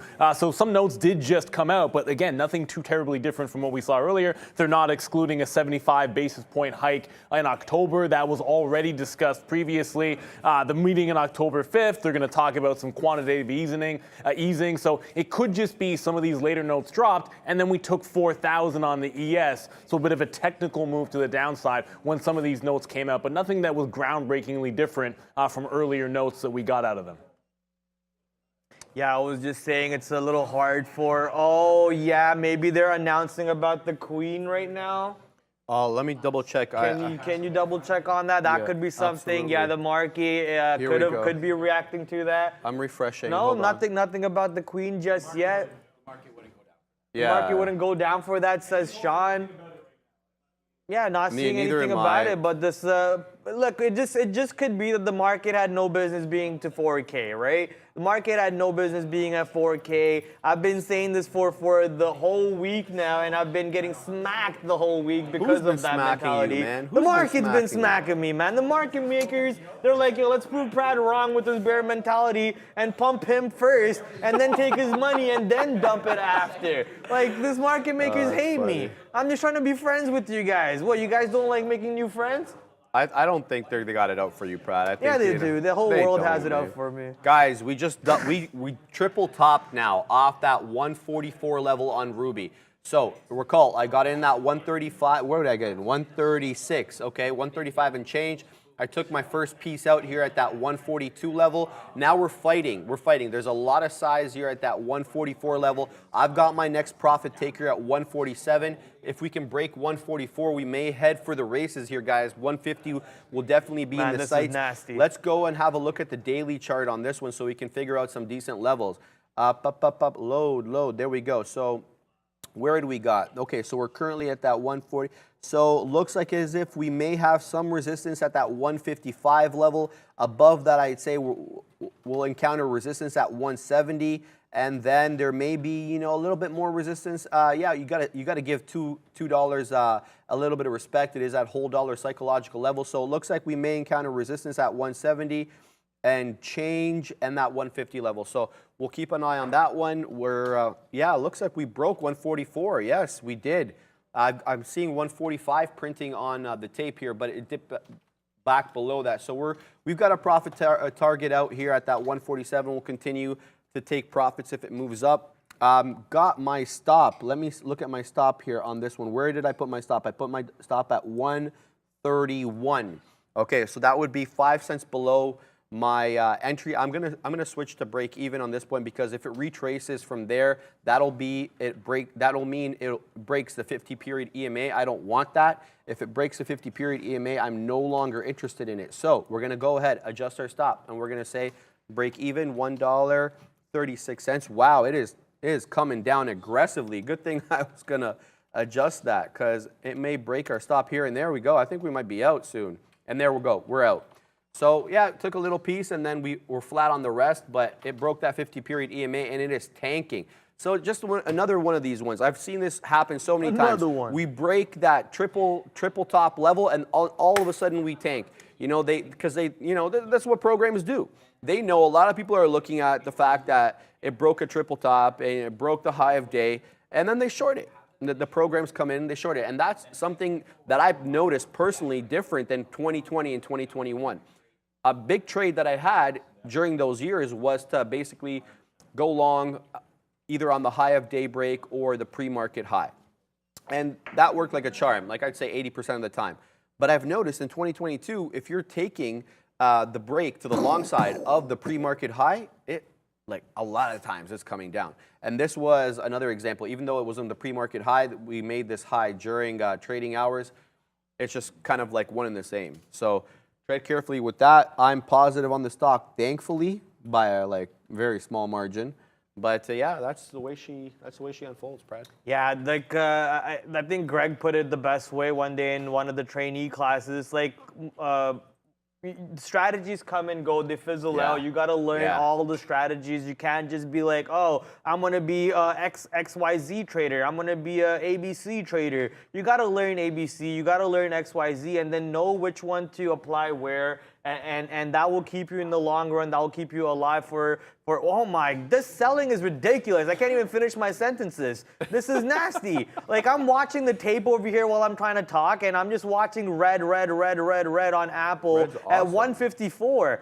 Apple cannot hold 154 on the bids. I got short close enough to 154, Sean, and now I'm 20 cents in the money on Apple. I can't even make sentences right now. This selling is nasty. The market pulled all the way back to pretty much the lower days for the NASDAQ almost. The S&P 500 almost pulling back to the lower days too. Jeez. Man, I was so scared to punch the 40-10 short just because I've been having such a bad week trying to trade the overall market. But if I just listened to myself on that one call out there, I would have smoked it. So welcome to anybody who took that trade. You're riding this market all the way back down. This market was almost up by 1%, I think, right? Yeah. Almost up by 1%, and now it's about to be down a full percent for the NASDAQ. The SPY down about 0.5% at the moment. What a turnaround. This market is ugly. You think you have one day where the market's gonna be straight upwards or straight downwards, and then you see these nasty V-shaped moves. I wasn't happy about the V-shaped move 2 days ago, Yeah, I'm not no. going to be happy about this V-shape move either. Trust me. I'm not a fan of V-shape recoveries. We're day traders. We need volatility. So if you're not happy with volatility, Give me volatility in one direction. Yeah, I know that'd be ideal, but hey, that's not how she unfolds, guys. But hey, look at this. IMRA making new highs. It's at that $2.40 level. That was a high of day. And now we're currently trading at 244, 245. So keep your eye out on IMRA, holding the 50 period quite nicely for the last, I'd say, hour. So if you can get any drip trades off there, I definitely initiate a long. Keep your eye on that one. But the story of the hour definitely is this market pooping itself from that 40, 10, 50 level all the way down now. I think we made bottom wick there at 39.56. So yeah, it's a big move, right? We're down, I think on the day now, 17.5 points, and we were down more earlier. So let's see. SHPH continuing in that channel. So it's definitely not out of that channel yet. If we extend the trend lines further, definitely holding within that channel. So let's keep watching this one, because a nice channel break on this one, either to the high side or the downside, could be quite lucrative given how this one's moved in the past and even today. So I've got my eye on this one. I'm fixed. I'm watching it. You could make the argument, well, why don't you go long here? It's an upward channel. Yeah, I don't want to get back any of my gains, right? I need confirmation. I had a really, really aggressive trade on this one, a really good trade, and I don't want to get back any of my gains. So that's my thinking on this one. So unless it shows me the exact direction that it wants to go, I'm gonna stay put on this one. Let's see, Ruby, yeah, continuing to pull back now at that $1.31 level, looking to touch VWAP. VWAP's at $1.29, guys, in case you're wondering. So maybe that might be an interesting trade to launch off VWAP on that one. It's respected VWAP quite nicely throughout the day. It broke it by like a penny or two around that 11 o'clock and 11:15 period, but other than that, it zoomed right back up. So VWAP's definitely been an interesting support level there. GME now breaking below VWAP. We had a couple of really good trades on GME, and now it is all the way, top wick, I believe, is 26.74, now trading at 25.29. So it looks like it's on the way down on this one, Brad. Ladies and gentlemen, I want to point you guys towards the best watch list out there you'll ever find. It's a Trader TV Live watch list. You can sign up for it at tradertv.live/watchlist. It's now an mail listing back again, and I love the mail listing, honestly, because it just straight up push notification, bright and early in the morning. Love it. Here's a question to Neil from for the watch list. Did you make the watch list today? Yeah? So did you add the sentence over here just because of all the hoopla I was making about the metaverse? It felt like it. It felt like it. Important point? Okay. Okay. I thought, honestly, that sentence was put in there because I just couldn't shut up the whole week about AR and VR and everything. And I was like, Neil just threw that in there to, like, let the other viewers know that there was no comments about VR or we didn't AR. talk about any of the Apple products.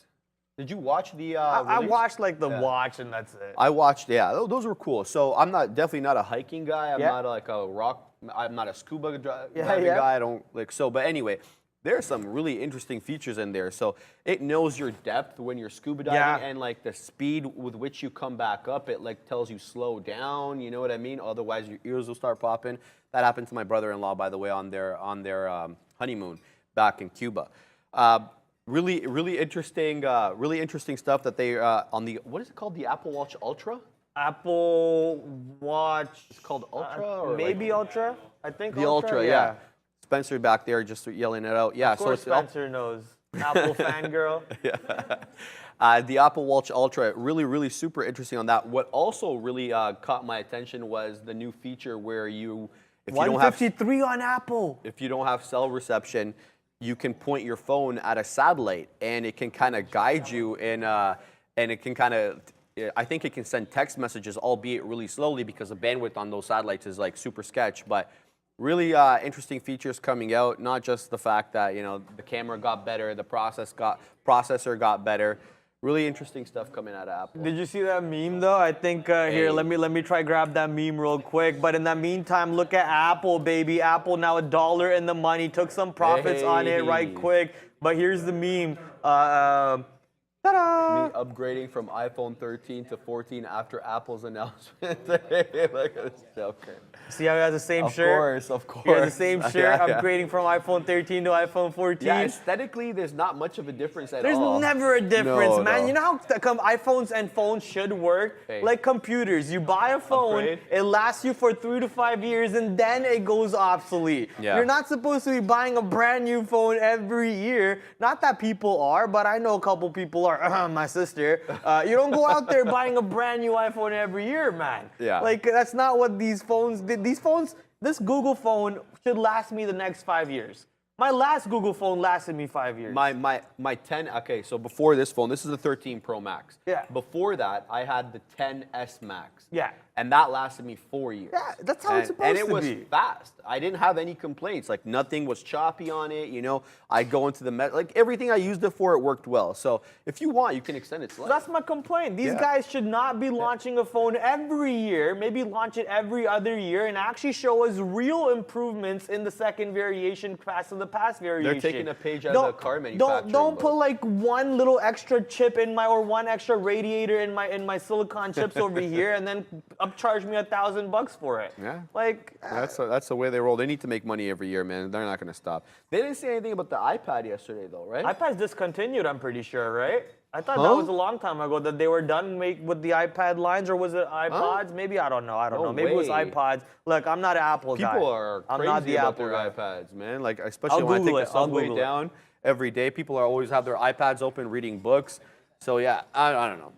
Oh, maybe Anyway, this is what I remember. It was the sales of iPads were going down. Yeah, that I knew. That's what I remember. knew, yeah, so yeah. it's not that they were discontinuing, it's the sales of iPads were going down. So in my head was like, they're not going to care as much for that anymore. Okay. So that's what it was. My bad. Guys, we just made a high of day today on SHPH. Let me just confirm that that's accurate. No, actually, I think high of day is the halt level here at 43.81.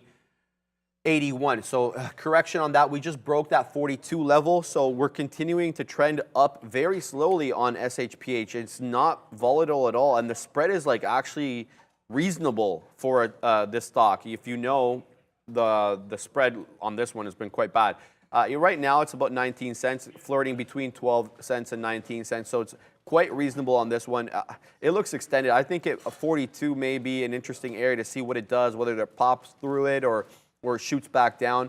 It's still holding within that channel. So it really hasn't broken that channel, the upward channel decisively. So despite the fact that we're missing out on a lot of profits here, we could have gone long. Maybe we should have taken a baby long, but hindsight's 20/20. I'm going to continue to watch it. I'm profitable on it. I'm not going to give back any money, Brad.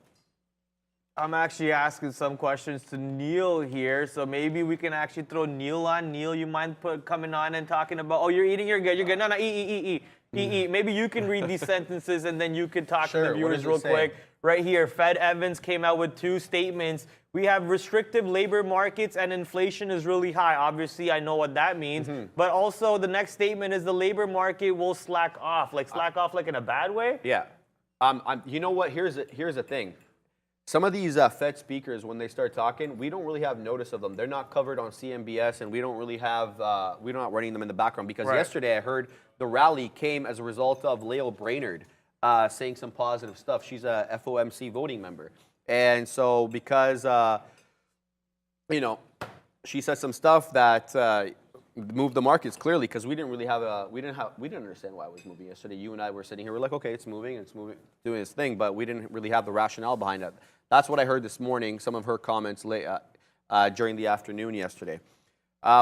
Geez, there's a big fight here at 42 on SHPH. A lot of size at that 42 level. We'll continue to see what it does, but it's rejecting off that currently, Brad. Imagine still holding your entry. Jeez, yeah, from the 39, yeah. No, that's not my style of entry, trading, baby. though. Yeah, I know, you're in and out, eh? In and not out. my trap. Hit and run. Let's send it to Neil for a quick update about the Fed Evans statements over there.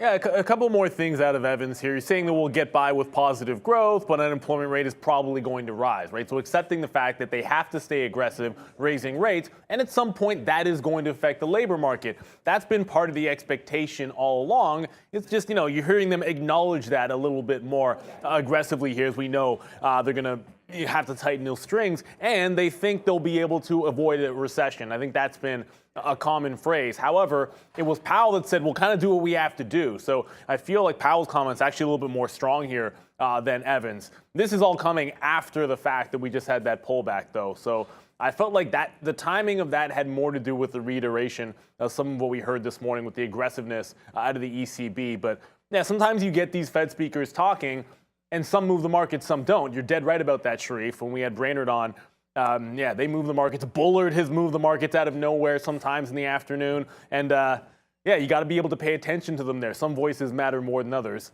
Bullard tends to move us to the downside, I feel like, every time we hear from I'm just... Yeah, Brainerd's definitely the dove a little bit.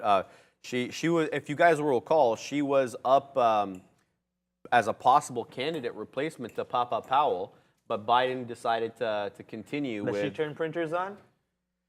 You know what? I think Papa turned enough printers on for a little bit. Like you guys, yeah, she would have. I don't know what she would have done. I don't want to disrespect her. She's obviously a very intelligent woman, but she was up to she was up for that seat, and then Biden decided to keep Papa Powell. Go ahead, sorry. Apple actually bringing in some buying under 150, 153 over here, slightly under 153 yet again for Apple, but we see some buying coming in. Market still pooping itself, though. Market not able to find buyers. So yeah, there goes Apple. Now we're just seeing red, red, red, red, blue, blue, blue, blue, which means more profits for me. 95 cents in the money on the Apple short. Li Auto, 43 cents in the money. Looks like Li Auto is kind of done for the day. Doesn't want to go any more further. Well, I don't really have any more size left, so I'm just going to hold on to this. Snapchat, also a pretty beautiful trade, but it looks like it's going to bounce off and come back through VWAP over here. We're going to be done with Snapchat. Now we're just going to nurse these two shorts left. Not really looking to get into any longs right now because I'm not sure if the market will bounce from the bottom or will it break the bottom. If I see the market getting ready to bounce from the double bottoms that it might create, then I'll be ready to look for some longs on the board. If not, then I'm getting ready to punch in more shorts once the bottom on the markets, both the bottoms on the markets break. APRN, however, popping up on the scanners. Let's go check out what Blue Apron is doing today. Apparently already up 6.7% on the day. And what's the relative volume on Blue Apron? Come on, charts load up. 3.45 relative volume. Here we go. Blue Apron holding up in front of $7. Not really breaking under 7 and trying to go back towards the high day ranges. It's good to see that couple stocks, at least the low float stocks, are trying to stay green when the market's crumbling itself over here. For example, IMRA from yesterday. I remember the stock from yesterday going pretty crazy. Up another 22% today with the relative volume of, oh yeah, that's cool. You can just completely disappear from my scanner over there. Not like I was trying to click on you or anything. 666, relative volume of 66.6 on IMRA right now with 35 million shares traded already on a stock with 15 million float. Guys, SHPH rejected aggressively off that 42 level. It didn't break 42. 41.99 was top wick there, but it bounced right down. I mean, to the T, to that lower trend line for our upward channel here on SHPH. So if you're playing the range on this one and you have the channel drawn in like the way that I do, you're caking right now. You take these longs off the bottom, short off the top. It's really respecting these levels quite well. The channel is working. You got to wonder, like, do these program buying, do they draw out channels? I have no idea how these AI programs work, but it really is holding that channel quite well. We're looking for a break for it here to take either a short or a long on SHPH, but we've got no bias. Obviously, you know, if I had to have a bias, it's obviously going to be to the long side because we are up 14% on the day, and you know, it's in a lot of people's sights. But we'll see. We'll see what it does. My other stocks that I'm looking at, IMRA continuing to push to the higher side. 247 is high of day, currently trading at 245. Let's flip to that one over here. We got Ruby on, but Ruby's doing squat. So IMRA, there we go.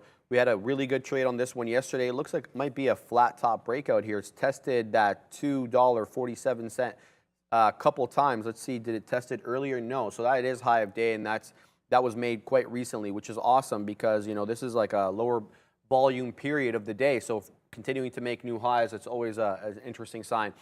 I'm looking for a dip trade off this one. If I can get anywhere near that $2.40 area, between $2.40 to $2.38. There's good support in and around that area. Otherwise, I don't want to chase it because, you know, it might break that 250, but it may also reject quite aggressively, exactly the way that we saw off Ruby, where when it broke that 144 level, it top wicked at 146 to give you all at 2 pennies, and then it tanked all the way down to 131. So that's not the way I want to play IMRA. I'm definitely looking for a dip trade on this one to move back into the high of days. And there we go. It's pulling back aggressively, exactly what we want. So we're going to put our order in on IMRA at that $2.39 level. Oops, there we go. We're going to buy half the shares we get into because it is a scary stock. There we go. So we're going to put our order there for $2.39. Clearly, there's a support level right here. You can see that. And the reason I say that is because it stopped right here. There's the peak. Then it broke through there and broke through there quite aggressively. When it retraced, it literally retraced right back to that level. So there's clearly a level at that level. Clearly a level at that level. Clearly support at that level. So I'm looking for there. It may or may not come back there. It may break and go without me. But that's the part of the analysis that you have to do and part of the risk-reward assessment. Going back to SHPH, continuing to stay within that channel. I like it. I'm looking for a break through that channel. I'm going to keep repeating myself on that one. I apologize. Let's have a look at the market. The market moving sideways a little bit, but if I had to draw a trend line, I could. I see a downward trend, even though, you know, it is kind of holding a little bit between that 39.70 and 39.52. But if you did draw trend lines, there you go. It is a downward channel as opposed to SHPH, which has an upward channel. So looking for that, you may be interested in playing off the levels there. That's not my style of trading. I like breakouts or breakdowns. But channel trading is also a tried and true method of making money, Prad. What is, sir? Channel trading. So where you get like from the top and the bottom, short off the top, long on the Follow bottom. the trend. There you Trend go. is your friend, baby. Yes, sir. Friend is your friend. Sadly, I'm not here to make friends. I'm here to make money. Yeah. I agree with that. But it doesn't hurt making some friends along the way while you're at it, right? Here we are. Actually, yeah, I was gonna maybe it's a comment for when Neil or somebody else is on. Then I can ask you this question. So now I got to think about other things to talk about. All right, where's the market going? What's the market doing? Market's actually bouncing off the lows over here. Looks like we're going to not go too much further to the downside. So let's head over to Apple real quick. AAPL, and close our trade, take our profits. That was a clean dollar move so far. Daniel back in the chat mentioning that the shorts on Unity are actually covering around 38. I'm not sure how you can tell that they're actually covering or not. Maybe you're using, you know, something like a VPO chart or a timeline chart or tools such as volume profile that could maybe indicate to you exactly how a stock is trading around certain price levels. So this is a day chart. I don't want a day chart. Give me my 5-minute chart, please. 5 minute, 5 minute, 5 minute, 5 minute. There we go. 5-minute chart. Now we can zoom in over here. Hello. Zoom in, and then if we get even more closer to the chart, why is it looking so ugly for? Let's just go to the 1 minute. If we go to the 1 minute, maybe we can see over here if the volume profile is telling us that there's more covering than buying. The left side number should be selling, and the right side number should be buying. I believe so. Let me just make sure. Yeah, the left side should be selling and the right side should be buying. And according to that, the bottom over here is actually evening out. The buyers and sellers are pretty evened out over here. Looks like their buyers are coming in, and then the sellers are around here for the most part. If the stock goes back into this range, that's where we shorted it earlier. Sorry, the 39.11 area. Would love to see if that level comes back into play one more time.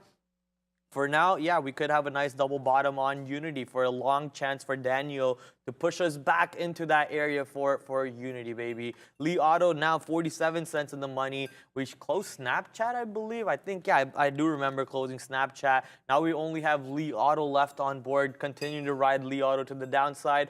Obviously, we're going to see where this one goes for the rest of the day. Where are we going? That's obviously the question that everyone's asking right now. I think if we're still gonna keep on having Fed Evans or Bullard or Brainerd or whoever wants to come out over there and say some messages, we might see the market moving a little bit extra. But if all the talks that are supposed to be had today and all the conversations that are supposed to be had today are done, then maybe we just have another range market. We're going to keep on playing in the same range all the way up to tomorrow, and then I'm expecting a 4K retest tomorrow and then dumping past 4K right back to the downside. Obviously, these are just theories. I'm just making up assumptions as to how the market might play around today and tomorrow. I don't really know the future, and we just got to be in our seats ready to look for opportunities, ready to look for where the damage can be put into the market.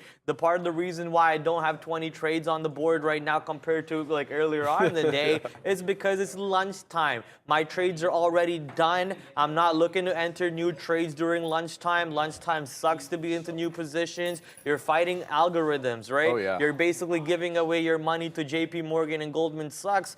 And if Goldman Sachs is taking your money, then Goldman doesn't really suck. So I don't want to change their name to Goldman Doesn't Suck. I want to keep it to Goldman Sachs. Yeah, man, I hear that. I love that Goldman Sachs like little quip there. But IMRA made a new high, guys. It broke that 247, I think. Yeah, 247 by a whole penny. It went up to $2.48, rejected, went back down to 242. Now it's kind of midway at that 245 level. Bit of a tricky stock here. I'm going to keep my order at that $2.39 level. I do like that level. We'll see if it makes it down there. Great. If it doesn't, too bad. But, I'm thinking maybe I need to move my level up a little bit because it has respected the 50-period EMA, right? Look at that. Touch here, touch there, touch there. And then here it didn't quite make it down. But if I can get something off that 50-period and then move for the break of 250, that's 10 cents with big size. That's decent, right? So I'm gonna actually do that right now. So I'm gonna go ahead. I'm gonna switch it to 241. I'm gonna remove my order from 239. I'm gonna go ahead and put an order at 241, and we're gonna go ahead. There we go. So we're a little bit above the 50 period. The 50 period is at that 240 level, but we wanna maybe scalp because the 50 period is gonna continue to move up. Right, so look at this, ascending line. So the 50 period is not always going to be at that 240 level. It's going to keep moving up, 240, 240 and a half, 241. So that's what we want. We're going to look for that. The channel on the SHPH chart continues to hold. It is in a bit of consolidation, a lot of red candles here versus what you saw earlier, but it still is within that channel. So continue to watch that. It's making higher lows, which is a really good sign. A lot of higher lows here, especially dating back to that $39.90, that $40 breakout. Currently trading at 41 and 60 cents. So definitely on my board on this one. Having a look at the market is starting to make its way back up, breaking that descending channel. Are we going to test the 39.80 level again? We'll see. VWAPs are around 39.77. That could be an interesting bounce area there. I'm not sure. Maybe the market buying up the dip after the Fed, one of the Fed governor's speech. Not really sure why it's making its way back up, but hey, we play the cards we're dealt. Having a look at big tech here. Big tech now, all 6 big tech companies trading below VWAP. I'll bring this down so you guys can have a look.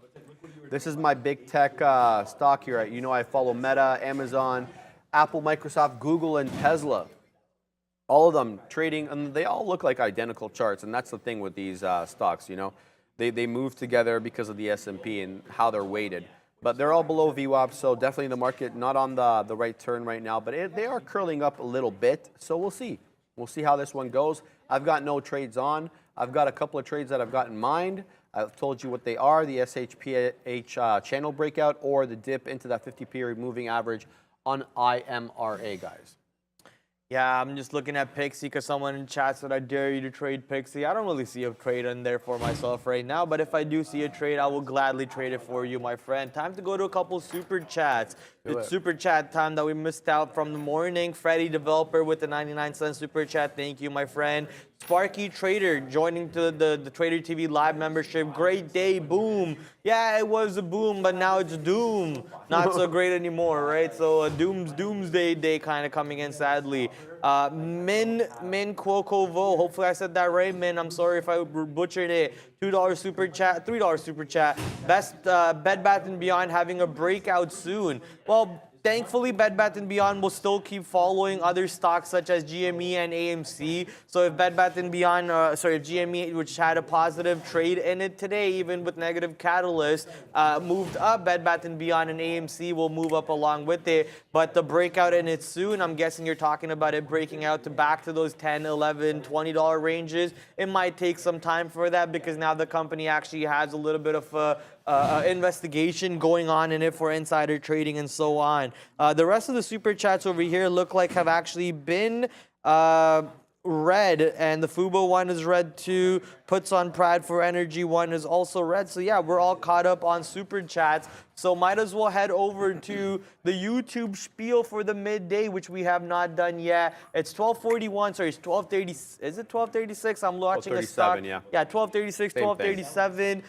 Eastern Standard Time. Almost coming to an end for the lunchtime over here. The official lunchtime on the Eastern board, or on the market in general. So we're looking for volume to come back in the next 20 minutes or so. The unofficial lunchtime, in my opinion, ends at 1 o'clock or 2 o'clock. That sadly is when Sharif and myself will be leaving the table. The like count is only at 2.2K. It was at 1.5K when the morning show had 7K people watching them. So being at 2.2K with only 4.6, I think we can light that number up, baby. Light it up. Yeah, send that like counter to the north side. Hit that subscribe button for the 32% of you who have not hit that already. If you see names in the chat that are green, that's because they are part of the Trader TV Live membership family. You can do so by clicking on that little join button and listen to what Brendo has to say. It's a recurring payment that you can sign up for.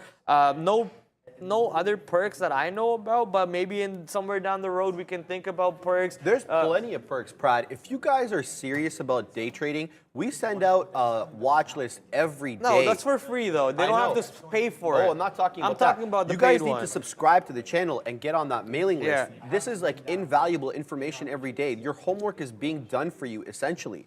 So if you're not watching those videos that Neil and Sean and Brennan are constantly putting out with content, very creative stuff. A lot of people make you pay for this kind of stuff, and it's not cheap. I know what's out there. They're thousands of dollars. You see what I'm saying? This is all free and available on YouTube. You don't have to go into their platform. You go into YouTube. Everybody's got YouTube. You get in there, you learn a whole bunch of stuff, and every day you get an email sent to you with the movers, with your homework done for you. Guys, hit that subscribe, hit that like button. We're here for you every day, Monday to Friday when there's trading. So, show your appreciation, guys. Yeah, like I was just trying to say what Sharif was like, yeah, but there's no perks that come extra with this payment because we already do everything for free. So for those of you who are paying $5 a month and have been doing for 2 years plus, we appreciate it. Yeah. You don't need to do that, and everything is absolutely free 99, baby. And last but not least, we have the YouTube store over here, our merch store.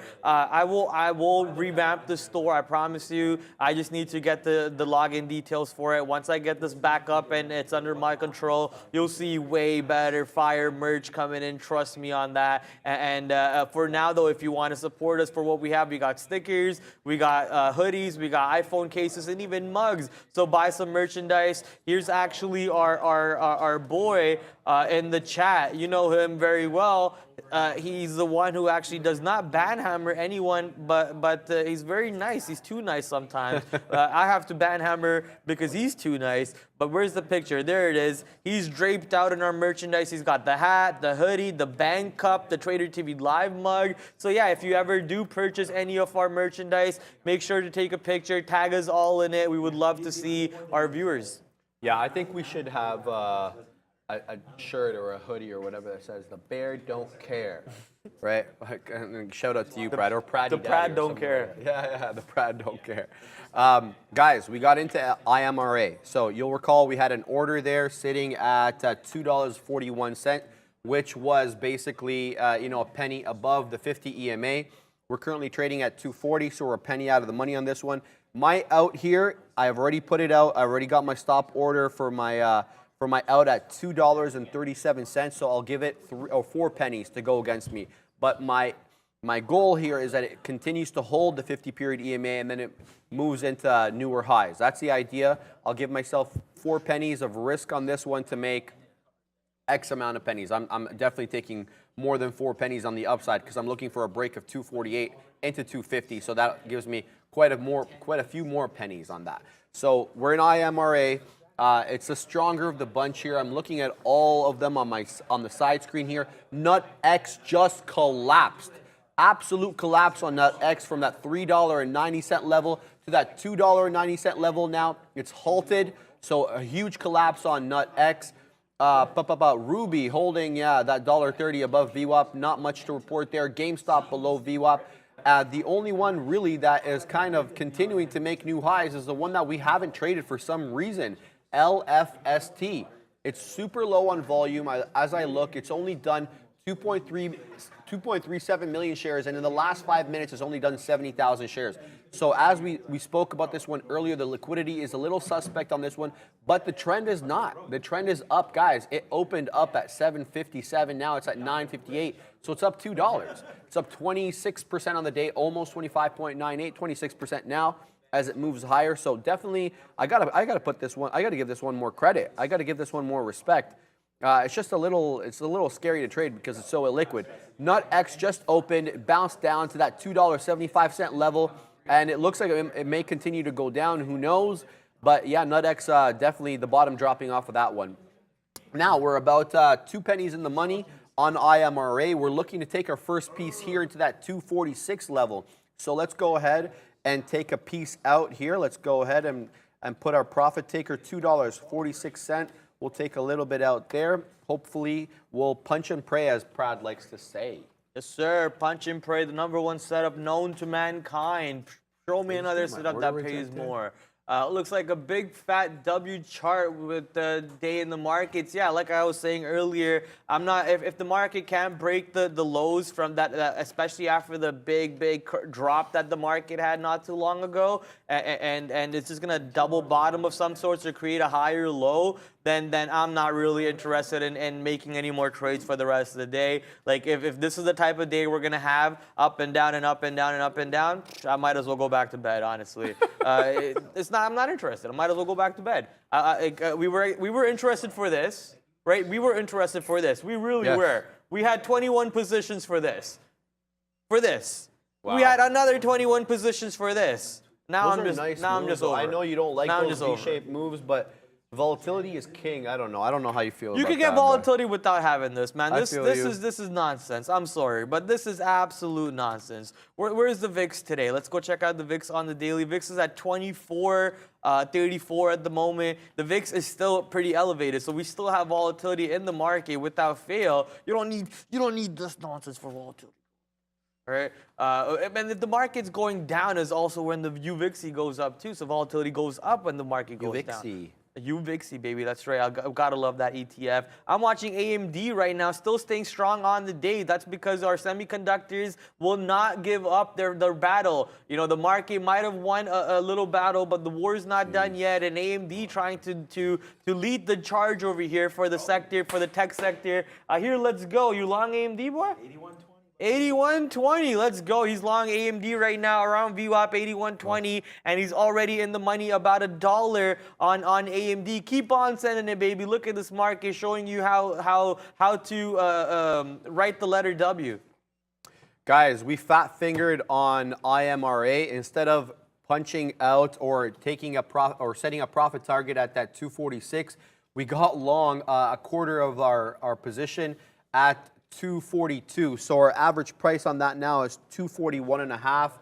Kind of silly on my part there, kind of like a basic mistake. Now I've moved up my stop as a result of that. So whereas before I had my stop at that $2.36 level, now I have my stop at $2.38. So I got to give myself less of a buffer because of that mistake. But my profit target is still at the same level at $2.46.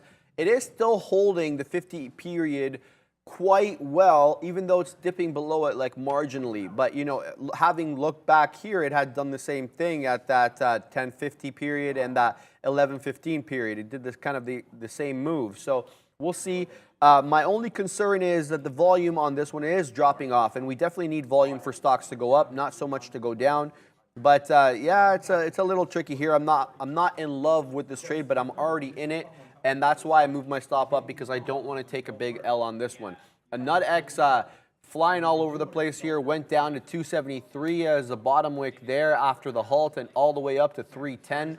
So that one's a little bit, that one's going a little bit haywire. So if you're in that one, tread carefully. What do we got with the market here? We got the market reclaiming VWAP. Here, let's pull up the chart so you guys can follow along.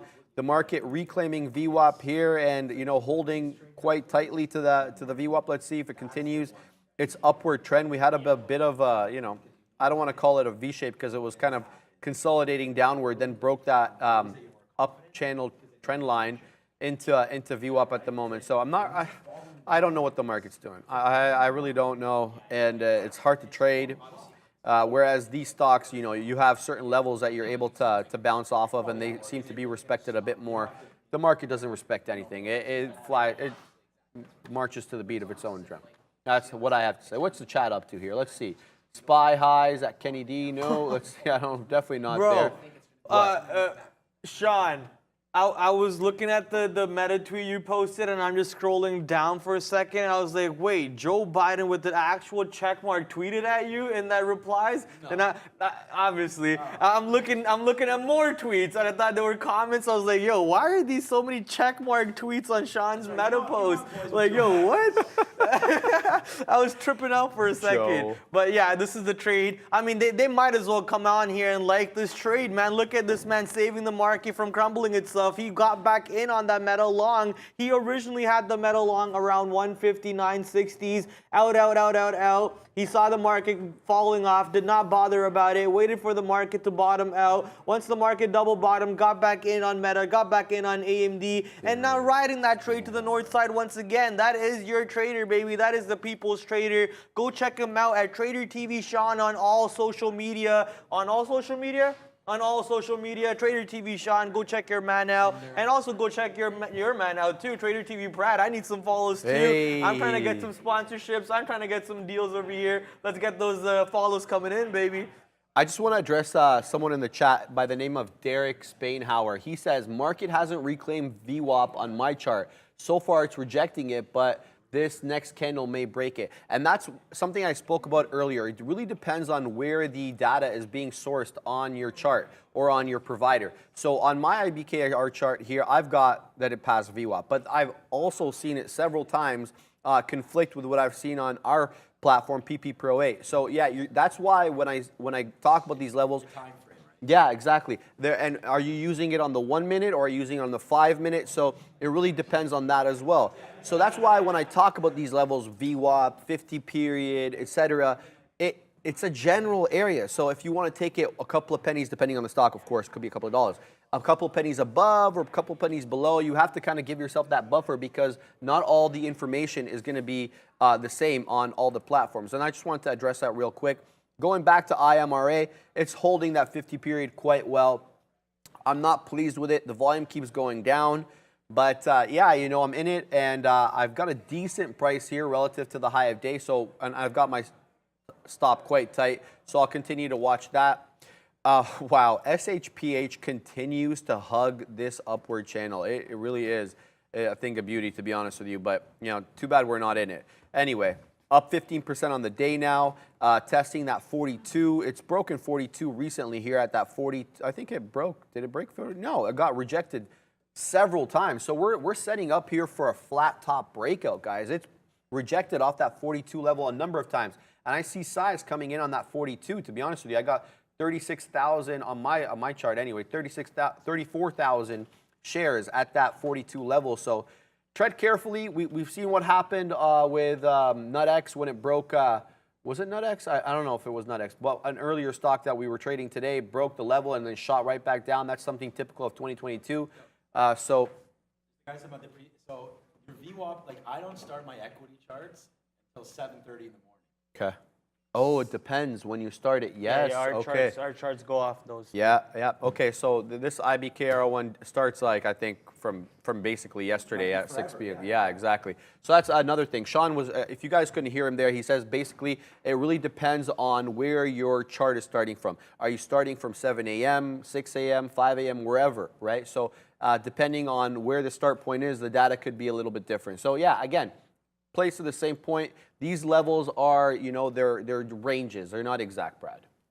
Yeah, it's a mathematical equation, and then on different brokerages, different platforms, depends on how they show the information and so on. Our platform, the reason why I like it, it shows you every single thing, the dark pools, which can get a little annoying sometimes, but you just got to learn to work your way through it. You rather see the information than not see the information, right? So coming into play a little bit over there about P-Pro 8 and all the other softwares, end of the day, you got to figure out what software works for you, for your strategy and your setups. And that's actually one of the questions that Mateo was asking at the golf course yesterday. It's, have you guys tried some of these strategies on your own platforms, on your own brokers? And yeah, some of the strategies, which is like basic Momo trading, could obviously be employed on there too. But you can't take the other strategies that are required to, like, maybe provide liquidity, take liquidity, and be able to use inverse gateways and so on.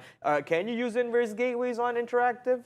Yeah, they have inverse They have gateways. rebates paying gateways? And MEMAX. Do they pay rebates though? Yeah, but I think IBKR takes some of that. So here, it's a lot better of a deal. The rebates that you get there, they kind of skim off the top a little bit. Right on. So yeah, I guess it still could be applied, but just depends on what broker you're with and so on. Lots of variables over there to go through. The nitty gritty just gets too annoying, honestly. But would always suggest you guys to take a look at all the brokers in your country, in your area, and pick the best one.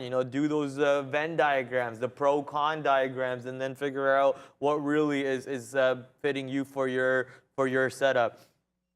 Maybe time to go look into what the market's doing at the moment. S&P 500 is indeed uptrending, right back to the upside, breaking VWAP a little bit above VWAP. And pushing the high side. NASDAQ is slightly under VWAP according to my chart over here, but this chart is known to be wrong for me based on the conversation we were just now having because of how this chart is set up. So I don't really look at where VWAP is, but looks like it's pretty accurate, not too far out. Market's still negative for NASDAQ, but S&P 500 positive for the exact amount of percent that the NASDAQ is negative. UVXY is going down, so that means the market most likely continuing to go upside a little bit longer. What is an inverse gateway? Great question. Very good question. If we pull over to AMD over here, okay, maybe not AMD.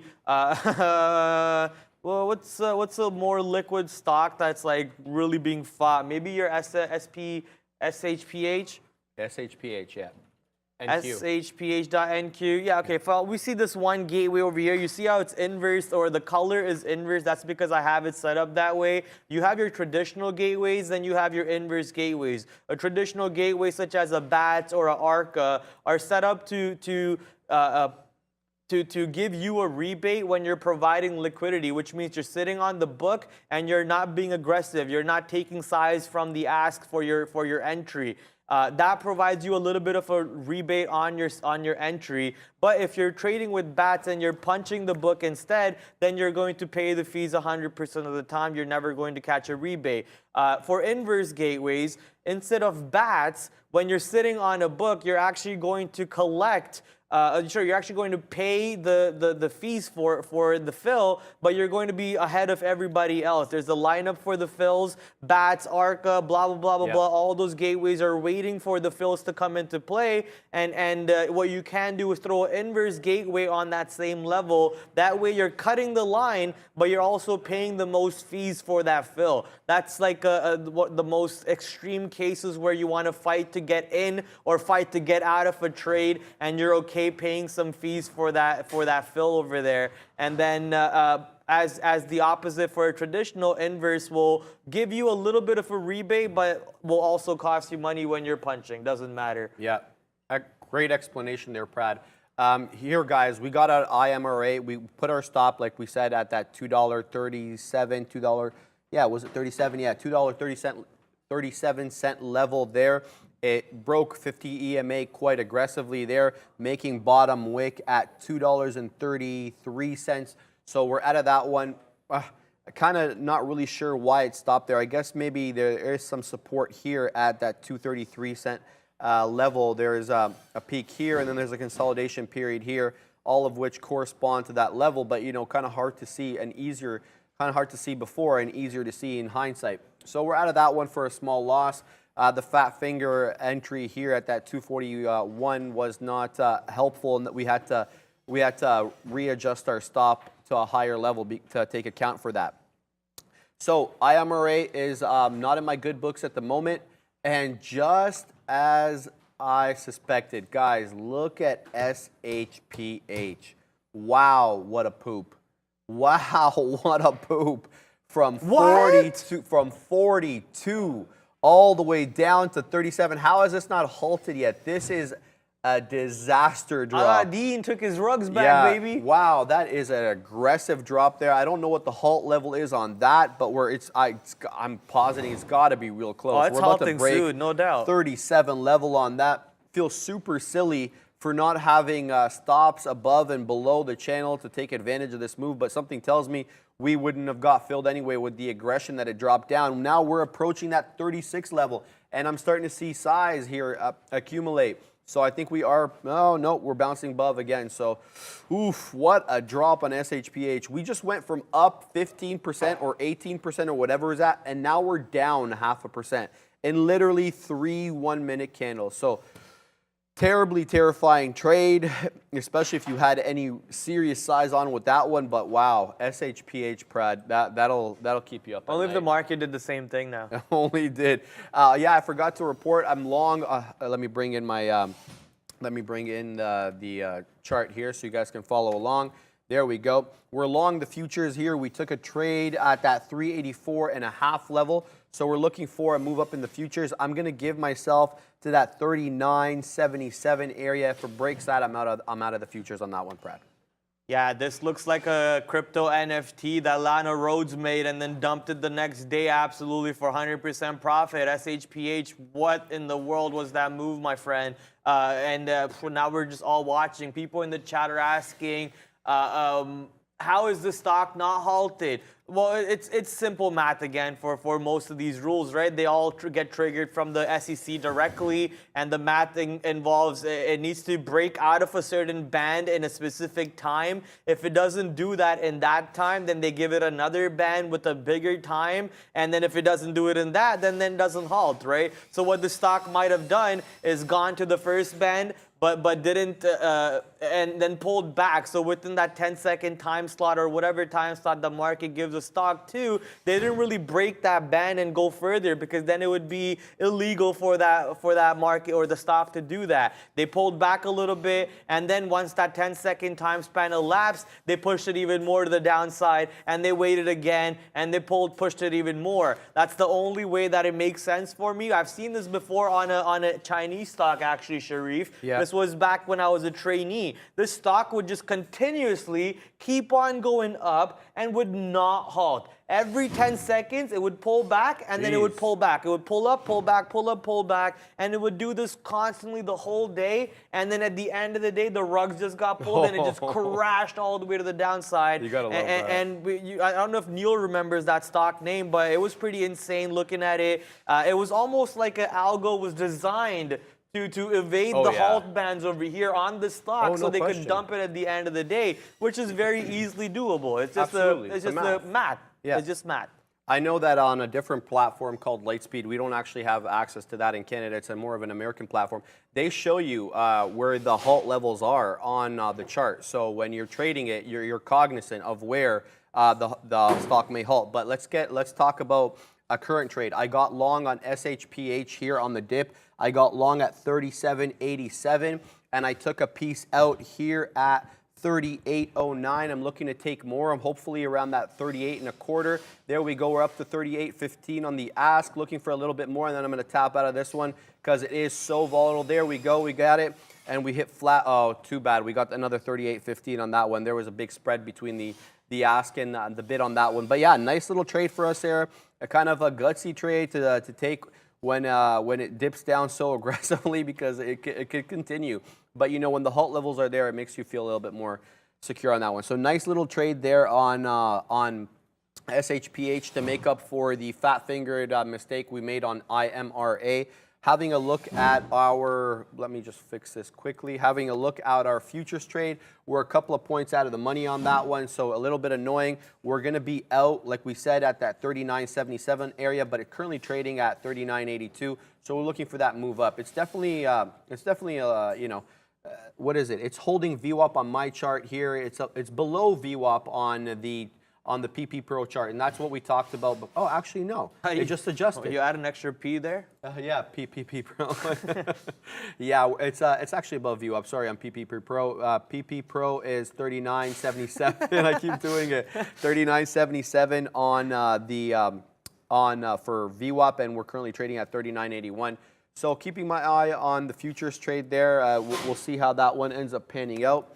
Moving back to SHPH. Another aggressive move down, guys. Jeez, look at that. We got top wick was 38.40, and now right back down to testing that 37 level again. There we go, 37.10, 37.05. Are we going to break 37 and actually halt this time? What an aggressive move down. Wow, it broke. Wow, right at that 36. I think we bottom wick there at 36.05. It looks like it's going to halt, guys, but I don't know. Let's see how many minutes have elapsed. 1, 2, 3, 4, 5. No, so we're out of the halt because it's got to be within 5 minutes, 10% within 5 minutes, so it can actually go down more here. I'm not sure where the halt levels are here. It'd be good to know, but tread carefully with this one, guys. I just got to give a shout out to Sean because he's putting some real hard work in for his Instagram over there. Nice kicks, my guy. What are those called? Those are dirty. 6 rings. The 6 rings? Yeah, that's what you posted on your thing. I saw it. 6 rings, baby. Yo, you want to put his camera on his... you got to watch his Instagram for it. Yeah, I just want to give a shout out to you. Look, I thought I was working hard and whatnot. Yo, this guy manages Instagram, Twitter, and he's here sitting in the morning and in the evening. I don't know how you do it, dude. I'm trying to manage my Instagram, and today on the way to work, actually, I was like, I think I need to put in more work on my Instagram. Like, I don't do anything. I'm just posting memes in my story. I need to do a lot more work, and just looking at you doing that work right there inspires me. Hats off to this guy, dude. Works way too hard on social media and obviously kills it in the trades every single day, Monday to Friday. Go follow your boy. If you want to go see what those new kicks look like, yo, stop creasing it, bro. Stop creasing it, man. Yo, stop creasing, bro. I think we're going to halt here. You're upsetting me, bro. Stop creasing it. Thank you. Guys, I think we're going to halt here on SHPH. It looks like all the bids are, there we go. We've halted. And the way you guys can tell if it's going to halt or not, if it's going down, the ask will start getting stacked. If it's going up, the bids will start getting stacked. So an easy way to tell if it's going to halt. The harder way to tell is obviously what levels to be known. So if you calculate it ahead of time, but you got to have a calculator on the side, unless you're super good at math for that one. We're getting hurt here in our futures trade. We may have to get out of this one soon. We're going to give it a couple of more points. But yeah, looks like I'm gonna have to actually shout out Arsenal. Like try to go long on the futures? Yeah, I know. Sadly, yeah. Arsenal just scored, guys. I got the notification on my watch. Arsenal's in the Europa League, so they play on Thursdays now, in addition to playing on the weekends. And we're up 1-0. So I got to put that out there for all my Gunners. Shout me out in the chat, COYG. Come on, you Gunners. And yeah, Prad's looking at SHPH2. We're all obsessed with this move. I mean, that's the only thing really moving right now, randomly breaking and crumbling upon itself and finally halting right now at 32.72. So not sure where it's going to open, but we're just going to keep on waiting to see, and then we'll follow it along. Currently, market pulling back, apparently. AMD pulling back on my second screen. I saw that real quick. S&P 500 and the NASDAQ. S&P 500 got above VWAP slightly, but now pulling back under VWAP most likely. NASDAQ has been under VWAP ever since that first down move that the market came up with. Jesus is carrying Arsenal. Okay. What did he say? Jesus is carrying Arsenal, he said. That was hilarious. But I want to get over to Okay. Unity because Unity did have a nice pop off that double bottom. I'm happy for Daniel. Daniel was very interested in going long over here at 38. Hopefully you were able to take some profits on that move off of Unity. But now Unity's popping up on my scanners as a relatively weak stock once again. So be careful because it looks like it wants to go back to the lower days. A couple stocks that are actually popping up to the other side, to the green side, is STBX. If I remember correctly, this was Starbucks, right? Yeah, Starbucks, Group Holdings. Not enough relative volume because the volume spike just recently showed up in here, allowing the stock to take out the high day. 3.5 million shares traded so far. We're trying to see if we can find any levels. Yeah, this was also one of those Chinese ADR stocks, or was it Chinese? No, what is this flag that I'm looking at? This flag is Malaysian. Malaysia flag looks pretty close to an American flag. Just the stripes and the things are flipped. The Malaysian flag right here. You know how Oh yeah, right? What is that? So what is that flag? The Malaysian flag. Okay, yeah, I didn't know. That's pretty close to the American flag That was over there. very close, yeah, But Starbucks over here, yeah, sorry, not Starbucks, Starbucks. Starbucks ripping to the north side, so with some volume coming into the stock. Awesome. Yeah, no, we're waiting for SHPH to open to see what it's going to do here. What's the tap? What do you have for tap? I don't have it on. I don't have tap up. Yeah, okay. So we'll have to look at that one later, but there we go. Let's check with IMRA. Yeah, continuing to make new lows. Looks like a flat bottom breakdown off that $2.34 level or so. VWAP on this one, guys, is $2.23. So keep an eye out for that. Perhaps a nice dip trade going into the afternoon on that. Also $2.30 or $2.29 is a 200 EMA. I don't have much going on here in terms of small caps on my side charts here. Let's pull up LFST. That's a mouthful. There we go. Because this one was strong earlier. Now kind of pulling back towards that 50-period EMA. Top wick there was $9.85. Super low on volume, this one, guys. It's only done 2.72 million shares. The last 5 minutes, it's only done 32,700 shares. So, yeah, you know, I'm weary to take any longs off this one. It's a bit tricky. And, yeah, that's it. So we've got the market trade on. We've got, and we're waiting for SHPH to open. Kind of a slow time during the day now, Brad.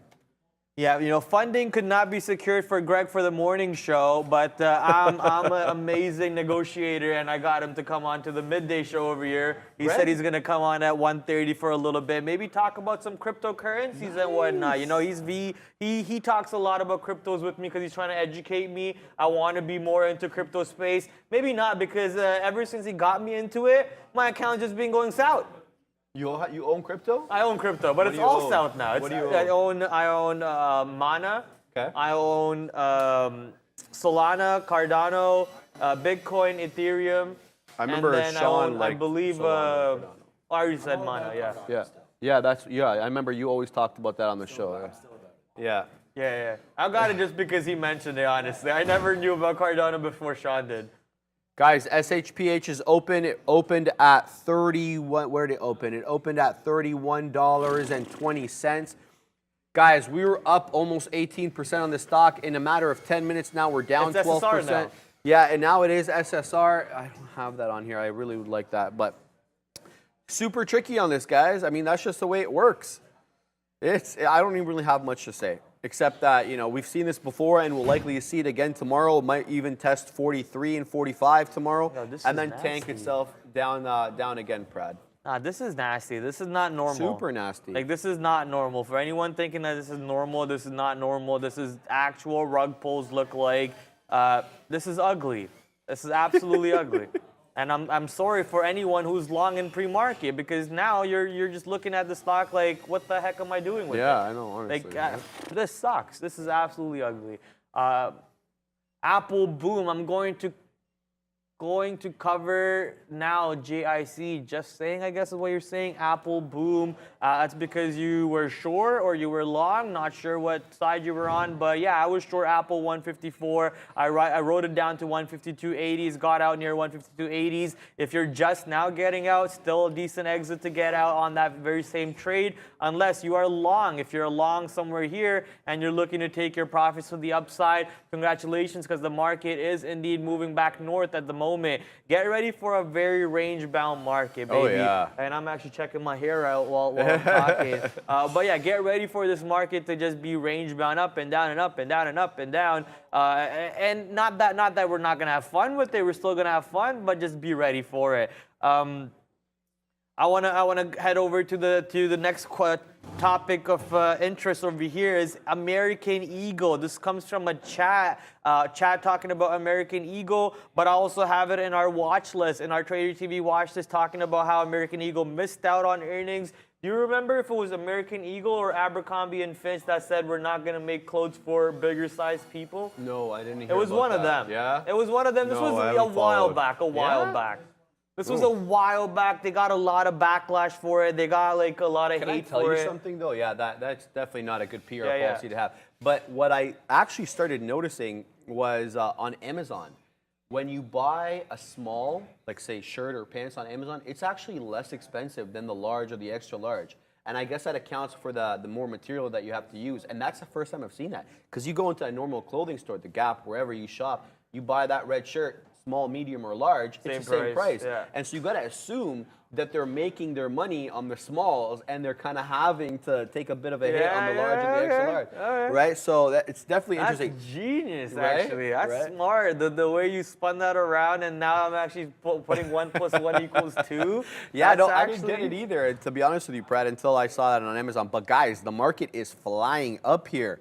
Flying up. Wow, we just bottom wick there at 39.73 and we're already up at 39.89. That's quite the move. Not sure where that came from or why it's happening. And we're about to test, it looks like we may test 4,000 again, but that's an aggressive move up. Nice move by the market. I took a little bit piece there off, I took 39.80. I got out at 39.84. So a nice little move there on the market. Let's go have a look at what SHPH is doing. Yeah, it's flirting with that $30 level. I think the bottom wick on SHPH was at 27 print, maybe a little bit below 27. Looks like 26.80s it printed. Now currently at 30.5. Looking, I don't know what is it going to do, Brad. Is it going to go up or down? That's anybody's guess, but if Right? you look at the level 2, those bids are getting stacked, boy. Those bids are getting thick on every single $0.50 level, and that only means that sellers are piling in, getting ready to push the stock, bully it to the downside. Bully it. Was the stock halting to the north side yesterday? It did. It halted to the north side So today, I this believe. was Yeah, the look stock, at this. not This- today, yesterday. Was it Let me halting to have the a look. upside yesterday? Let me have a look. Let me move back here. We're going back. Give us No, a second, not guys. No. Not really. So this is yesterday, right? Yeah. No, this is a pre-market, I bro. wonder what stock it was No, yesterday. this is a That couple pre-market. people on Wait. the floor smoked it on the halts, moves to the upside. That stock, I can't Tell you in a remember what it second was, but that stock was going crazy. While you're looking at it, I can go to another stock on the watch list, which is Play. Play is Dave & Buster's. Went Yeah, it up halted 3.5%. It did halt? twice. Oh, Look at this, so look at this That was move. the stock. That Yeah. went up like by Look at $10, that. right? So it was consolidating 25 and it top wicked here at 47. So it halted Yeah, twice. one of those halts where it was a $10 move halt, and one of our traders absolutely smoked that halt trade to the long Jeez. side. Those trades are so fun to be part of. I was actually part of the DWAC halt trade, and Yeah, I that know. was a nutty one. That's on someone's social media. I don't know who it was when you started. Like you were over there at the Probably time, right? Sean's social media. Yeah, you were- probably Sean's You were social pumped. media. I remember that. That was a big trade. So yes, those halters are fun, but they could equally be not yeah. fun as quick as they are fun. So you God, want to be yeah. very careful with those. I want to talk about Play. I actually went short on Play. I gave it that risk that I thought was appropriate. Got stopped out, but at the end of the day, the direction was still to the downside. side. It triple topped in a way, I guess, or a double topped over here and pushed right back to the lower days near $38 for PLAY. This is your Dave & Buster's. Actually was up in pre-market, was up 3.5% in pre-market after posting better than expected quarterly revenue. Company's top line came in at $468.4 million, topping a street account forecast of $432 million, blah, blah, blah, blah. Comparable stores also beat expectations. So everything was looking good for Play. But I guess people just didn't like the guidance maybe, or the market just didn't like their report and then dumped it off. Yeah, it's tough to tell there. I just want to address Logan Flips in the chat. He says, hey, Sharif, I got 2 small cap crappers for you, Grill and WTRH. I just looked at them both, brother. They're both below $1, and so I don't typically trade stocks below $1. In fact, my scanner is set up so that anything below $1 doesn't show up. So it's got to break above $1 for even to show up on my scanner. But thanks for that. Anytime you find anything moving that's above $1, send them my way, and if I see it in the chat, I'll definitely address it. Sorry to interrupt you, Brad. No, you can go for it. It's your turn. Okay, so SHPH continuing. There we go. So now it bounced off that 27 level or that 2680 level, and it looks like it's gonna, make a little bit of a move into that 31. I'm definitely not gonna get involved here at all. My hands are clean on this one. I'm not giving back any of my money. But let's talk about the futures, because that's where it looks like where all the hype's at. Small caps are kind of taking a break right now. Futures taking a big dive up. We're looking to test that 4,000 level again. And let's zoom out on the chart here so we can get a better view of where we're at. So it looks like we top wicked at that 40.10-ish level. I want to say, yeah, 40.10.5 maybe. So it looks like there's an interesting level of resistance here at that 39.95. A couple of attempts here, and here, and then we finally broke it on this one right here down, and then all the way down to that 39.52. So keep an eye out for that 39.95 level, obviously in addition to that 4,000 level, because 4,000 is 4,000. So we'll continue to watch the futures on that. I'm not going to take too many futures trades. It's not my specialty. I try not to get involved too much with them. We want to stick with the small cappers, Brad. Yeah, I'm actually just looking for that DWAG clip now because it's been too long since I've seen it. And you're looking up that clip. Yeah. I'll probably find it somewhere. But I've seen it before though. You stood up and you were all excited. You had a shaved head at the time. Oh yeah, I had a buzz cut. Yeah. One thing I want to bring up real quick while looking up Trader TV Sean's account, I quickly noticed how many fake Seans there are, and there's going to be a lot of fake Seans, a lot of fake Neils. And be careful, guys, because these guys are only here to scam you. The fake accounts are not us. The fake accounts are only there to scam you. There's never going to be a point where Neil, Sean, myself, Sharif, or anybody are going to message you first and then try to ask you about how your trading is going. Is your trading working out? We actually have a course for you. If you sign up for this course, it will help you save money. We don't do any of that. So please be careful. Don't get scammed. Nothing crypto related, nothing stock related. All of it's right here live on YouTube. If you want to know what the actual or real accounts for Trader TV Live is, just head over to Trader TV Live's official Instagram account, and then you'll see the 6 accounts that the Trader TV Live account follows. Those are the only real accounts. If you're ever in doubt, I have people still messaging me sometimes,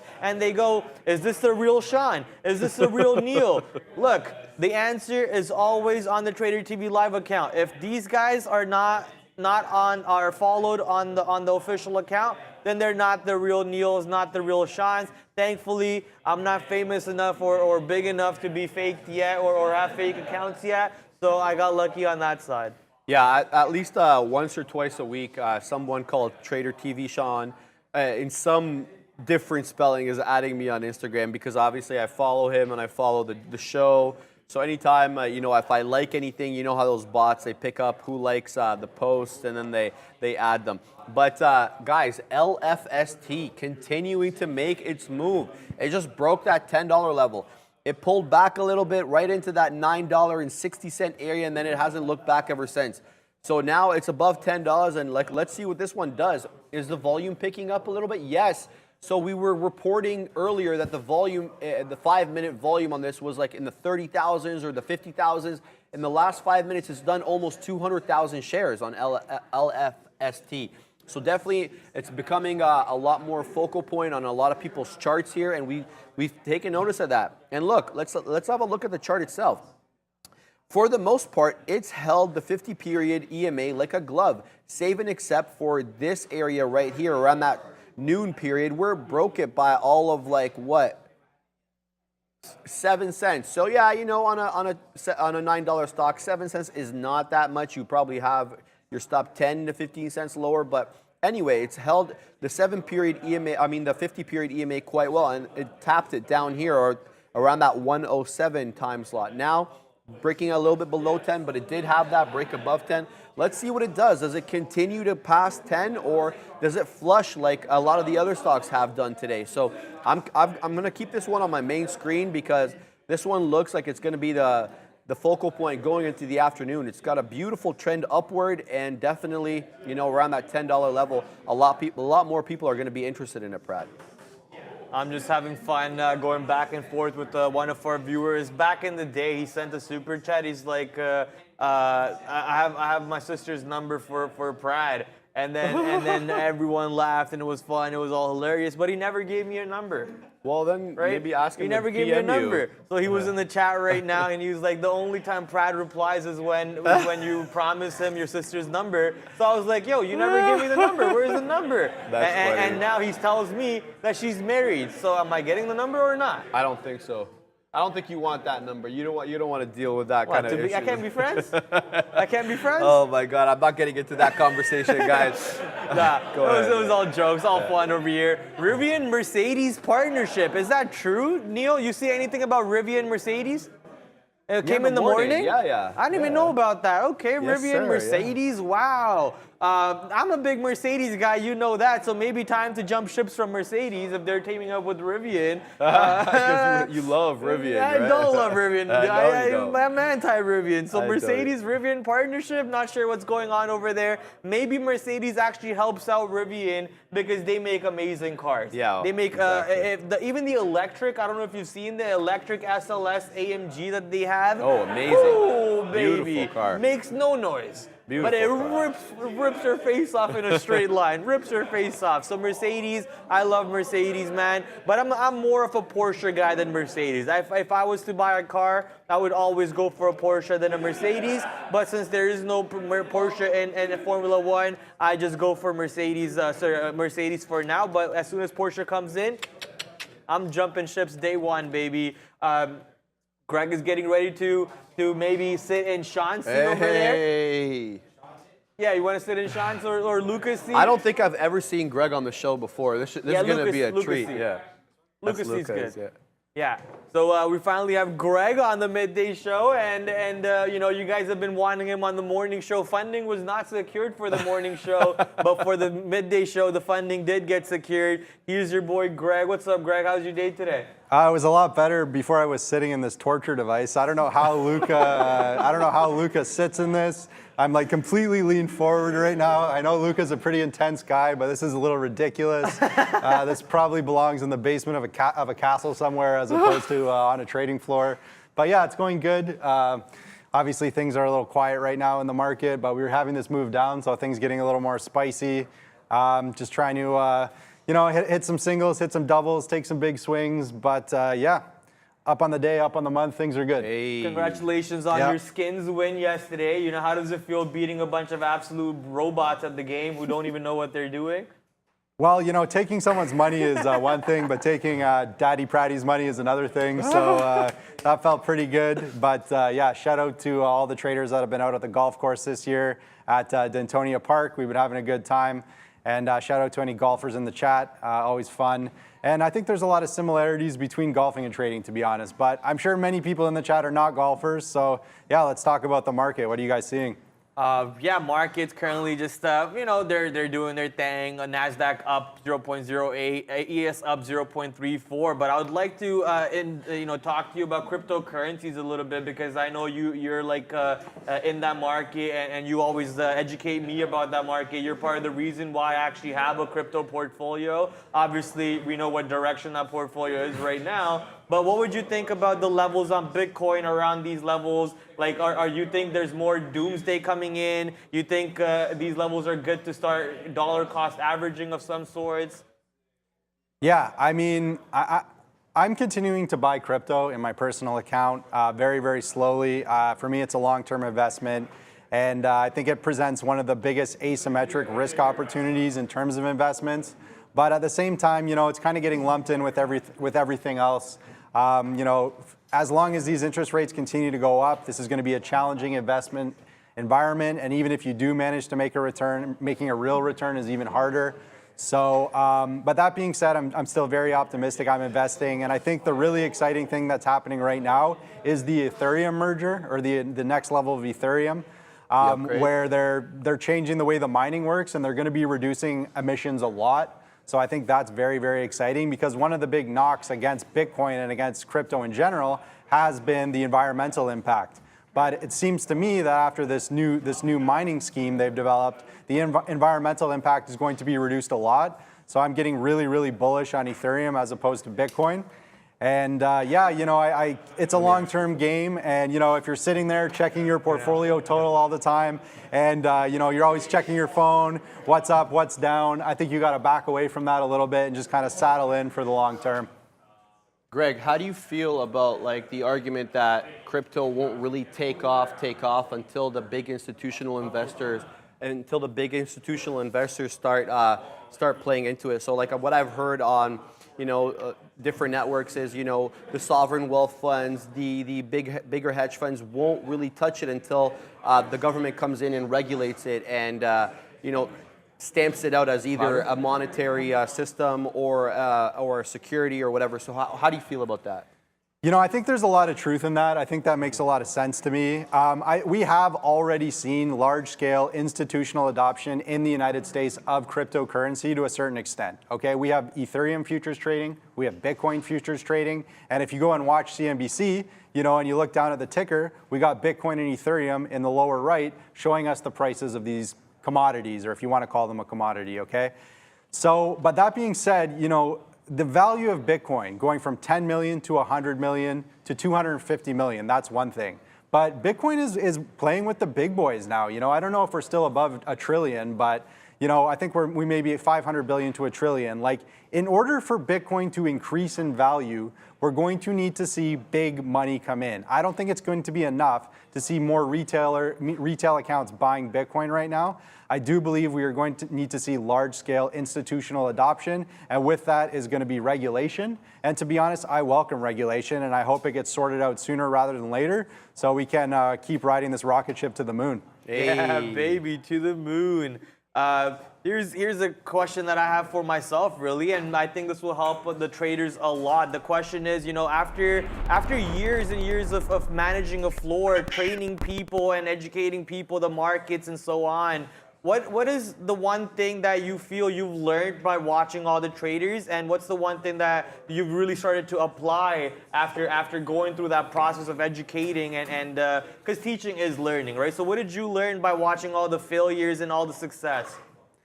Yeah, one thing I've been doing recently actually is listening to some audio books on YouTube, and for anyone that hasn't read or listened to Atomic Habits by James Clear, it's a really, really good resource and a really, really good way of thinking about your trading. And I think one of the things that new traders get caught up in is just this endless cycle between anxiety and bad trades. And when you have a bad trade, you experience anxiety, and then when you become anxious, you jump into another trade that equals another bad trade, and it's just an endless cycle. And you know, trading for a living goes from being something really, really fun when you first get into the business to, after a few months, something that is just depressing you and making you miserable. So I always heard, you know, mentality was very, very important in this game, but I thought, you know, that's not as important as your setups, that's not as important as your buying power. But the more experience I get, the more I understand that mentality is a very, very important aspect, if not the most important aspect. You have to develop a winning tradition. You have to come in with the expectation that you're going to make money, and you're going to have to basically do your best and, you know, be happy to be out here, honor the game. Awesome, man. Last question. With the football season coming up around the corner, what team are you going for? Because, you know, we have that man over there who follows, I think, the Buffalo Bills. Yeah. Then we have the guy next to you who's something Packers. Yeah, Green Bay Packers, that's the one. Who are you with? I'm a Cowboys fan. You know, I haven't followed the NFL in a few years. I used to play fantasy, and I do enjoy NFL football. There's a lot of breaks in the rules, but I got to go America's team, Dallas Cowboys. Just so I can get Matt Tate in the chat. Just to generate Matt Neil Tate. is making a face right now. I can see Neil making that face. How can I make the most people angry in the chat? Dallas Cowboys for life, baby. Yes, Troy Aikman, Greg. Evan Smith, let's go. Gotta love it. The fire starter. He's letting the fires in the chat. He's getting everyone riled up. There we go.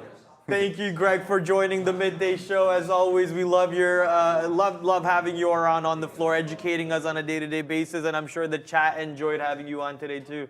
Cheers, guys. Thanks keep for on coming, doing Greg. it. Good job, and yeah, let's keep going. Thank you, sir. You looking at anything, Mark, my guy? Yeah, wow. I'm taking a bath here on LFST. I got in and I took a couple of positions out here. I got in at 10:39. Got out at 10:43 and then again at 10:47. It dipped down and I averaged down here at $10. Looking for that bounce off 10. It did break 10 ever so briefly, but it actually didn't close below 10, but the wicks are below 10. So I averaged down at $10.04. So if this breaks 9.90, I'm out.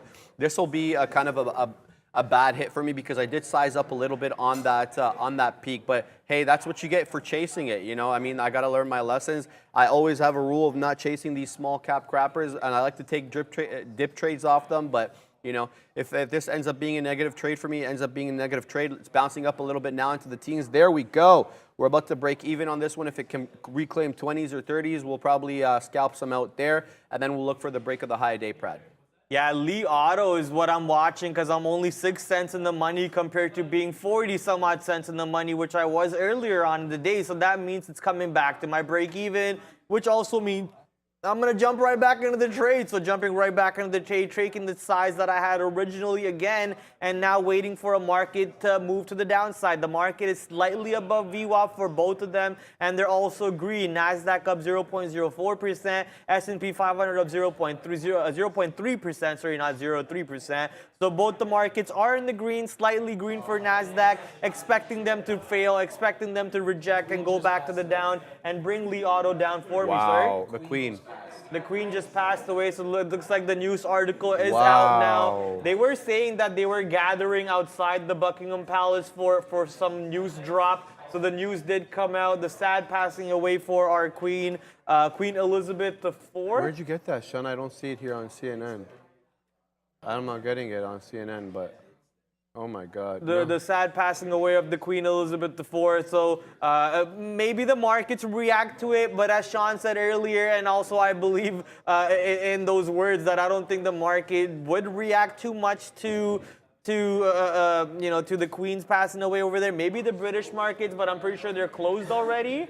The LSE or whatever I think is closed already. FTSE is already closed. So LSE, London Stock Exchange, LSE. Isn't it called Okay. LSE, London Stock Exchange, is closed. And Lee Auto is the one we're focused on right now. The FTSE, that's it. Yeah. You're right. Yeah. Lee Auto is what we're focused on. The pound is in trouble. Yeah, I saw that too, right? The pound was at its lowest ever compared to the UK or something, or the Britain dollar or so. Markets are in doomsday events, guys. Look, every country is facing recession, and every country needs to tighten up the reins on that beast before it gets out of control. If this beast named inflation gets out of control, then you can expect your lunch costing you a whole tray of money, like in Zimbabwe, I think. It costs you a whole tray of money to go to a restaurant and order food. So we can't be going to that kind of lifestyle. Yeah, very sad here, guys. Getting the confirmation on CNN here. I'll put it for you guys up on the screen. If Fahad will just turn to my screen, or Lucas, there we go. Queen Elizabeth dead at 96 years old. God bless her soul. You may have varying feelings on this one. Who's going to take over now? Charles? So yeah, her son Charles, and then I think William is second after Charles. Charles is also no, but Charles has his own kids who are going to take over. Why would Prince William is his kid. His kid. Oh, right? I thought So William was the second kid. No. That's Harry. Harry. Yeah. Harry.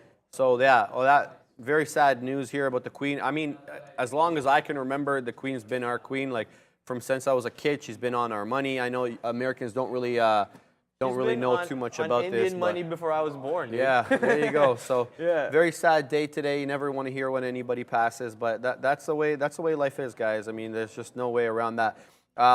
Going back to trading here, because I know you guys are a lot here. You're here for trading. So we're still in this position here on LFST. We averaged down at that 10.04. It's holding 10 really well, but you know, it could break. We put a stop in, what is this? On the ES, okay. We put a stop in around that 988 level. If it breaks that 988 level, we'll be out of this one, but we're looking for a reclaim here of that 1020 level. We have a profit taker at $10 and say 24 cents or so. Our first profit taker there. Recall we took 2 pieces off here and then we averaged down here. So we're waiting for this one. It's holding 10. I like it. The volume is dropping off a little bit on it though. Look at the bottom here. We had very aggressive spike in the volume up. This one's been a problem with volume all day, basically. The volume's been quite low for something so high up on the scanner, but that's the way she works. It's holding 10, and we'll continue to watch what it does, Brad. Yeah, LFST. Looking at my, apron, blue apron popping up again. Apron strong for some reason. It's been popping up on the scanners quite a bit today. Yeah, taking out the high of day, 12% up right now on blue apron. Coinbase looks like it's going again. Right back to the high of day where I previously exited. Oh man, why didn't I get back in at VWAP on Coinbase? Probably because that's because I was saying, you know, I'm not looking to get into any longs. The market's crumbling upon itself. So I made that mistake over here by not getting back in. Could have gotten back in for a bigger move north again for Coinbase. So absolute beauty longs coming in over here as the market's yet to decide what direction it wants to go to. Prad's face will be on Canadian money. Yeah, no thanks. I'm okay. Yeah. God did. They doubted us, but God did. That's DJ Khaled, baby. It's all about DJ Khaled. DJ Khaled's album is actually not bad at all. But you know, I could pull out some complaints about that album. That man doesn't really make his own beats. Let's be real. That man just buys out his beats and buys out the lyrics. But that call yourself a producer. Don't call yourself a DJ Khaled then. Producer Khaled, right? VIV currently popping up on scanners. Dollar Tree popping up on scanners. And CFVIW. That's the warrants for CFVI. Why is that popping up? CFVIW on NASDAQ. Yeah, here's the warrants for CFVI. Basically, anytime CFVI is halted, you can switch over to CFVIW and trade this one instead, as this one will not halt. If CFVIW is popping up that is going to the downside, most likely that's because CFVI itself is going to the downside. Currently down 6.9% on the day. Very soon will be possibly 7% down on the day for this position. SHPH, I want to go see what this stock is doing now. Under $30 for SHPH. Looks like that pain is here, and it is here to stay.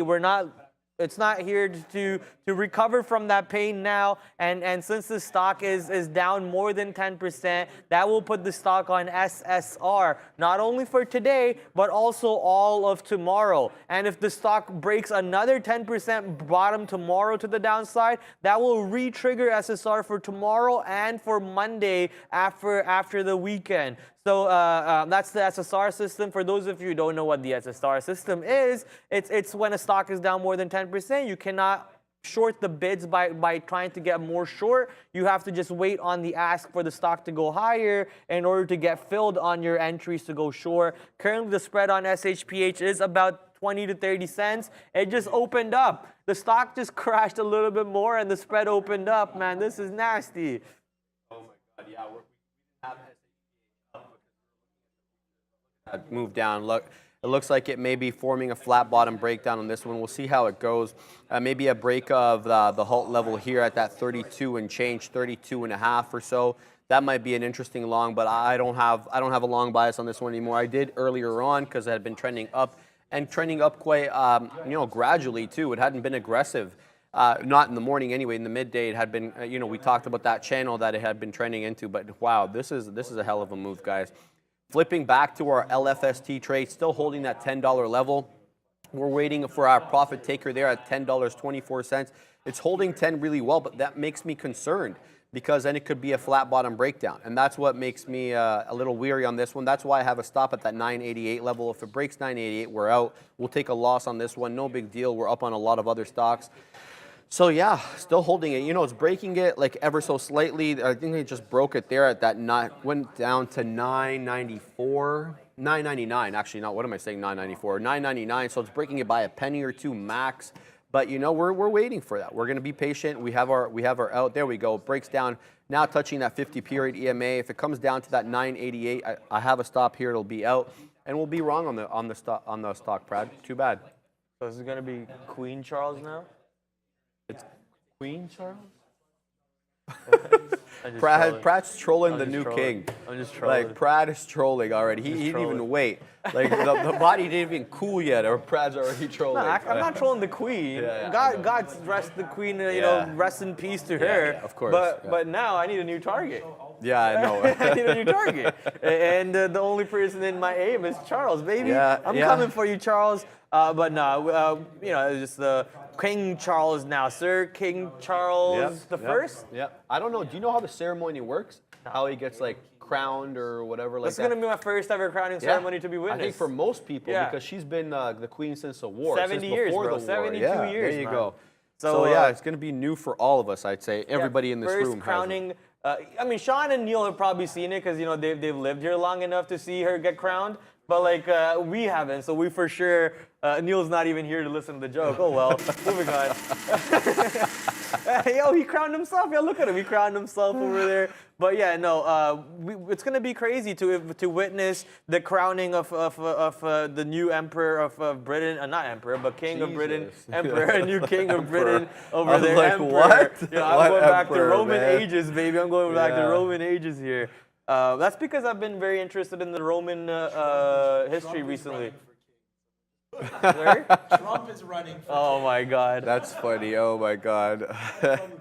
I'd be the greatest king ever. She was good, but Yeah. Trump, what a character. I'm out of the LFST trade, guys. It wicked me out there, broke that 988 level, so we're out of that one. That will be a loser for us. All good. You know, that'll teach me to chase it. I should have had it through that break of 10 initially.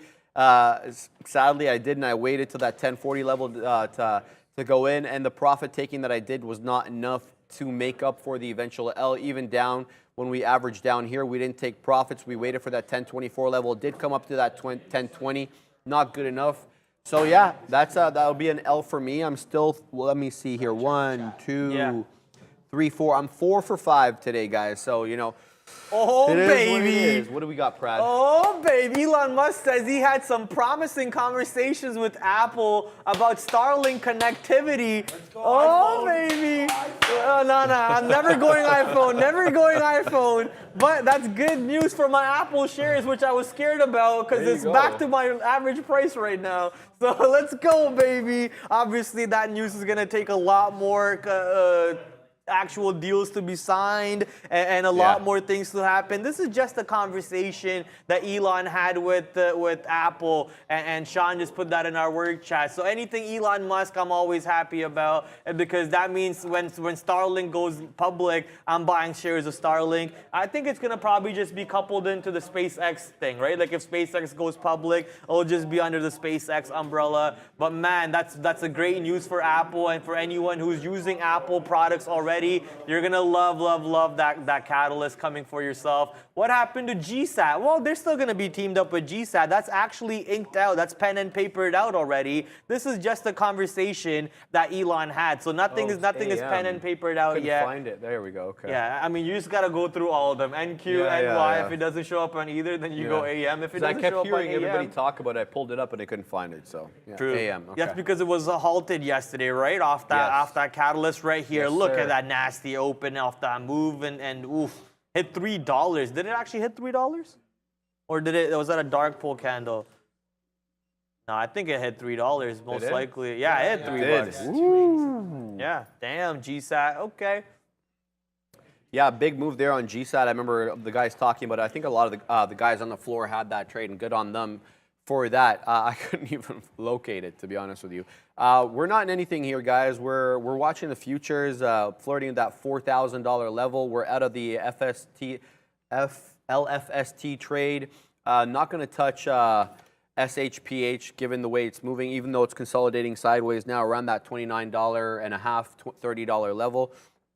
Got really nothing here in small cap world. I'm looking to the side screen. I don't see much happening. Looking to my scanner, I see Ruby coming up. Maybe we should pull up Ruby, see what it's doing. No, holding VWAP. Let's pull up Ruby here for you guys to see. Kind of like barcoding a little bit sideways. I don't really like when stocks trade like that. It's almost like a buyout in the way that it's trading right now. So yeah, Ruby's definitely not on our radar. We had that really good trade on Ruby earlier there. We got in at 136. We sold half the position at 142 and we broke even on the other half of the position. That was that huge drop. Yeah, that's the one I referenced earlier. That break of 144, it hit 146 and then flushed down. And I talked to you guys about how that's occurred often in 2022 as opposed to the 2020 and 2021 market where you would go long off high day breaks or pre-market breaks. It's been tough with these ones, especially if you didn't get them at a right level, if you didn't get it on a dip trade or on a pullback. It's been tough taking these breakouts. But yeah, let's go back and switch to LFST. No, at that's not 96 though, man, that's a long life. That's a very long very, very healthy life. Like I was actually watching Yes Theory on YouTube. You know Yes Theory on YouTube? No. They make like these like little. What else do you make on YouTube? YouTube videos. Come on, Brad, you stupid. I was gonna say they make these little YouTube videos. Obviously, they make YouTube videos, but it's pretty cool videos. They're like all over the place and stuff. And the recent videos I was watching is these guys travel to a place in. Hey, check this out. These guys travel to a place in Italy that is known to have the oldest people on the world. Like 100 years plus. There's like more. We're living to 150. Jeez. Dude, this place all their food is raised in that little island, in that rural town and everything. So people live over 100 there. Anyone who can even get up close to 100, that's hats off, man. That's crazy. Did you mention this super chat? I don't think so. Okay, so Chad, thank you for the $20 super chat. Appreciate that, brother. He says here, you guys mentioned Lyft this AM, so bought a bunch of shares. Thank you, but I still don't see any news on it. Do we know why it's ripping? Do we know anything about why? GM and Ford were looking at it. That's right. Okay, what was exactly the news? Just GM. Something. Okay, so Chad, there was some association between General Motors and Ford with Lyft, whether it's or not to incorporate some cars. Not really sure.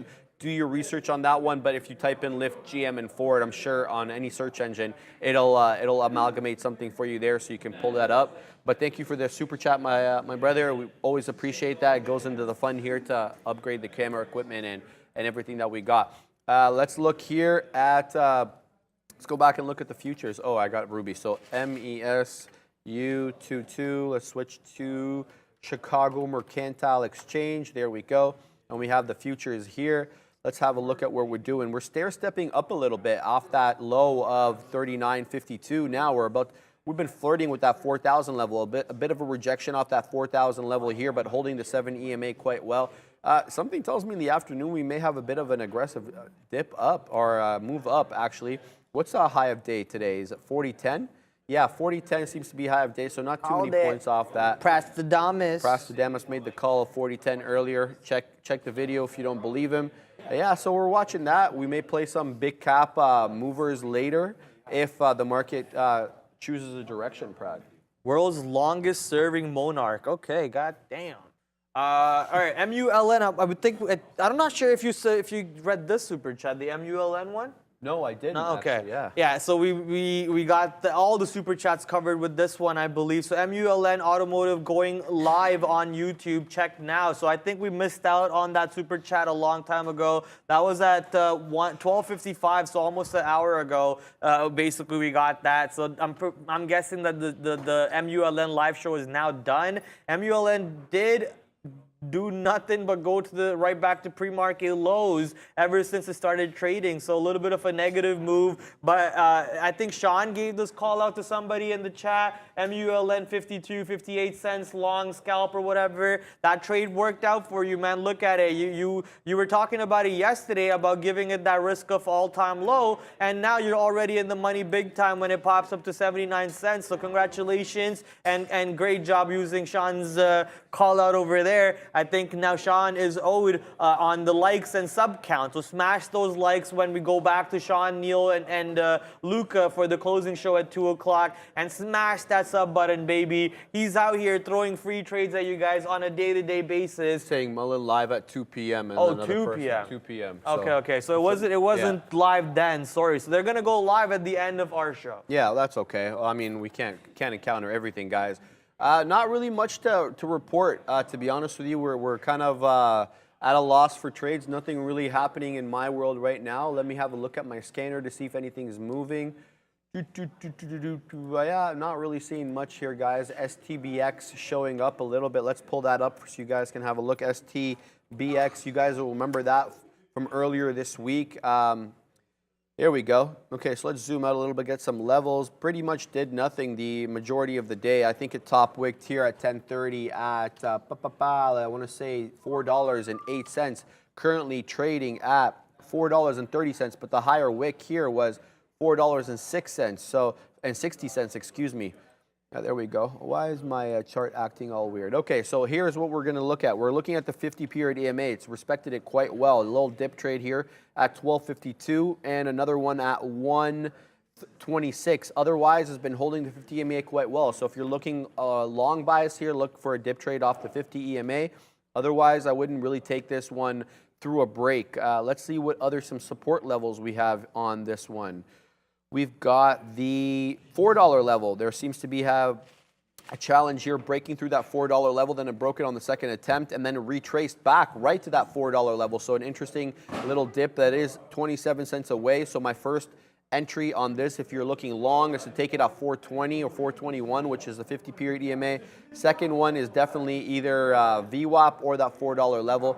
It really hasn't shown much propensity to respect VWAP earlier today. It broke through it up and down a number of times, whereas where the 50-period EMA, it's respected a lot more. So I tend to want to play it off the 50 EMA if I had to take a long here, but I'm not saying I will. This could be, stair-stepping down. It's got to show us more. The volume on this one, STBX, yeah, okay, not bad, 7.7 million shares. The average volume, though, is 8.23. It's done 334,000 shares in the last 5 minutes. So, yeah, it's got some volume coming in, not too bad. If, we've only got 9 minutes left on the show here, so it won't initiate a new long. But if I reiterate again off that 50-period moving average or that $4 level, Prad. Yeah, just looking at a couple social media things over here to keep up with my social media for the job and whatnot. Gotta do that stuff. Of course, that's life now. Sometimes people like they go, oh, Brad, your job is only 3 hours. You complain too much for 3 hours. I'm like, You're okay, here listen. at like 9 a.m. No, but that's not the point. The point is this job is 24 hours. Oh. Because you have people messaging you like on the weekends when it's like 12 a.m. in the morning and you're drunk out of your mind, right? You have people messaging at 6 a.m. in the morning. They're like, what are you looking at, right? And it's like I just woke up. Man. I just woke up. I'm trying to wipe my butt. Teeth? Like honestly, I'm trying to wipe my butt. See, I tried to keep it more PG. No. Can I brush my teeth? You had to get into the wiping and everything. I'm trying to take a shower. Neil is giving Brad like a really disgusted look right now. I'm trying to wipe my butt and I'm getting messages at 6 a.m. I say, yo, what are you looking at this morning? And I'm like, bro, I can't even wake up properly. Let me wake up. So this job is literally 24 hours. It's not a 3-hour job. It's a 24-hour job. I hear that. But I'm not complaining about it, man. I'm loving through every single step of this journey. I've been here for almost a year now. My year ceremony is coming up soon. I think it's in November. Why does it feel like you've been here way longer? It does, doesn't it? Like, it does. Since I started watching you, you've been like a staple on the show. And I've been watching since December 2020. And I know that like just you and Ms. started V then, yeah. got the show like a little bit after because they usually just before December, yeah. Okay, that's what I thought. Yeah, just before December we got that show, and it's been a blast ever since. Got to meet a lot of haters who I still love, and I got to meet all the lovers who I absolutely adore with the bottom of my heart. So for everyone showing love and appreciation, not just to me, to even this guy over here. You guys love Sharif, and I love the fact that you guys were open arms, invited my boy Sharif to the game, to the show, and even Luca, Ian, all the boys, so I appreciate it. Thanks for the love, thanks for the support. You guys are the best. It only sucks when you guys don't smash the like and the sub. I know. Hold on. Where are we with the like count? We gotta do this spiel, don't we?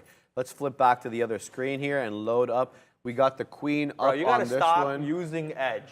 Yeah, I know. Prad There's no gets edge on in me. using edge. Guys, we're only at 2,500 likes. There's currently 4,000 people watching. We need a few more likes. Let's get to 2,700. We're not asking for too many. That's only 200 likes. Smash that like button. It takes nothing. It costs nothing. And, you know, it gives you an opportunity to look. There we go. Now we're at 2,600. Yes, Guys, let's get it to sir. 2,700. We need 2,700 up there. And we got more viewers now. 4,020 viewers watching. So let's go, guys. You know, we've given you a bunch of winning trades today. I'm 5 for 6. Prad is, I don't know what his, he's got a whole board there. I'm I not can't even even doing the math count. today. I'm not I doing the can't math even count. today. He's got a whole bunch of stocks Yeah. up there. I'm not going to be able to count them. But yeah, I want to reiterate this as well. So let's do it since we have the opportunity now. If you guys go to the Day Trade, the Trader TV YouTube homepage, use the search button right here to type in anything terminology-wise that we've used on the show. For example, if I was to type in VWAP, hit enter, look at this. Trading VWAP for a huge profit, unplug. Pro Trader Secret using VWAP for huge profits. So Sean, Neil, and Brennan have given you a whole bunch of educational videos that you can use. And, you know, we're going to be using some terminology on the show. We don't always have the opportunity to stop and explain what the terminology means. This is your ultimate guide for it, and it's free, guys. A lot of places charge a lot of money for this. We're charging you nothing. Free, free, free, baby. Let's go. Markets are apparently pulling back right now, but I think they should not pull back, honestly, because Biden canceled his remarks for today. So shouldn't that be a good thing in a way? That should be why, because of the Queen? Why did he cancel I it? don't know. Maybe because like the Fed already had their remarks. You know, I don't know, right? But if Biden's not, usually when Biden talks, market goes down. Oh, no question. Right, so No if Biden's going to cancel his remarks, then maybe market goes back up. Not sure, but the market currently is pulling back down. Maybe market saw that the Biden canceling his remark is a bad thing. He should have said something, but he's not saying anything. So obviously this is what sucks about anticipating the market. You should always participate in. Nothing wrong with having a theory as to it would go this way, it would go that way, but that doesn't mean you go in and go, I got to get into a trade just because I came up with this theory right now. No, give it some time. Let the sauce marinate. It takes 12 hours or more for the chicken to marinate. It might take, you know, less than that time for your thoughts to marinate in the market. No question. Let the market show you that the marination is seeping deep into the bone. Then you pour that on the barbecue, baby, and then you eat that juicy steak that Brendan marinated. Oh, that was Neil, great, you missed out on that steak, man. Oh, that my steak was God. melting in your mouth. Love it. By the way, shout out to the viewers. We got 2,700 likes. Love that. Appreciate you guys every day. We're going to do it for you live. Yeah, I just want to mention that steak at your barbecue. That was Brendan. Yeah, that was Brendan. But I'm letting you know, man. Like that was hot sauce. Oh. That was fire. It was really nicely. And you know what sucked? What? You ask him what his recipe was, He won't tell you. he won't tell you. Yeah, he he's- just goes, he's got oh, the it's in my magic head. touch. Oh, whatever's in the kitchen. Oh, it's in my head. Okay, love bro, that. I It's see how it is. A I way see to how kind it of is. like tell you. I see how it is. How people cook. I see how it is. No, it's true. I mean, like sometimes you just get so into the habit you don't actually put it together and write it down. Guys, the MES is tipping down. Look at that move down. We rejection off 4,000. Now we're testing that 384. Now 385. So an aggressive move down the ES there. Let's see how big tech is looking. Let's bring that chart down so you can follow along. Here's our big tech chart. All of them pointing to the downside. But let's see how many below VWAP. Only Meta is above VWAP? Jeez. Meta is a strong, oh no, Meta and Tesla are both above VWAP.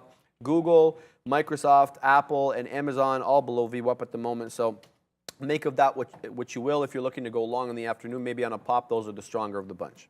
Yeah, market pulling back right now, and with only 2 minutes left on the show here, not much for me to really enter or do anything. You know, it looks like we're actually going to get that drop in the market that I was waiting for. But now, is this drop going to create a higher low? The same thing it did last time. Let me pull up the charts here. Bang, bang, bang. There we go. So the market, this is the original move up. This is the 935. Move up, move down. Created a higher low, created a lower high. I'm expecting a higher low again, and then another lower high over here, kind of creating that pattern, the pizza slice pattern, and then you expect that pizza slice to get destroyed on either direction, on the upside or the downside, and we're just waiting to see what direction the buyers or the sellers will come into. Look at that volume candle, though. This 5-minute volume candle is showing you that they're coming in. The players are getting ready to play. What's GameStop's motto again? For the players or power to the players? Yeah, power to the players.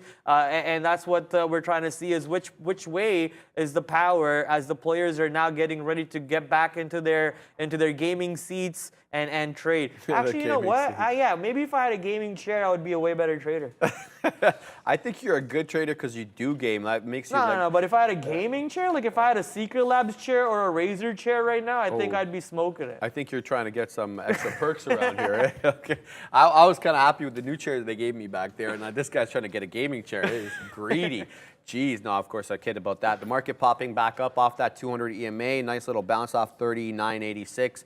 Let's see what it does, guys. Those chairs are $400. These are awesome chairs. I got no problem with these. these. Neil says there is a gaming chair here somewhere. Oh, that Maybe was we'll get it on Ed's the chair. He show. took it back home. That was Ed's gaming chair. Yeah.